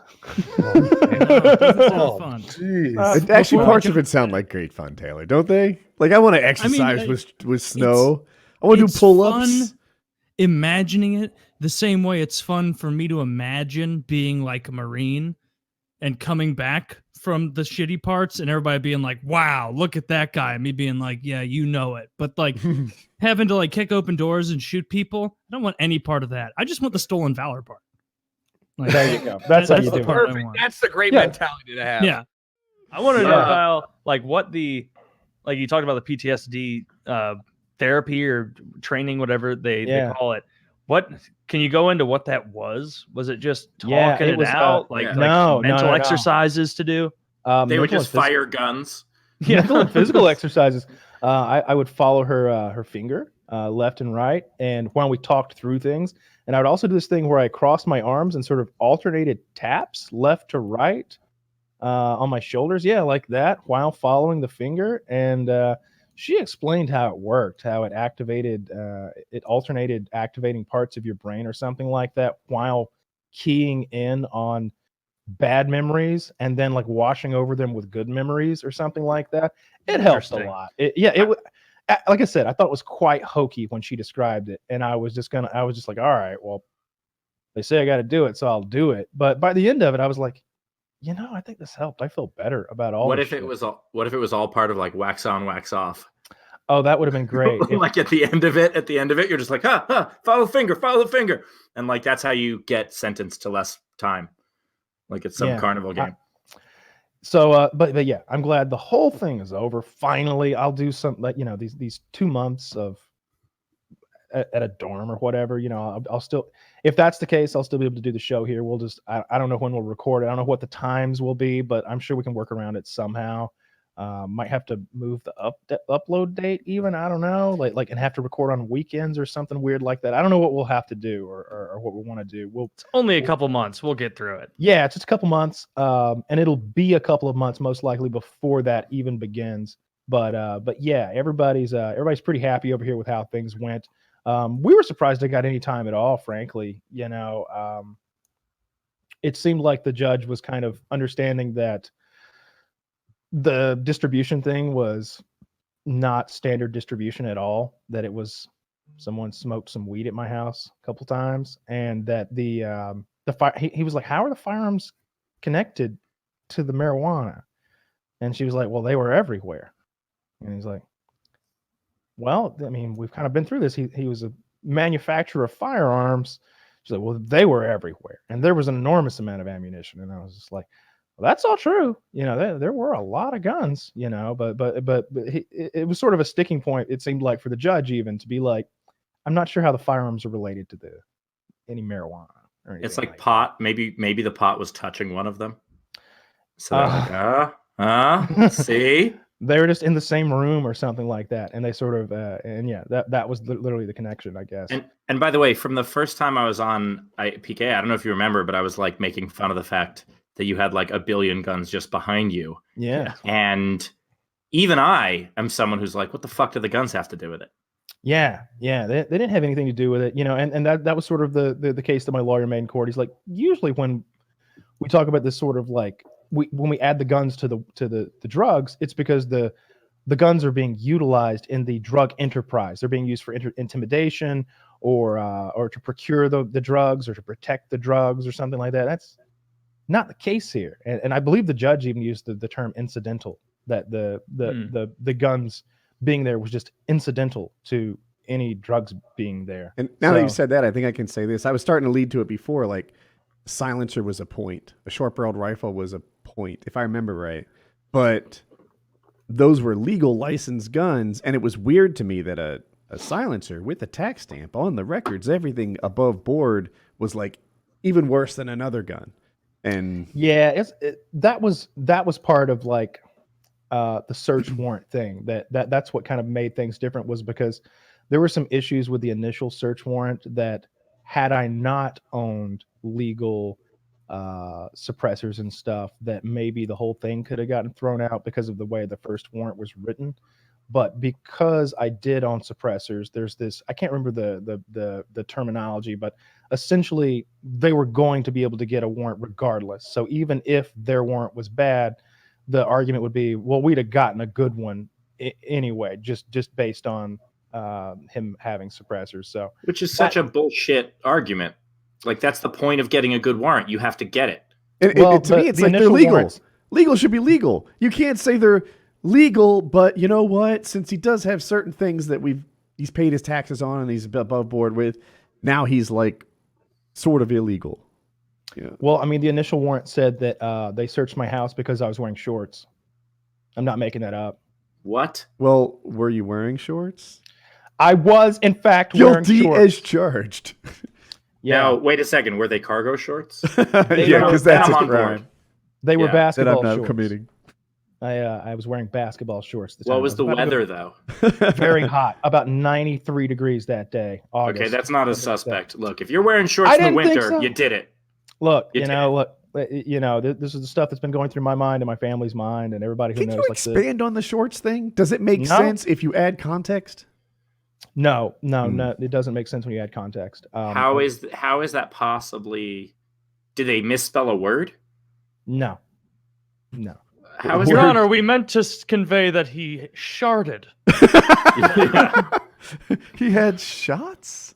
Yeah. Those drugs Yeah, are that's what I shots, was trying to think kinda? of. Like, There were a lot of things along the way that didn't make sense, and that's part of why it's taken so long for this thing to come to its conclusion. Was that there was a lot along the way. It looked like this thing might get thrown out several times. I think that's part of why we went from state to federal, is that the state wasn't going to be able to really prosecute the case because of, I think, their search warrant, whereas the feds would be able to prosecute a case because of the guns. Now, Kyle, has this changed your view on law enforcement at all? No, I've always liked police. I think But that's my point. Yeah, all of the law enforcement that I know personally, really nice guys, that I've always liked a lot. And I didn't feel like I was mistreated at any point throughout my time in the system. There was a sheriff's deputy or two who was just a kind of a jerk. But for the most part, everybody was really professional, and I thought was just doing their jobs. It's really the system that if you have any qualms with the way things work, it's the system, not the individuals. This is great. Kyle just got fucked over for doing nothing, and Steve's like, "What do you think about the law?" You know what? I think they're spiffy. I really enjoy all policemen in the system, and I felt like I was treated fairly and kindly the whole way. Like, I have my answer. I was wearing think shorts. They are cool. I think that they are neat. I think they are fun. I think that Taylor, blink if they have something on you. Meanwhile, Kyle's just writing shit in a slam book. Right? No, but Kyle, what I'm saying is that, like, I'm not talking about, like, okay, were you mad at individual cops? Yeah. Because a lot of them it's law enforcement. They are enforcing shitty laws. But, like, the idea of the trumped up charges, the charges for shit you didn't do, the fake arrest warrant, the multiple charges for the same thing, because because that way they get you to plead down. The bullshit that this is even illegal in the first place. Like, there's so much of it that if I were in your situation would piss me off. And so what I'm saying is you're fairly conservative. But do you think that this system that we have is bullshit, needs to be overhauled, or you going through it did not change your mind about it at all? I've always been very sort of progressive, socially speaking, whether it came to marijuana or gay rights or whatever, anything like that. Really, socially speaking, I'm rather progressive. I kind of, if anything, I feel like I'm more of a sort of a quasi libertarian or anything. I always say that. Not only do I believe in abortion, I believe you should be able to use a gun to do it. Oh, Jesus. Yeah. So like, yeah. Another death from the new and terrifying bullet method. Wouldn't that cause 2 deaths? Yeah, You're gonna need special baby killing guns. Now it was a resounding success until the bullet reached the mother's brain. So yeah. Politically speaking, I'm kind of across the board there. Obviously, I like the guns. Obviously, I like the marijuana, but at the same time, there's not really a candidate that's on board with all that. Bernie Sanders is honestly the closest one to it, and he's a socialist, so it's not like I can vote anyway. So hey. But I just mean the court system in general. Like the problem that I have, like I like a lot of what Kamala Harris says, but the problem that I have with her and the reason I wouldn't support her is because of the bullshit she did as a prosecutor. And the stuff about like the idea of railroading someone. It's like, well, we're pretty sure he committed a crime, so let's just find a way to make it look like he committed a crime. Like that's an oppressive system. And so what I'm saying is having gone through it personally. My lawyer explained that to me like from day one. He's like, these people are in the business, and it is a business of locking people up. It's a machine that puts people in jail, and so you kind of have to treat it that way. I don't like it. I didn't enjoy my time going through it or anything like that. But at the same time, I guess I see the necessity for some parts of it. The same things that we're sort of deriding here and saying, oh, that's BS. I don't like that they did that to you. I don't like that they did this to you. Maybe there's a child molester out there or some guy running a pedophile ring, and you're like, oh, they charged him for possession of child pornography under 8 and possession of child pornography under 12 years old. Good. They doubled up on him. So but I actually don't say that. I think that the penalty for one of them should be just. Like the penalty for a child pornographer, you don't need to charge them double because the penalty for one should be enough. But the idea of like putting someone in the system in a way that like it's completely unfair, that doesn't seem like justice to me. Well, I don't know what to say. I haven't quite finished my stay with the state or yet. But I didn't enjoy my time throughout the whole thing. At all. But at the same time, I didn't feel like, again, I felt like everybody was professional and that I wasn't really mistreated and I wasn't it felt like they were trying to make an example out of me at times for sure. But I don't know. It worked out in the end. And damn it, Kyle, how come your life doesn't fit my narrative? I'm sure you could find a whole lot of people who it would fit right in there nicely. There was about 8 or 9 of them there today. And I couldn't be a judge. I'd be the most lenient judge ever. Like these people had sob stories, Like the one girl cried. He gave her 2 years. Was she also drug related? Because this was her 3rd methamphetamine offense. Her 3 children are there sitting in front of me. Her mother's sitting in front of me. Probably just a little meth, though, right? Not a whole diesel truck. 5.8 ounces. It was actually so much meth that it came out in her tears. That was she was crying tears of solid crystalline. Yeah, it was. Is that a lot of meth? 5 ounces sounds like a lot of meth. It's a lot of meth. Yeah, not 12,000 gallons though. No, those guys. That was like when my lawyer heard that, he went. He looked at me. He went. He's going away. Remember, Nate Newton? He was a football player, and he got arrested. He was a guy in the Dallas Cowboys, and he got arrested for transporting. I think it was 430 pounds of pot. And I did the math on it, and I was like, pot's made of leaves. How the fuck much pot is 430 pounds? And he couldn't just take 10 less pounds for the memes? Think of the memes, Nate. Think of the memes. Yeah, that's a lot. That's a lot. That's like that's a whole lot. That might be a box truck. 400 and like when I not quite a box truck, more hedges. Like the back of a pickup truck, maybe though. 400 pounds. The bottom of the bed. It's a lot. Imagine trying to fill trash bags with leaves until it hits 430 pounds. How much pot did Bill Murray get caught with back in the day? Let me see what his charge was, because it was not a small amount. Bill Murray. It's so insane that you can still get in trouble for pot. Oh, sorry. It was 213 pounds of pot, and then another 175 later. So it was about 400 pounds, but it was in 2 different stops. Bill Murray had 10 pounds of marijuana at the airport. at the airport. Yeah, he was trying to fly with it. He was trying to fly with 10 pounds of marijuana. I mean, this is probably like in the 80s, right? It was, the year was 1970. 1970. Yeah. Do you guys know about? You know how he got caught? This is hilarious. He made the mistake of telling one of his fellow passengers that he, quote, was carrying 2 bombs in his suitcase. fucking doing, testing some improv out on the fucking, I got 2 bombs in here. Like, you don't say that if you've got 10 pounds of marijuana in there. Do you know about like flying at that time? By the way, Woody's wearing shorts. Arrested that man. Woody doesn't own a pair of jeans. So back in the day, there was a podcast I listened to about hijackings were so common that they actually had a fake Cuba airport built in Florida. Holy shit. So that when someone was like would hijack a plane and be like, take me to Cuba, they would just land at that airport in Florida and make it seem like they were there. Like that's how common it was. It was brilliant. It was I think it was like hundreds a year. It was crazy. Like when you think about what air travel is now, like hijacking was just a thing that people did. Yeah. Like, and so the idea of Bill Murray flying with that much pot in 1970, it sounds like a thing that like people just treated airplanes as like flying buses. Like yeah, it wasn't. I want to say Tim Allen got caught with an enormous amount of cocaine. Yeah. You're 100% right. And Tim Allen, the weirdest part about him being super conservative now is that it was government programs that prevented him from going to jail forever. Because he actually, that's when he was starting comedy.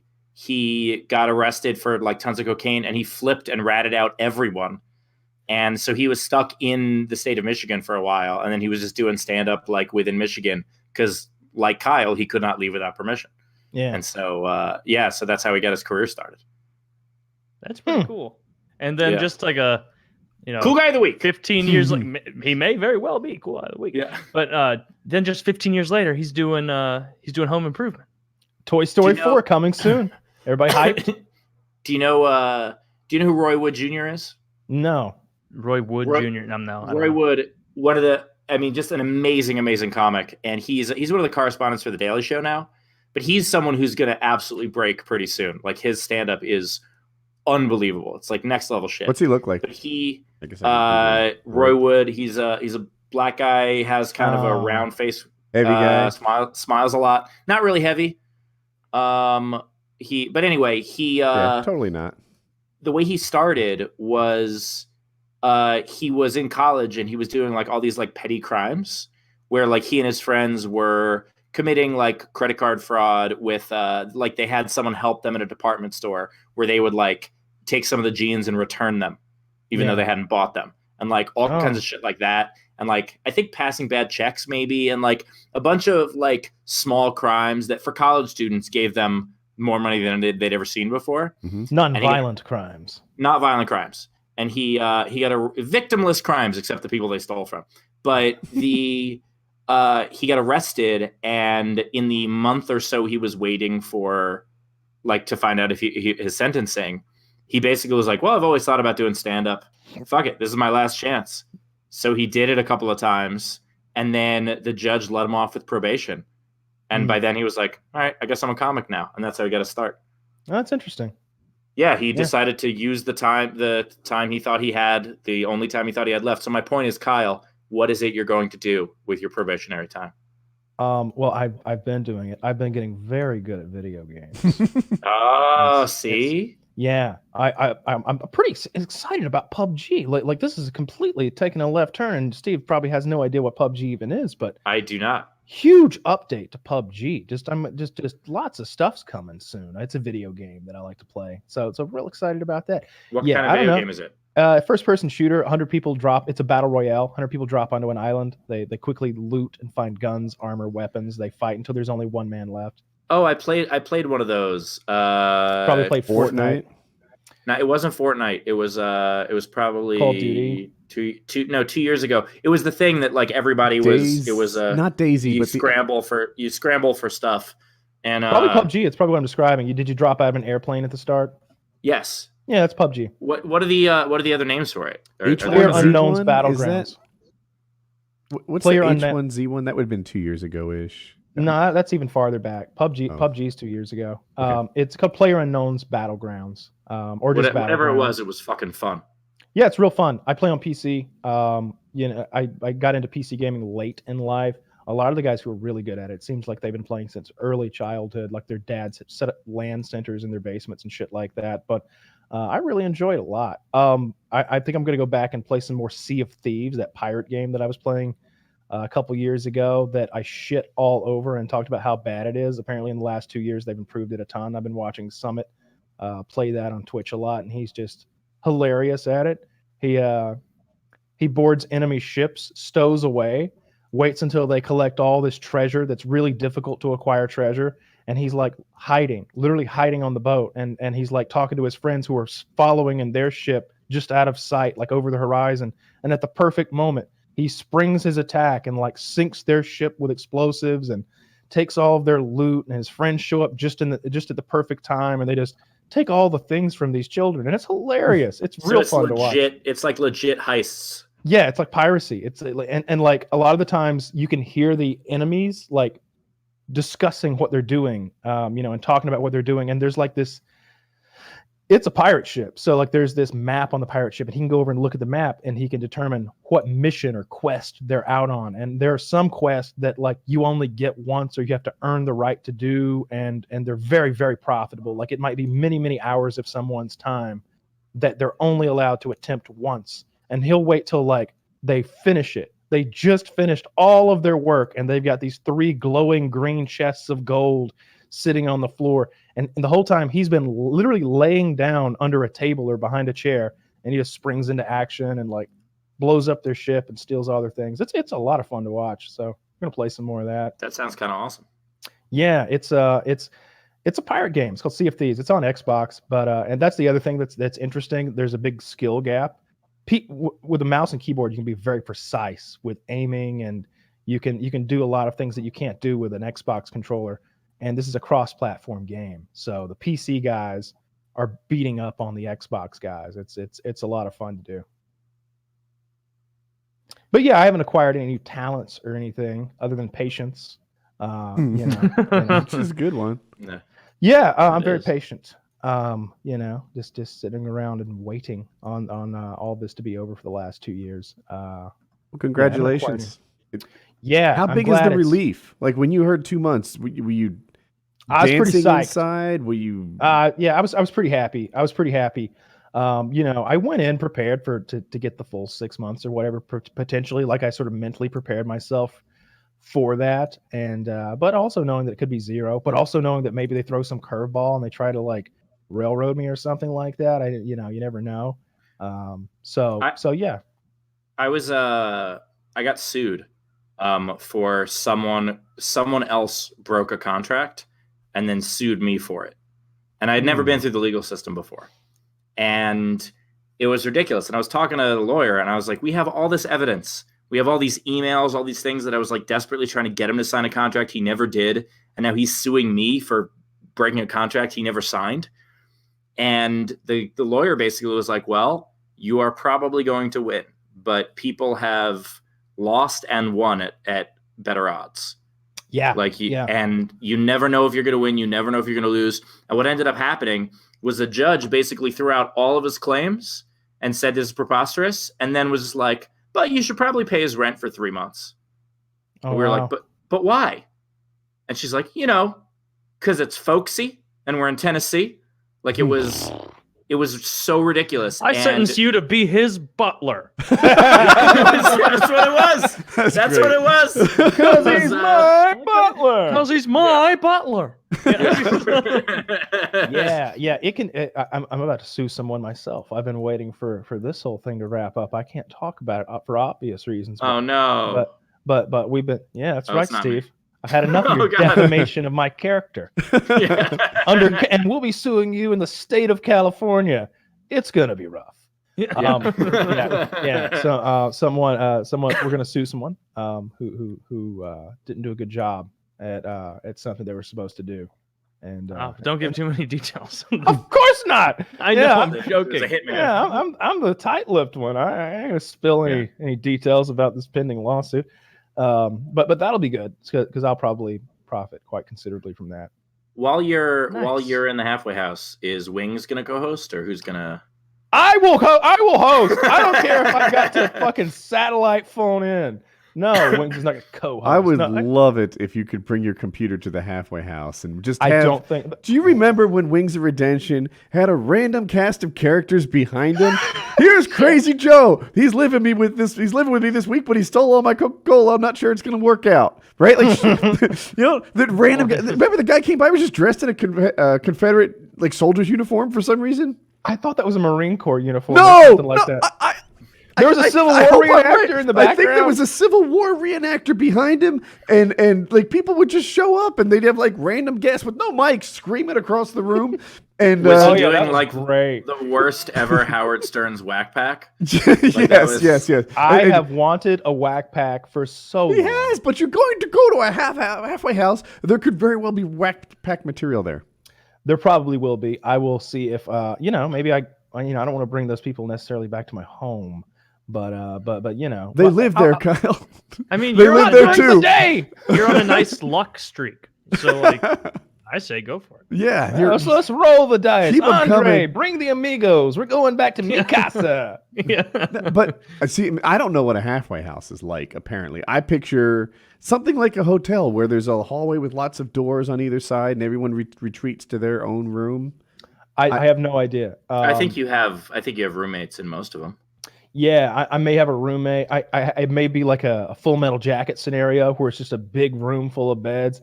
I don't know, but again, 2 months. It'll be. I'm interested in it'll be good stories. I'll come on here and I'll be able to tell you guys what's going on at the halfway house. I'm sure I'm going to meet a lot of interesting people there. That's where they go. Sure.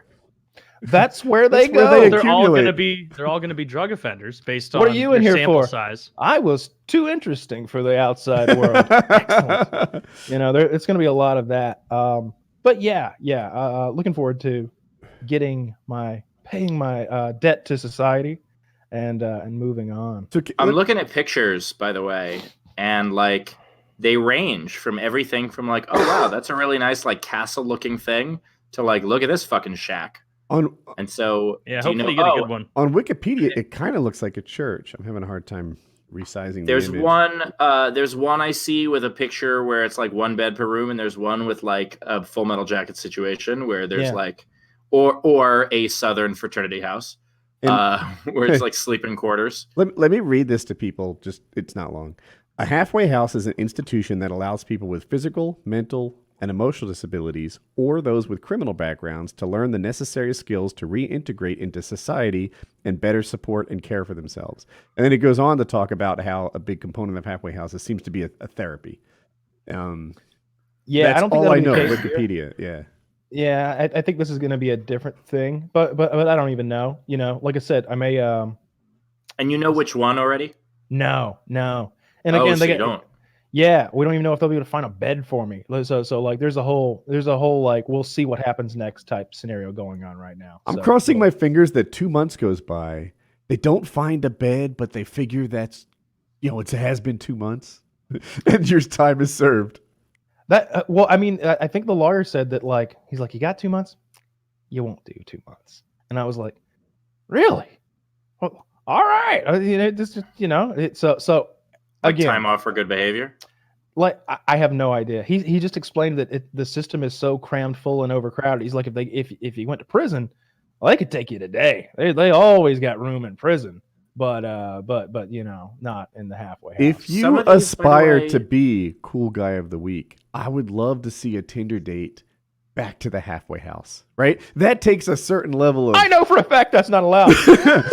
But if you could pull that off, it'd be so legendary, right? Like it's hard to get a Tinder date when you live at your parents' house, but if you could do it from a halfway house, I feel like that shows a level of charm that's rarely seen.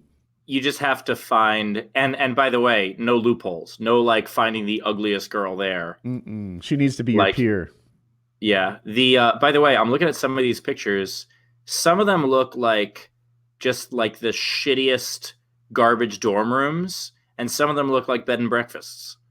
It completely depends on which one you get, I think. This is also a quick read. New patients are admitted in individual room. in individual rooms, providing one-to-one services and programming. As they become more independent, the dorms become bigger so that by the time the patient leaves, they're living in 50 to 100 person dorms. According to Wikipedia, I'm just going by. Yeah, but the thing is, I'm going to be staying for such a short period of time. Like it's gonna things are going to be different. You. Yeah, I would imagine that I'm going to be in a Full Metal Jacket scenario, hopefully without the soap beatings, and just sort of a big open room with like a dozen beds in it. Is this? It almost seems like because you get like halfway houses are necessary for people who are sobering up, for people who are for people who are trying to acclimate back to society. Well, let me if they've been explain in prison that. for a while. So the way it works, and I think I've explained it on the show before, but any federal sentence, like if they let Timothy McVeigh go, they killed him though. Yeah, that's not a good example. Any if they non-death hadn't killed federal him, sentence. The last 6 months of any sentence, whether it's rape or kidnapping or whatever, you spend in a halfway house. It's makes no sense. It makes perfect sense for like if you've watched Shawshank Redemption. It just doesn't fit Kyle. What I'm saying is it doesn't make sense it makes sense if you need to transition. That's why it's called a halfway house. That is what halfway exactly. comes from. Like if there's a transition, like if you do 5 years, it's like, all right, well let's give him 4.5 years, and in the last 6 months we're gonna transition him, ease him into the real world. He doesn't even know the new emojis. Yeah, he doesn't know the new emojis. This guy doesn't know shit about eggplants. He hasn't gotten onto the crypto scene yet. We gotta reintegrate this guy. Anyone has ever actually used an eggplant emoji to be an eggplant? Like they're like, hey, what are we having for dinner tonight? And it's like, oh, eggplant. Oh, Dick. I hate Dick. Yeah. It's like, no, we're actually having eggplant. Yeah. That's not any better. I like eggplant. I do too, but I still like Taylor's joke. That is the main course. Yes, eggplant parmesan. It's delicious. Eggplant parmesan is great. I can't think of anything, but I think that's just because parmesan is great. That's good. It is the lowest tier leaking over into because then the eggplant is merely a vessel, a parmesan ship into your mouth. Yeah, it is the lowest tier of the parmesans. My favorite being chicken parmesan, which I'm amazing at. But veal parmesan is also great. Potato parmesan is also awesome. Yeah, we're gonna have a little party tomorrow night to celebrate my the end of my legal situation. We killed a fatted calf, so we sacrificed him to Ball, and nice. Yeah. Gonna be lots of drugs at this party? Are you insane? Are you insane? Strike two. I'll tell you, I thought of 4 jokes like that and said none of them. I was like, there will be guards outside keeping even if a skunk wanders too close, shoot it. It's funny you mentioned that smell. I was at a gas station like 8 months back. I get out to pump the gas, and I needed gasoline. This wasn't just a routine gasoline trip. I was like, shit, I'm glad I made it. And I went, is that pot? Yep. Nope. I hung it back up and left. I hung it back the fuck up and left. Yeah. I was like, no, can't be. By the way, the reason I'm making these jokes, aside from the fact of all the jokes Kyle has made at my expense, is also because I only have to do this with you guys every couple of months. You guys have to face him next week. So like all the shit that you want to say, I could just say because in a couple months from now he'll already be out of the halfway house, so it'll all be fine. He'll be good to go. It's not just about the relationship. A free man. I censor myself on this topic because, like, I don't know. What if I make a joke that the wrong person listens to, or takes the wrong way, or doesn't get the context? We just made fun of my heart attack friend. They might not understand that. Kind of funny. Yeah, but it'll be a very wholesome, family friendly party with some family and friends. Obviously parents have been pretty. The only substance being consumed there, alcohol, legal, and the Lord. The Lord will be consumed there. Yeah, throat deep with the Lord. I'm not. No. Balls on being the chin. teabagged by the Lord. Yeah, you know how it is. I don't go to church. Am I getting it wrong? Or that's Catholics, we're Protestant. We're Protestant. Okay, yeah. So yeah, I'm gonna have a good time tomorrow night. I went and got some steaks. I'm really happy for you, man. Yeah. I'm pretty happy myself. I'm just glad it's over. It's just taken so long to do. Just so long to get it over with. That hanging over your head like a guillotine for years I can't imagine the stress. Like that was. It was actually 6 months to guillotine. Yeah, it was more frustrating than anything. It was like, because there were several times along the way where it seemed like today's the last day. Today we'll sort this out today. There were a couple of times where that happened. January, not this past January, the January before that was supposed to happen. Today's the last day. We'll go in. They'll say this and we'll say that. And we'll agree to this thing in the middle. Probation, state probation. No big deal. And then it was like, we'll come back in March and we'll be all done. And we come back in March and it's like, well, might be another year. You know who you should have got as your attorney? That Johnny Cochran. But no, he's dead. Cliff Hutchinson. The dude that unavailable. flips Blah, cars blah, blah. that was on the show. What was his name? Vin Wiki. Vin Wiki. We'll meet in the middle one day at a halfway house. Yeah, not much negotiation. I did get to speak before the court. I quite a bit. This time too. Yeah, every time. No panic attack this time. That was good. I didn't pass out or anything. I wonder. Did you do that? Did you do that in the past? Maybe that would be a good look. I don't know. Yeah, I have panic attacks. I don't know if it'd be a good look or not. And you clearly cannot use drugs to help your panic attacks. No, of course not. Yeah. That's what they were for. Yeah, the idea that like you get arrested for that. By the way, I know I'm giving you shit for it, and I know also like over the 2 years or so I've done this podcast, like I know we butt heads on stuff, but I genuinely, when I saw that your sentencing wasn't jail, I was really happy. Yeah, like I did not think that you should go to jail for this shit. I think that it was a railroaded garbage thing, and I think it's so gross that like this is for a thing that everybody knows is not even going to be illegal in a couple of years, and it was crap. And so I'm really glad you just get sentenced to hang out with people you'd probably hang out with anyway. Yeah. I don't feel like we butt heads. Most of the time, I'm just playing devil's advocate. like Woody's look on I'm that like, one. am I the only one that got that? Okay, just go with me. Yeah, I would never voluntarily butt heads with you. First of all, death sentence right away. Absolutely, I would destroy. I thought you were talking to Taylor. Well, either. Oh my God! It goes without mentioning. I am a titan of headbutts. I would love to see that like face off. Like that would be like Taylor an against anime a ram. battle. Headbutts only. Yeah, An immovable object versus an unstoppable force. Taylor most of the time I'm just bull. playing devil's advocate, and I like to argue I the know. other side, no matter how poorly. I bet you're gonna meet some cool cats in that halfway house. I doubt it. I'm sure I'll trying meet to be some positive. interesting. I'm sure I'll meet some interesting people, like that little stint I did in jail. For those 3 or 4 days, really interesting people in there. Yeah, the real, and a lot of good the real stories. sentence. And the Kyle, real sentence. That was on the a friends we show made along the night. way. It was the whole journey. We had a show that night. If only you could have brought your gear, we'd have done a collaborative episode. To jail. Mhm. My gear to jail. Yes, I had a situation. Wi-Fi where, sucked. I bet. I had a situation where a distant family member that I was like kind of helping with got some ridiculous fake assault charges where like someone pulled a weapon on him and then said he did it. And so he had to go through central booking. Even though he got completely acquitted, he still had to spend a day in central booking. And he has Asperger's. And it was, this was not a good situation. Mm-hmm. And so I did all this research on what central booking in New York is like. By the way, spoiler, fucking terrifying. And so Was he all by himself through the process?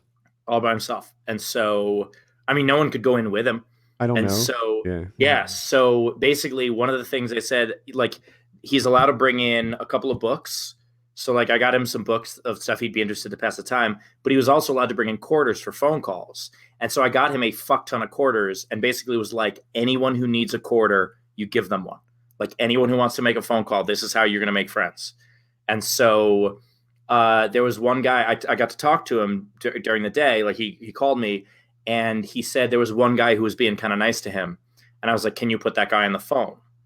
And so he like gave that guy the phone. And I talked to the guy and I was like, hey, man, thank you for looking out for him. Can I send you $50 as a thank you? And you just kind of see him through this and make sure he's okay. And the guy was like, yeah, absolutely. That'd be great. You don't need to do that, but thank you. I was like, all right, where do I send it? And the guy just goes, well, I'm not getting out of jail for a very long time. So here's a lady I know. And like gave me Western Union information for some lady. So then I try to wire her the money and it doesn't work. So I call the number he gave me and some other dude answers. And so now I'm like, oh, fuck. What the hell am I in the middle of? Funny story. Yeah. Your friend Carlo. Carlo? Yeah. Diane, you've been talking to Carlo? Get your ass over here. What it was. That's what it was. And I'm like, how the fuck am I in the middle of this right now? And I'm I have no attachment to screaming Carlo in the background. Yeah. I'm like, I don't know, Mr. Carlo. I'm just trying to. You just say Carlo's a bitch. You tell him I said he's a bitch. Yeah, be like, you know what? You can have the money, sir, if you'd like it. You can just take it. Yeah, it's not. Send it to Felix. So did the quarters thing turn out to be a really good idea or something that didn't go anywhere? A really good idea. It actually helped him a ton. That's how he made friends with that guy. Mm-hmm. And that guy kind of, because look, he was younger, but he also looked a lot younger than he was. And he also, like, there's functional Asperger's and then there's like pretty Asperger's, and that's what he has. And so he is someone who, like, if you know what you're dealing with, he's very easy to talk to. But if not, he can be incredibly socially awkward. And so I think that once he helped that guy, like, the guy was like, okay, this guy is going to be like a little brother. And he helped take care of him. So the quarters thing worked in that situation. I don't know if it would work in every situation. I don't know if there'd be a situation where someone would just be like, give me all your quarters. And he's like, well, that's over. Yeah, in our situation, like when I was in jail, we had these bracelets that had like your jail. What was it? Your jail number, whatever the fuck. And you go over to the phone and you put your jail number in and you could just use the phone. I think the phone was free. But you also used that jail number to like. Was it an inmate number or? Yeah, something like that. But you're in jail, so you're not. I think it's the wrong terminology. Okay. You know, we're in the South. They called it a jail number. One guy has 69-420, and he's like the coolest guy in jail. yeah. My jail number was smudged and didn't work. Not even kidding. I was just like, who do I talk to about getting a new jail number? Can I see a supervisor, please? They're like, lights out. And I'm like, but the jail number in your cot. All right. Yeah. So what were the living arrangements like in jail? Did you have a room to yourself? No. Go on. Oh no. It is a large, open, cavernous room with 2 levels, where you go up some steps and there's another landing. Duplex, and little alcoves, if you can imagine that. Like everything. It's concrete block construction, so 4 cots, bottoms and top bunks, are in each alcove, and then there's room in between to like put your cubby. Everybody's got like a plastic tote with all their shit in it. Everybody gets like a towel, a washcloth, some toothpaste, that basic shit. When you first said 4 bottoms and tops, I was like, oh, they match you guys up. Yeah. You fill that out when you get there. Like an open floor, an open floor plan, and you go in there, and some people you close to, and some people down the way, but you can see across the sea of bunks. It's a weirdly shaped room. It's this guy's a twink versatile. This a twink. This is like the work environment at Cisco, except it's bunks instead of cubes. Yeah, cubicles. Desks. And you don't even get paid to be there. There's a couple tables as soon as you. And also, you have no freedom or view of the outside. No, that's the window sucked. Yeah. The window was so barred up and like gross that you couldn't see the outside world. But we had cable TV, which was great because the North Korean missile crisis was going on. So like everybody in there was glued to that. Was it? How many nights did you stay? 3 maybe, something like that. I slept the whole time. Got real rested up. Lost like 15 pounds. It was a good stay.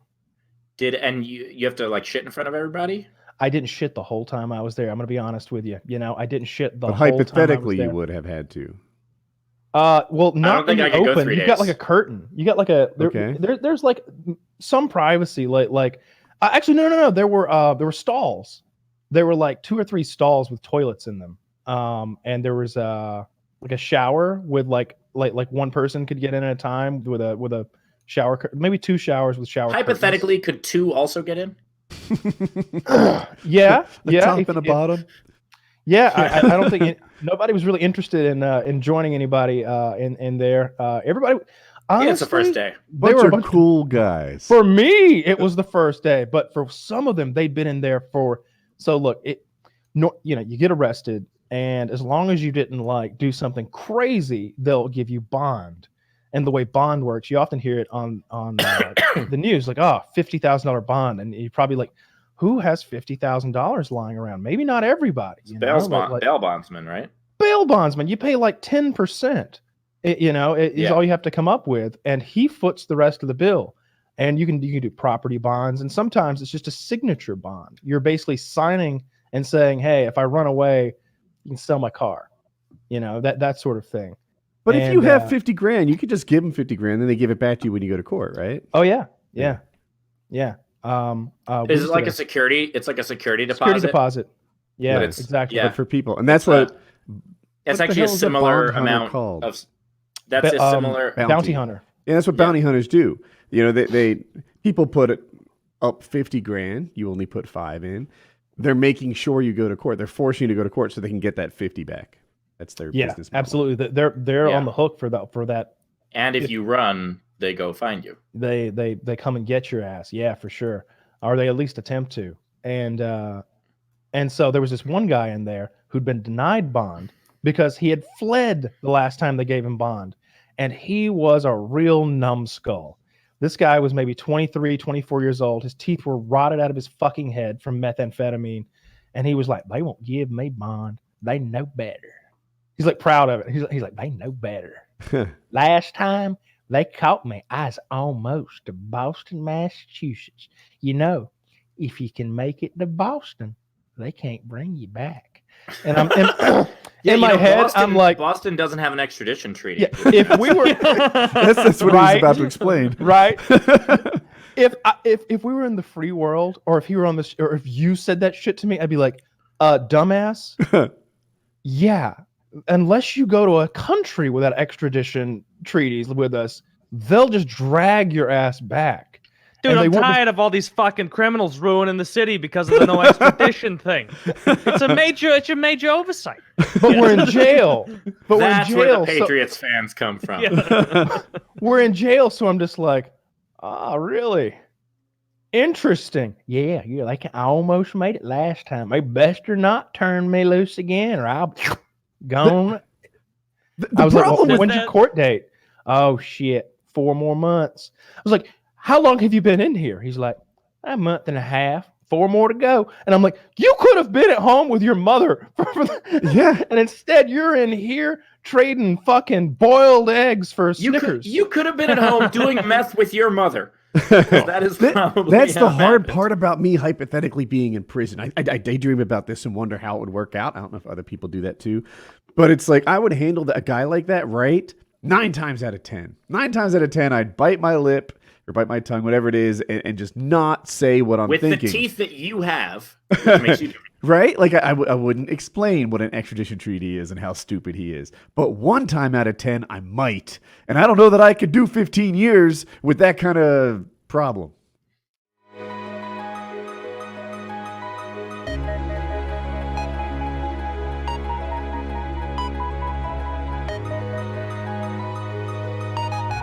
I'm curious. Do you still write your prison boyfriend when he gets out? I shared my information with Snow. He wasn't my prison boyfriend, but he was my workout partner and my protector. And workout partner. Yeah, we became Kyle really good was friends. Working out the tensile strength of his asshole. Snow and I became really good friends. I did trade information with him, but I don't think I'm allowed to have contact with him. Like whenever I do this thing, I did it today even, where like it's called self-reporting, where like I think like actual like hardcore violent felons especially, they have to go meet their probation officer and like answer a lot of questions about what they did this previous month. Maybe they get checked up on fairly regularly to make sure they're not up to no good. I go to a website and I'm like, no, I haven't had any guns this month. No, I haven't had any drugs this month. No, I haven't had any contact with any other felons this month.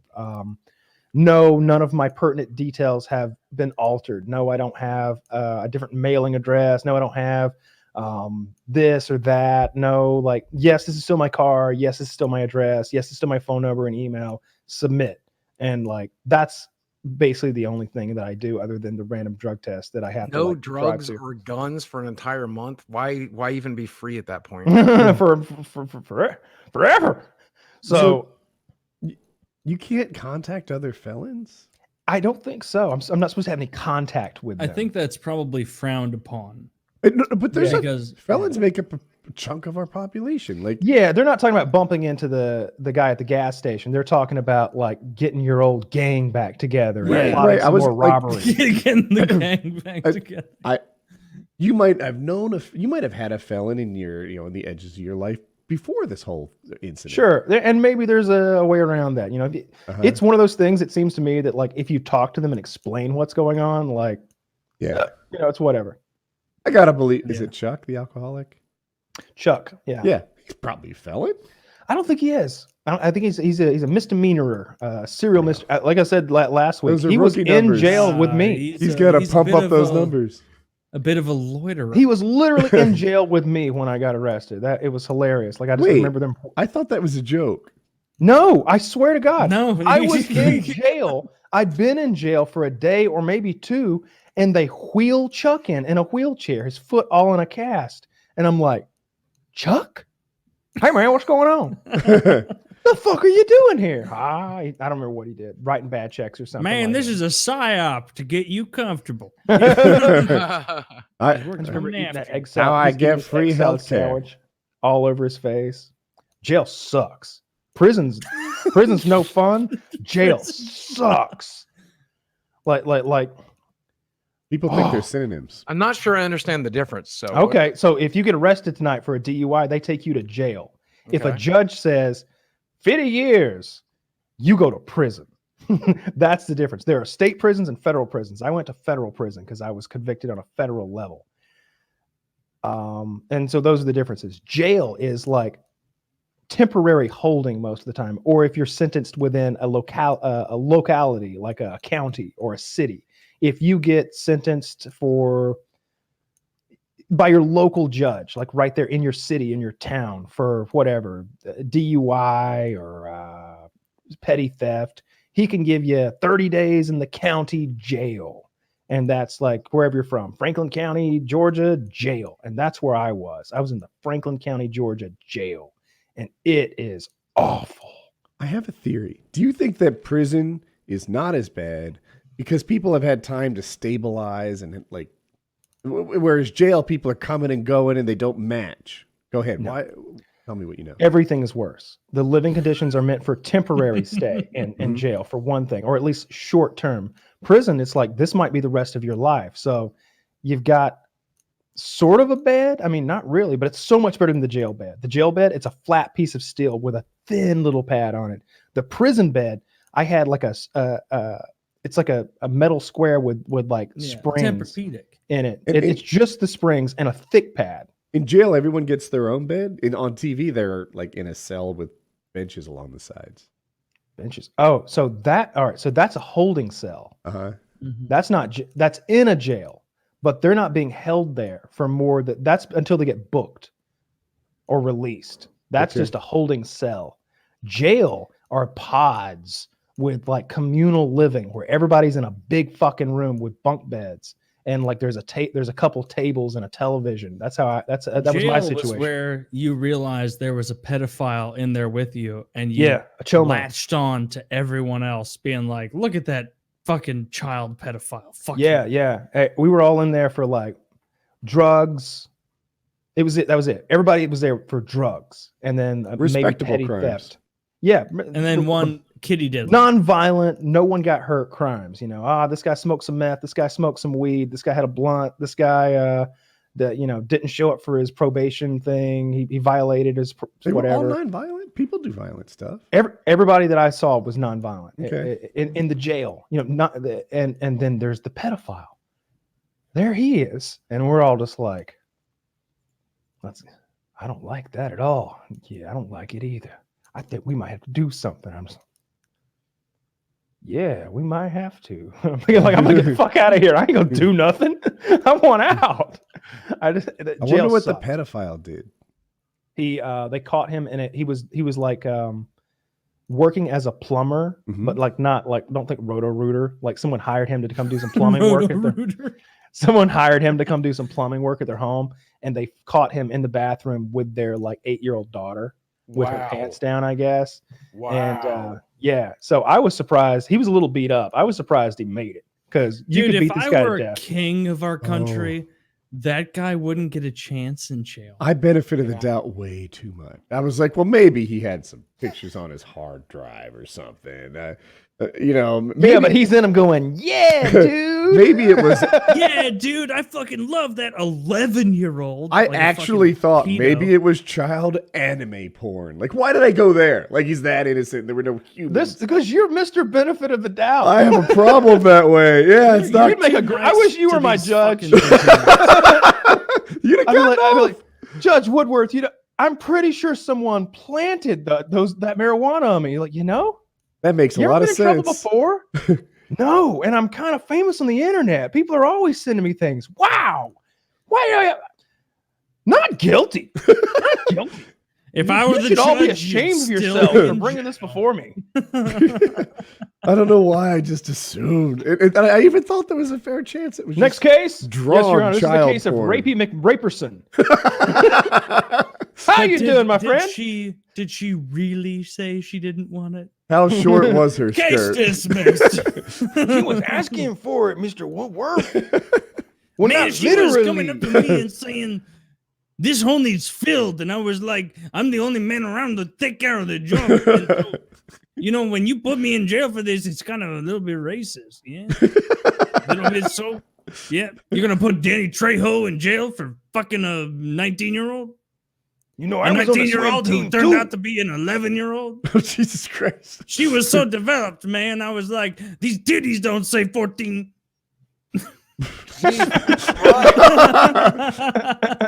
They say 34 double D. Welcome to men writing women badly. Man,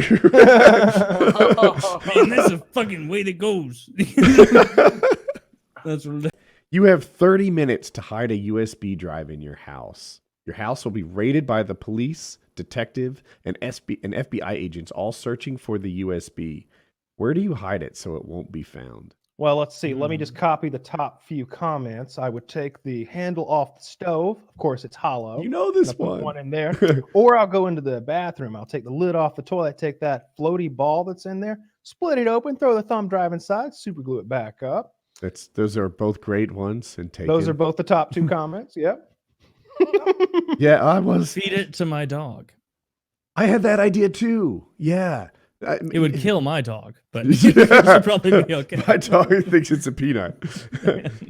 Yeah, feed it to my dog. It's hidden for a day, and You just wrap a whole flash drive in a piece of bologna. Here you go. Here you go. As someone who's had their home raided a couple or 3 times by by federal agencies, they're terrible at their jobs. Really? They miss all sorts of stuff. All right.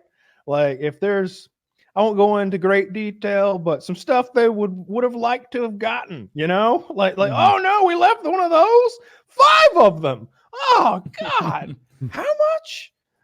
Just, they're terrible at their job at like finding all the nitty gritty things that they should absolutely have found. And I'm not talking about little thumb drive size things. I'm talking about big, I don't know, about gun-shaped things. Yeah, like firearm-shaped things, big uns, and like all sorts of stuff. My idea, all sorts of spices and herbs and stuff, and just bags of stuff that they miss out on. I figured they would have tore the hell out of your entire place. They pull it apart, but I got so much stuff, they just had. Lots of things just don't get found, and lots of little creepy crawly places. Like nobody looks under drawers. You want to just duct tape something up under pull the drawer out, duct tape something under the drawer, slide it back in. I've seen that in movies. Yeah. Nobody's going to take your wall sockets apart. Although in that post that Woody's referencing, they do mention one guy was like, hey, the feds came to my place. They took a few of my wall sockets out, my power outlets, and looked in the little box. They did not do that at my house. They didn't take any wall sockets apart. They didn't look in any of the little hidey holes. Like, you open a closet door and like, how there's that molding around the top of a door. Nobody like Yeah. looks up on top of that. Nobody looks in air vents even. You know, That you was open my your floor idea. air vent. You reach your arm as deep in it as you can. Maybe Yeah. they got something down there. Many times They don't even look under the bed, Woody. under the bed is the place they should be looking. There was one time they raided my house. This is the first time they raided my house, and I wasn't there during the raid. I got back hours after the raid had basically completed, and I go in my room and look around. It's all ripped apart. There's shit thrown everywhere. They're very messy about how they do it, and I'm like, oh look, they left half an ounce of weed. And so my friend We was better like, smoke this before they find it. my friend's like, we did. My friend's like, where did you have it hidden? I was like, under the bed. Like in a hidey hole. No, I didn't even know it was there. It fell between the mattress and the wall and it was just down there. It's just like a big Ziploc bag of weed. It's like half an ounce of weed or something like that. They didn't find it. They should have used a dog.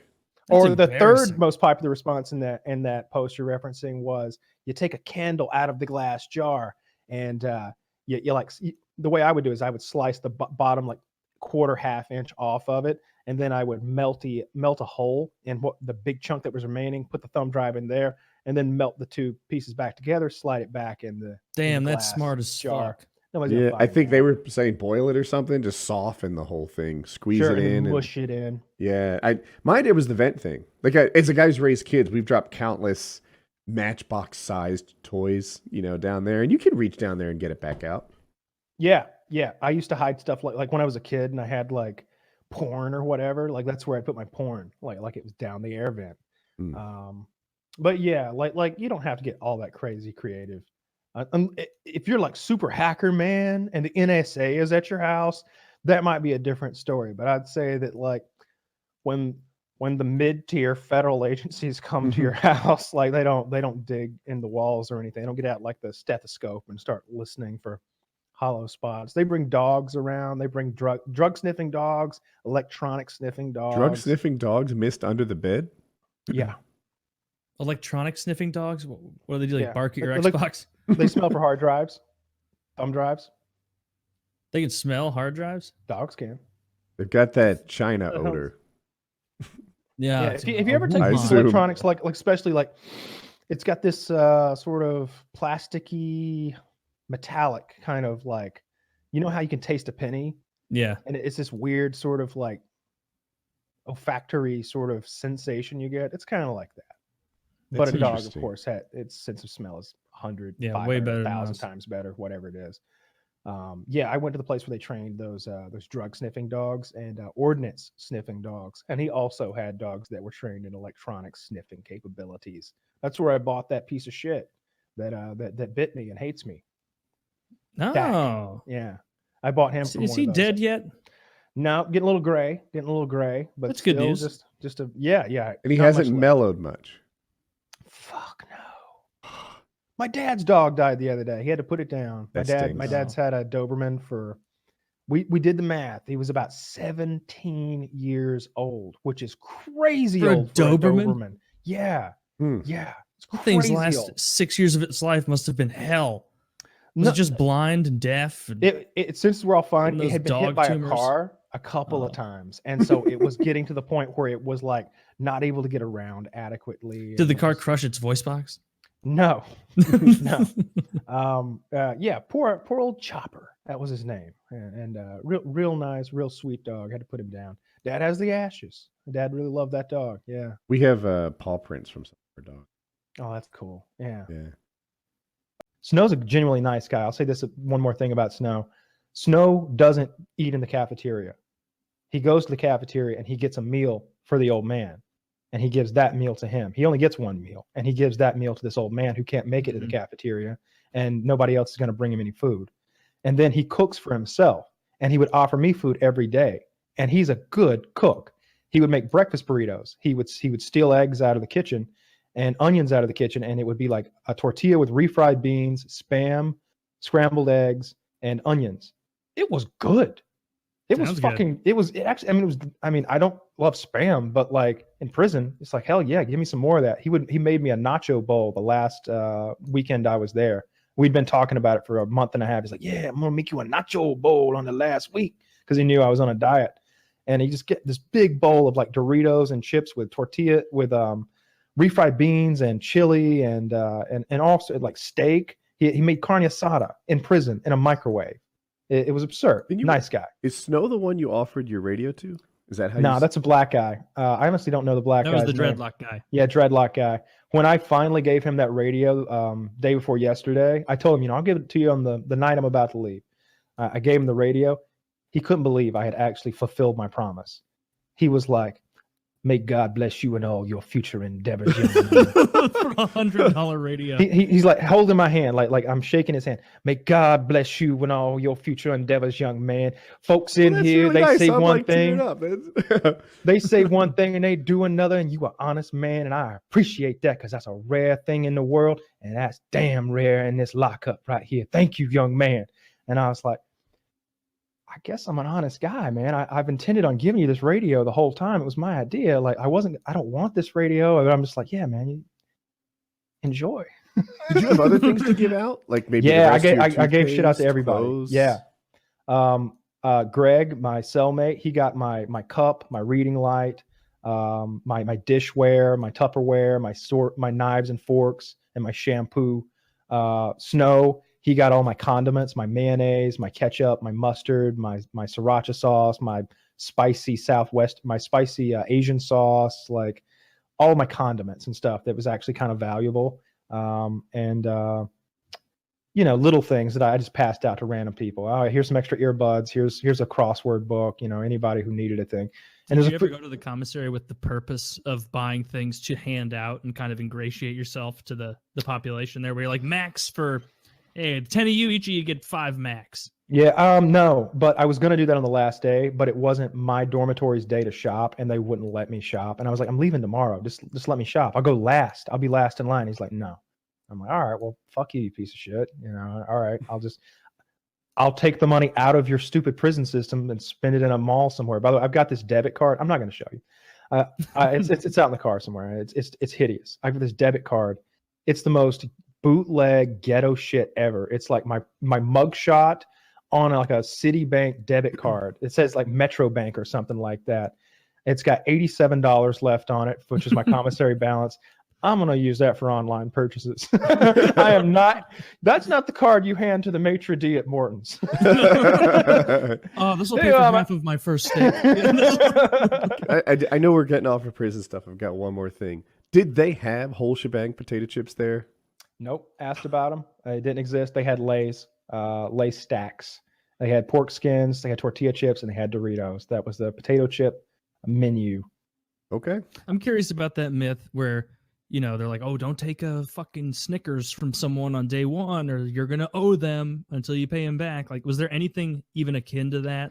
There was a lot of owing people things, and everybody paid. There were records kept, paper records, of who owed who what.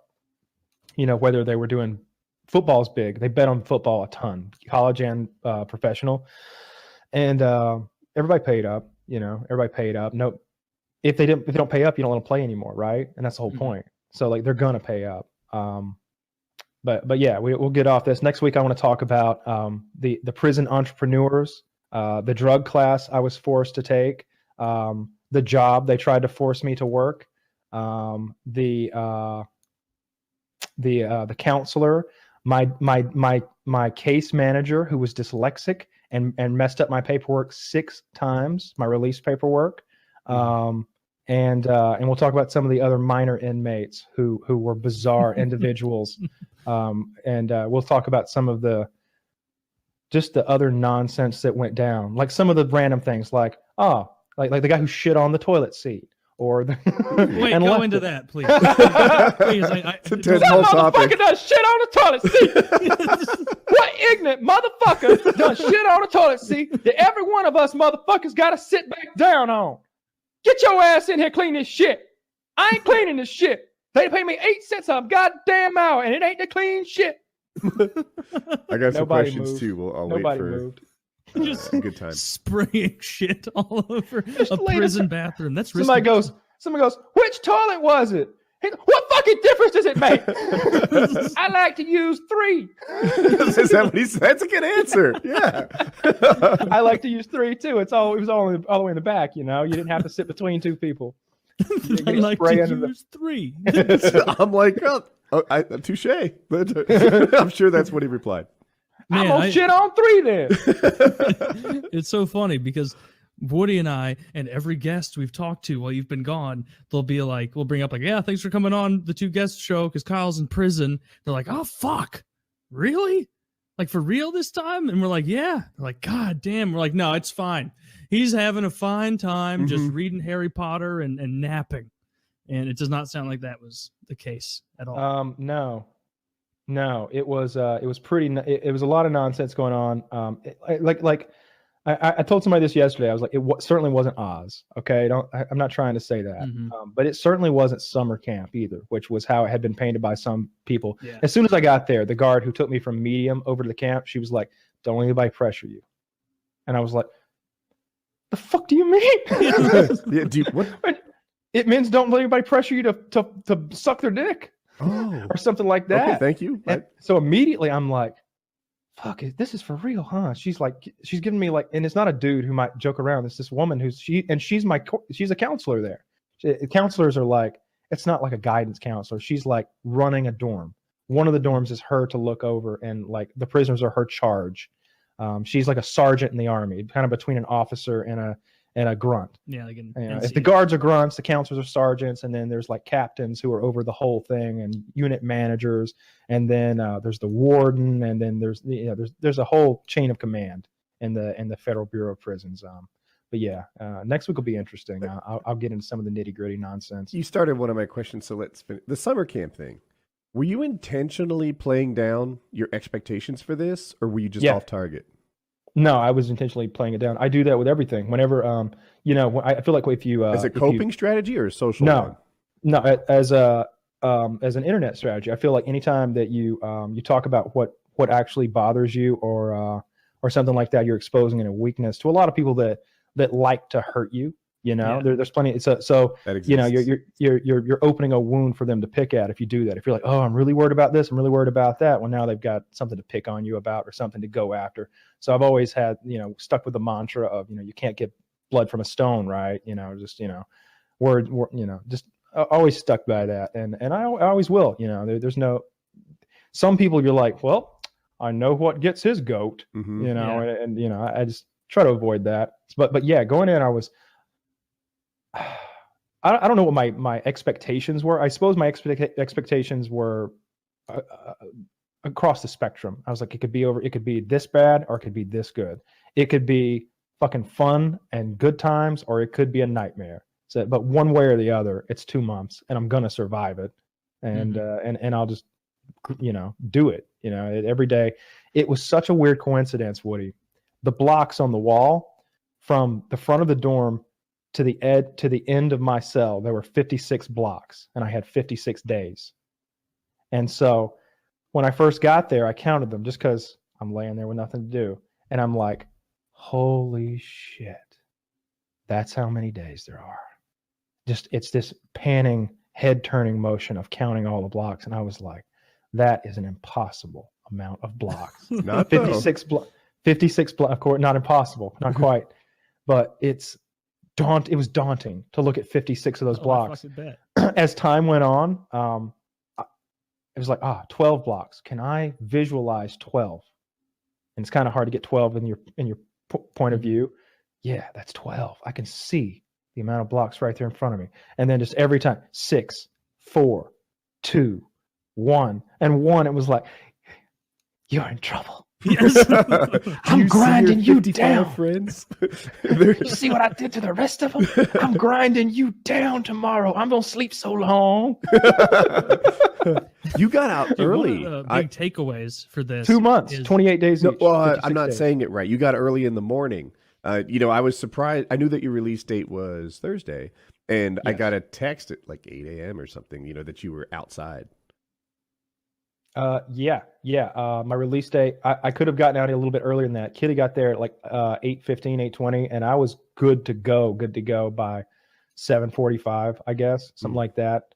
Yeah, you get there at noon, and that day still counts. And then you leave there in the morning, and that day still counts. It's nice. So yeah, it's nice. Of course, it's a pretty big percentage for someone only doing 2 fucking months. But for a guy doing 10 years, he's like, oh gee, you let me out at 8 a.m. Wow, thanks, boys. It would have been nice to get out in the 90s, though. Yeah, it's like both my parents died while I was here. It's all like, I don't know, like that last day might present a hazard, right? People might think in a weird way, like, get them outside. Not you're in for 2 months. But if someone did 8 years, there's no reason to keep them waiting around till 4 p.m. It might freak them. It might mess with them. Yeah. Snow is the cool guy of the last 8 weeks. Yeah, although again, I was in like low security prison, like there was a medium security there, and they were stabbing each other up there. They were literally stabbing each other up there. Like they Kyle. This isn't a loaded question, but how long do you think you would have had to stay in prison before the urge to fuck got to you, and you looked at a man ass and was like, "That'll do"? How long do you think it took that would about take? 7 minutes. Man, that was like a minute 2 to 4 for me. They said I missed the transsexual. They said that she was walking around with some big old titties, and everybody. She had all kinds of guys following her around. Apparently, Snow was one of them. And but I didn't. I don't know. I was just so stressed out that it was like that wasn't on my mind. I didn't get horny at all. I was just afraid a lot and like stressed a lot, like really stressed and really and afraid. I was thinking about the other day when you were like, I didn't shit for 21 days. And I was imagining on day 21, some fucking rapist being like, yeah, I finally got you, fucking guy. I fucking got you. And then he sticks his dick in, and it's just a plume of shit that is pouring out of him. Just fucking like pushing down like on the fucking fucking Play-Doh thing, getting the shapes to come out. That's what it would be. Just your asshole. I picture him trying to fuck Kyle in the ass, but it's like a musket for some reason that's been loaded 97 times, and it's all to the tip. And, dude, man, have you shit in a while? You feel pretty fucking filled up, brother. Yeah. What are you hiding in there? I have a question. Why is it so hard when I put my dickhead in your ass? So you did well in I think light security prison. Is that what it's called? Yeah. Do you think that you would have been able to thrive in medium security prison? I don't know. Like I said, like they were stabbing each other up there like a lot. Like they put them on lockdown, and they were picking like a dozen of us to go up there and make their sandwiches for them and then deliver them to their cells. That was one of the jobs they picked me for, but then they found out I wasn't medically cleared, so I didn't have to. I did not want to go up there. We had the razor wire in the 12-foot tall fences or whatever. They had like that times 5, like in layers, like with all kinds of scary shit. I don't know, man. Everybody talked like it was. And they tried to make you serve ham and cheese to them. Peanut butter and jelly. I was. Oh, even a worse sandwich. They would have been so upset. I'd have made them good. The problem with that, I feel like the price of fouling up is too high, right? Like, okay, so you changed the channel on a television at one point, and someone got frustrated with you. I think, and it was my television. Yours is in the white people's television. Yeah, and whatever. I don't understand the social dynamics there. But if you were in medium security, maybe he goes violent instead of verbally aggressive. Yeah, he probably does. Because I was resistant to changing the channel. I was like, "You got 3 TVs over there, man. What's the deal? We watch the news in the mornings. We watch the news." And he's getting all like, black people don't usually get red, but he's getting a little red. He's just. And I'm just like, we watch and I'm the a real news here, fella. And I was kind of a smart ass. I was kind of a smart ass, like about changing it back. I was like, "There you go."